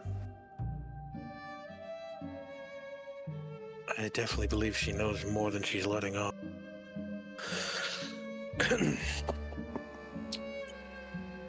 If I were to have Pox try to sneak into the back room, he would have to go against both her and the familiar's sight, right, for a stealth check. Yeah.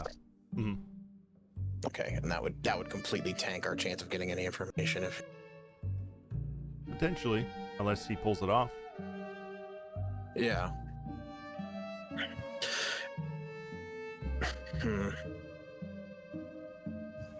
Trying to think of the right question to ask without immediately flagging that we have some sort of suspicion of her. You're right, yeah. Sure. So that commotion, as we alluded to, was regarding someone being unalived over the course of the evening last night.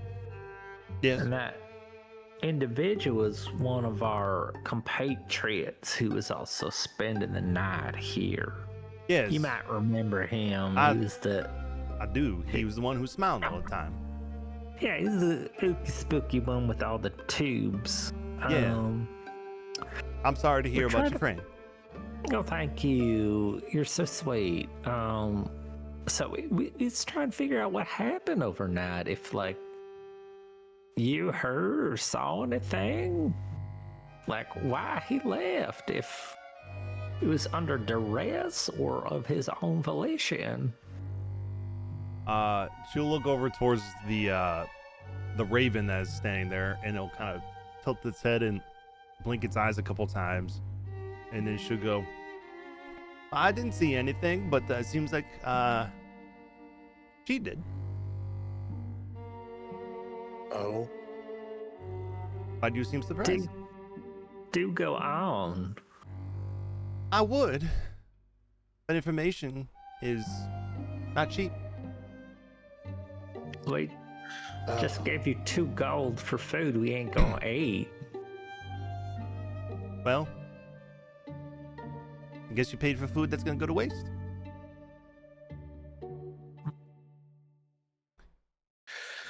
So, touche. I wanna lean over to Clarence.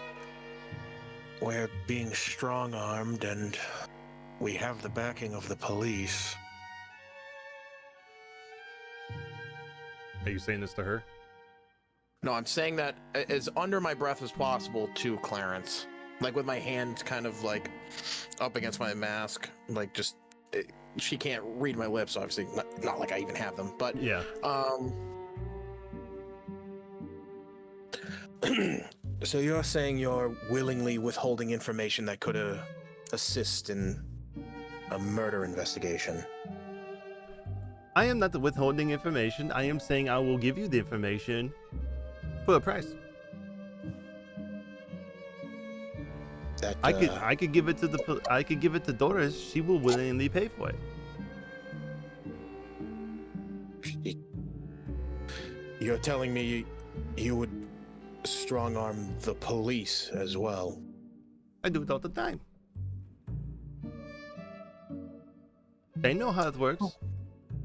Okay, hypothetically, if I were to ask you how much you're going to charge for this information, what would it be?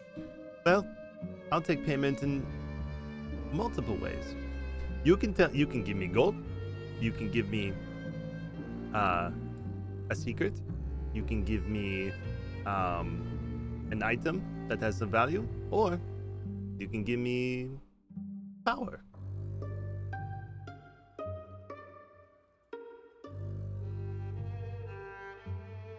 What exactly do you mean with power?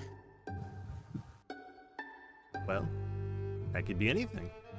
If you have knowledge, that would be powerful to know. Knowledge for knowledge. Knowledge is power.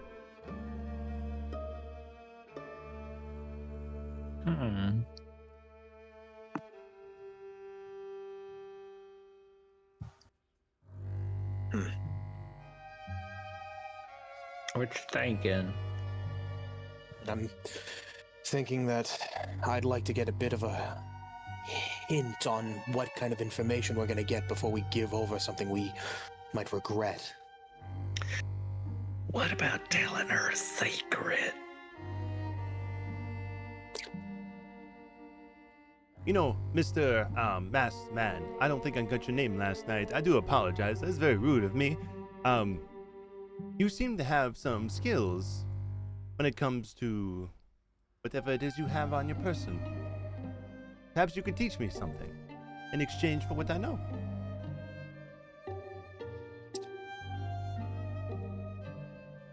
Perhaps.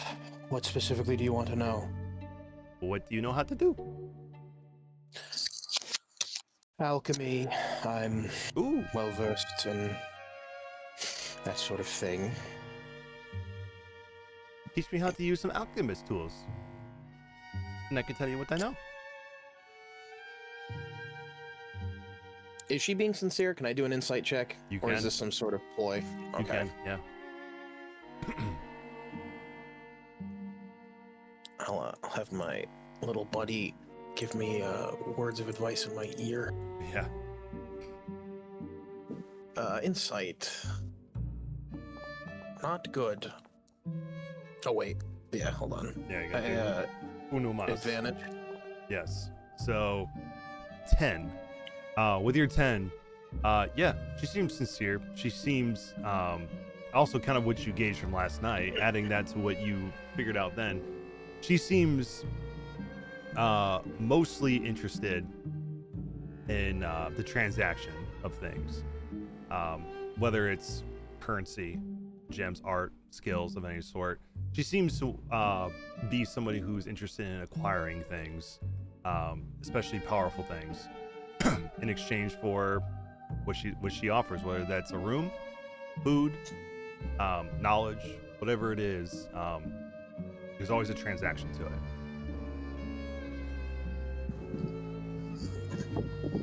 I want to glance over at Clarence and get his input before I proceed.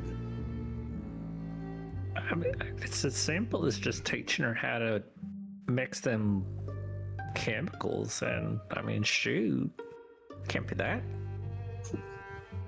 sneaky. Or I don't see any ulterior motives with that, right? There's always an ulterior motive, but fine. Bring me ink and parchment. We can start. She'll immediately reach into her waistcoat and slap it on the table and look at you very intrigued. All right, I'll take the ink and the paper, and I'll draw out it's a simplistic alchemical symbol that like basic, like early learning alchemists could use.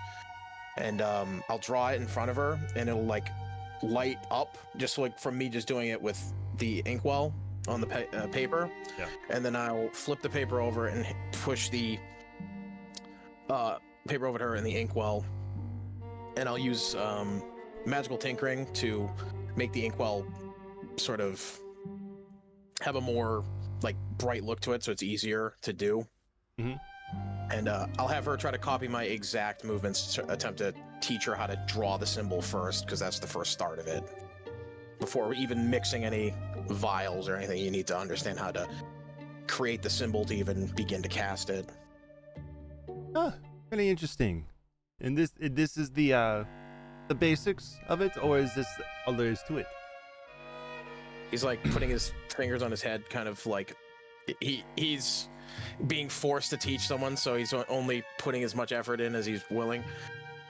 Anyone can learn alchemy. It just takes time, practice. And though I've known wizards, and I point to Clarence, druids who draw their power from the weave or from nature itself, this is a more personal, pulling from life itself, the essence, the idea of spirit. Very interesting. That is the true nature of alchemy as a whole. That's quite interesting. Okay, let's do a speed course, shall we? Sure. Okay. So someone left. Yeah, that was Alder. Oh, okay. He may have lost power or something because he's out of the VTT as well. But then she will look and say, "Okay, step 1 of alchemy learning, got it. Yes. My raven did see someone come in here." Okay. Description? What's the next step? Okay. I will pull out my alchemy tools now that she has the symbol drawn. And I'll take out what is essentially like. I do it in a more gross way because I'm half dead, so I literally carve the symbols into my hands. But I'll take out a brush, and I'll take out like vials of the different colors, and have her put one of the symbols, like paint the symbol on the like top of her hand, and I will attempt to teach her a simple alchemical spell, and I don't know what level of casting she can do, but I'll attempt to teach her detect magic. Okay. In a ritual. Yeah. Okay. To prove that I'm actually teaching her, when she casts this, the alchemical spell correctly, she'll know. Yeah. Okay. She'll go and do everything that you just taught her. And she'll say, I'm starting to get the hang of it. This person was masked. About 5'7". Female build. Okay. That's actually quite helpful. Anything else? Any more to learn? Tons. And I have more. Okay. I will. How willing is she to do something like? Is she actually willing to like do something a bit more, not harmful, but like might be painful for her? Yes, whatever it takes. Okay, I will attempt to teach her, though I don't do it this way. I will attempt to teach her the cantrip Blood Bolt. Okay. So I will hand her... I was gonna say I hand her the dagger with the poison on it, but no, I hand her my normal knife, and I ask her to, with the same alchemical symbol on her hand, just like cause a nick in her palm and focus all of the energy into the symbol on her hand and attempt to coagulate the blood into like basically a dart and shoot it. Okay. I do the same thing, but it's the alchemical symbol is drawn on a tube that's coming out of his like wrist, like kind of like as if he was shooting it like just from the base of his wrist, but she'll just do it from like a slash in her palm. Yeah. Okay. Yeah, she'll do it, and the first time she casts it, she doesn't quite get it right. Just say, I'll get the hang of this one. You have to focus. Okay. I will focus next time I do it.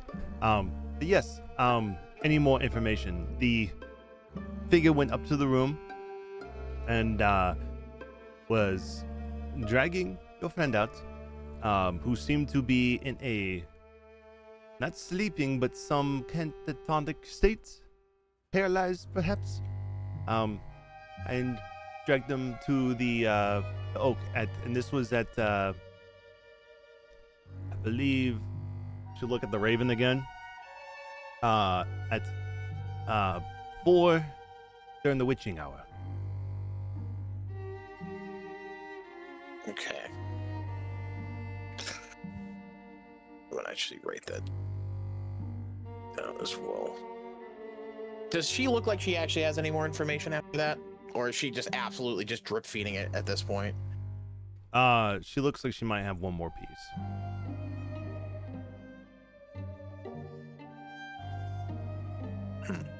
Okay.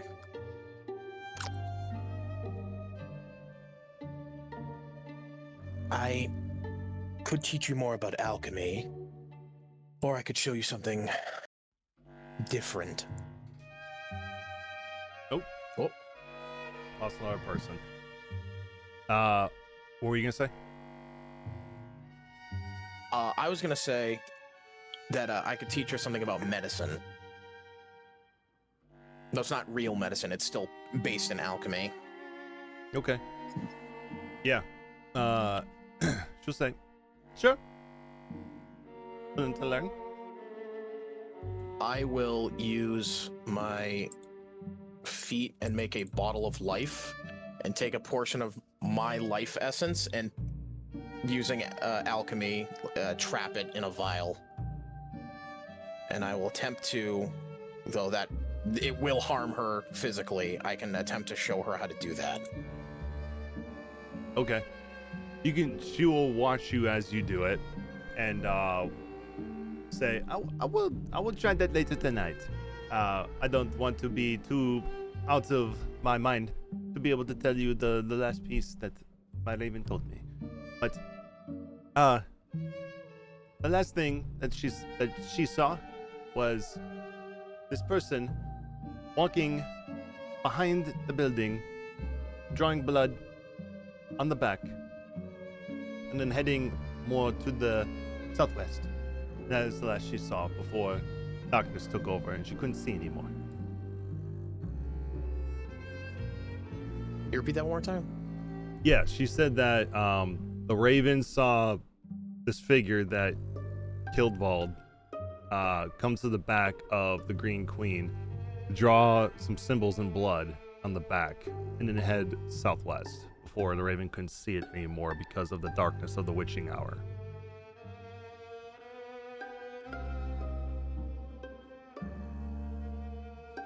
Thank you for the information. I believe the next step is to take a look at these sigils. I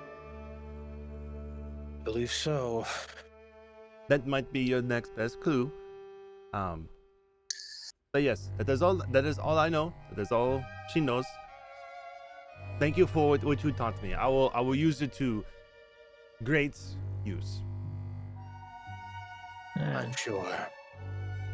Hope that doesn't come back to bite us in the butt, but no, you gotta do what you gotta do. This is true. You know, that is what I am doing. Trade knowledge for knowledge. It's a good transaction. I will stand up and I will grab the food and hand it up to Pock so he can eat it. Okay. Thanks for saying. Oh, thank you, sir. Thank you, sir. You are a good master, sir. And you will devour it. And I guess that's it. Though I'm assuming we're probably ending here because we have. Yeah, we lost 2 people towards the end there. I guess it was part tech issues, and I think Madeira said she had to head out for the night. So yeah, we'll end our session here for tonight, and then we'll pick back up with our little murder mystery next session. So we'll keep it quick because I know some of you guys have to go to work and things like that, especially you, Dr. Moore. So we'll start with you for tonight. You got any highlights or lowlights for today? Oh yeah, I absolutely love any investigative stuff in D&D. I think that's one of my favorite parts, especially when you're. I'm used to playing incredibly low intelligence characters, so it's very to actually interact with the investigation in a more intelligent light than the usual. Yeah, for sure. Yeah, this was like they added in the book. This is part of like a sub adventure thing that you can add in between main plots. They give you a basic story of it and then just let you flesh it out on your own. And I thought it was cool, so I figured I would add it. And but yeah, I'm glad that it's working well for you. It works well with your character for sure. And I thought it was good that even though it's unfortunate we lost Vald, we worked it into the story in a very natural way. Yeah, and it worked out that he was going through madness the night before. It kind of yeah. Someone just told me the music volume was a little high. Okay, I'll turn that down. Appreciate you for letting me know. Cool. Any lowlights that you have? Not for me personally, but it was definitely unfortunate that difficulties, but yeah, that's, you know, here nor there. But personally, no, I didn't have any lowlights. Cool. I appreciate that. Yeah, I don't know what was going on with the tech issues for those 2 folks today. It may have just been something weird for today for some reason. Maybe they're doing something with the server where they couldn't get in. But I'll see what other options I can do to potentially resolve this from happening again. Someone in the chat just said Low Lights Barbershop lacked a terrible pun for name in violation of D&D tradition.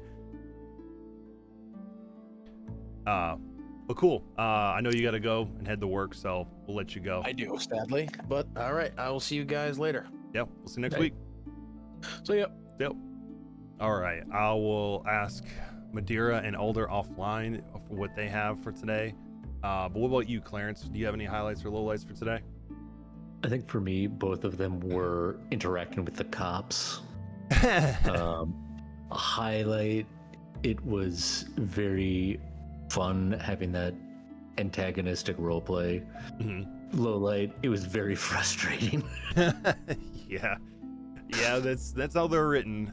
They're written to be, well, not so much for Howie. Howie's a little bit of a different cop here, but yeah, Doris, yeah, she's meant to be this way. She is described as she is hard ass. She is harsh, swift, and a hard ass. She's got a little bit more personality to her than what you guys have learned so far, but yeah, initially she is very very much about laying down the law, very to the book, wants to make sure that she's getting the job done, even though it's frustrating to deal with, especially if she's like accusing you guys of potentially being the problem. Yeah. Cool. So lowlights, dealing with the cops. Highlights, also dealing with the cops. Yeah. Okay. Cool. Sweet. Thanks for sharing. What about you, Revan? I'd have to say highlight was dealing with the tree of many faces, the oak of many faces. That sequence was really cool. Low light, probably not being rich enough to be able to fix all of the wound, but getting the duration cut in half is nothing to scoff at either. Yeah. Another fun session. Yeah. Thanks. Sweet. Yeah, for sure. I'm glad to hear that. We actually have someone in the Twitch chat right now who's looking to potentially take the 6th spot that Bald had. So he was watching the later half of this. He was the one who mentioned the low light for the barbershop thing. So I'll definitely get in touch with him and see if he wants to continue playing or wants to join in. But sweet, yeah, I appreciate you guys giving me those highlights and lowlights. For me, I would say the low light was definitely the tech issue of not being able to get people in. It's always frustrating when there's 1 or 2 people that just can't get into the VTT at all. I have no idea what, like, it just seems random at times where it doesn't work and there's like no way to get around it, which I don't know why. And it's not because of it being a standalone thing either with the port forwarding thing, because we had the same issue when we played Drakenheim. People couldn't get in then either, and I was using a cloud host for that. So I don't know, it's got to be something with their end of the computer. I couldn't tell you, but I'll have to look into it and see why that is, and potentially help them out so that way we can evade this, which is weird because they've been able to get in the first 3 sessions, and then 4th it started getting weird for Madeira, and now it's Alder and her. So don't know why, but hopefully we'll get it figured out. But yeah, I'm looking forward to you guys finishing out this little investigation that you have going on here, and then you guys eventually getting to the dinner later tonight. Yeah, currently in game time, you guys spent about an hour and a half doing this, so it's about 8:30 in the morning. So you guys still got plenty of time to explore the town and see what's all around here before you go up to the estate. So cool. We'll go ahead. I'm gonna go ahead and end the stream. For the guy that's currently in the chat, I will reach out to you on start playing and get you into Discord, and then we'll get you going for next week if you're still interested in playing. But in the meantime, we'll go ahead and end the stream, and we will see everyone next week. So until then, have a good one. See ya. See ya.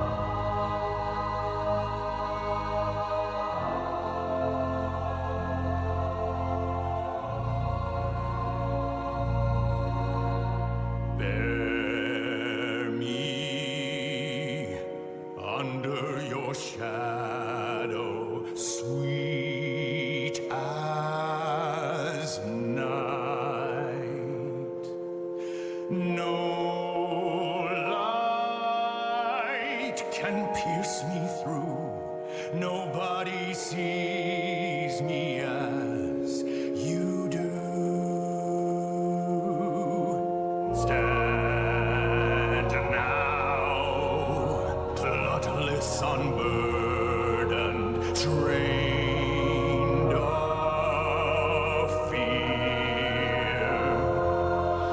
No more must we be shameful, the dread behind our tears.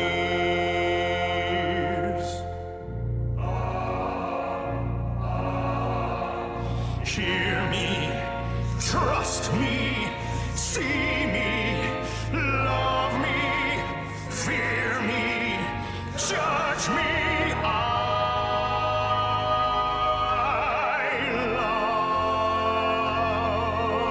love you.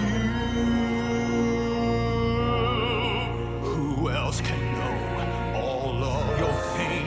Who do you know could carry their shame as long as you have, but never again? For I am filled by endless love and suffering for you.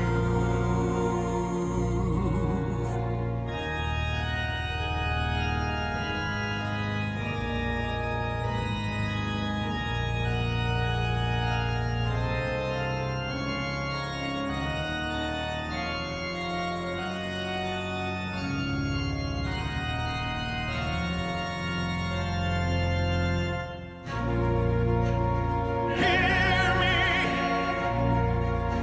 see me, but I know is God's true gift. What thin black crape her love portends, with hearts agape.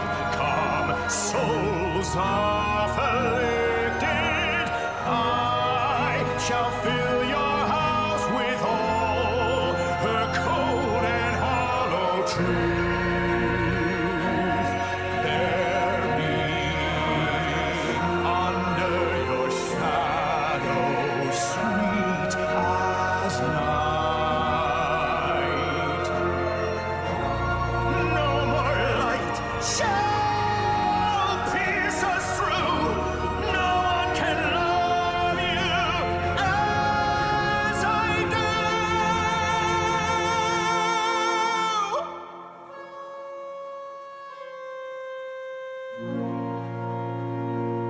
Trust me. Fear me.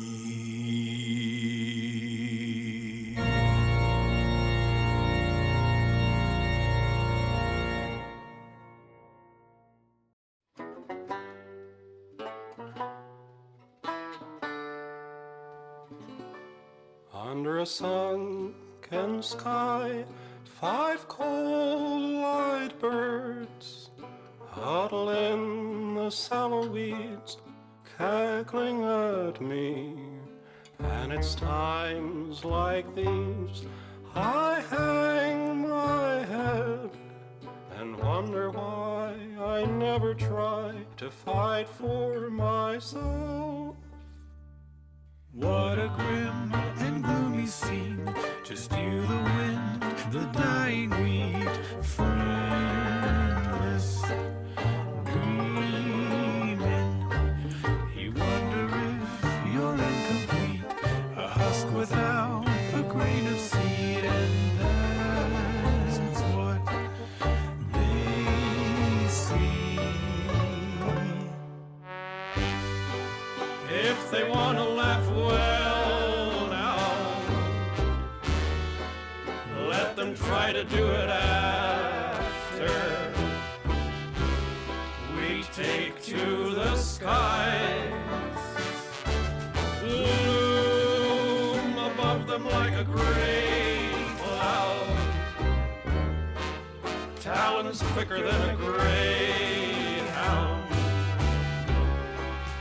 Hear their hearts run.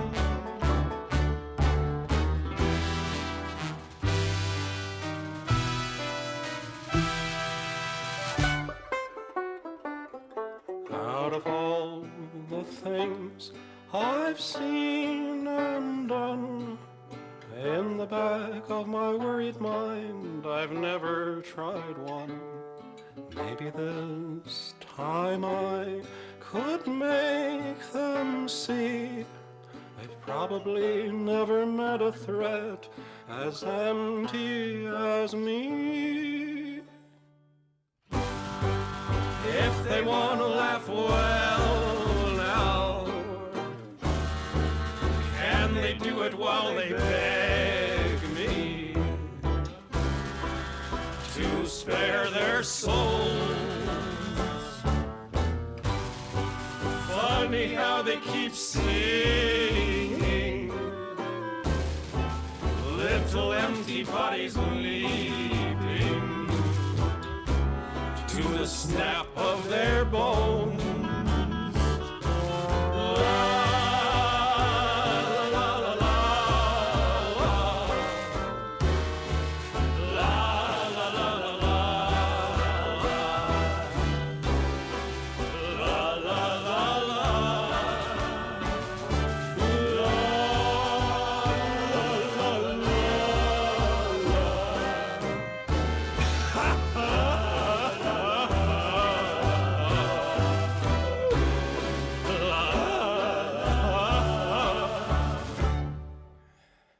Under a sunken sky, two coal-eyed birds huddle in the flattened wheat, staring up at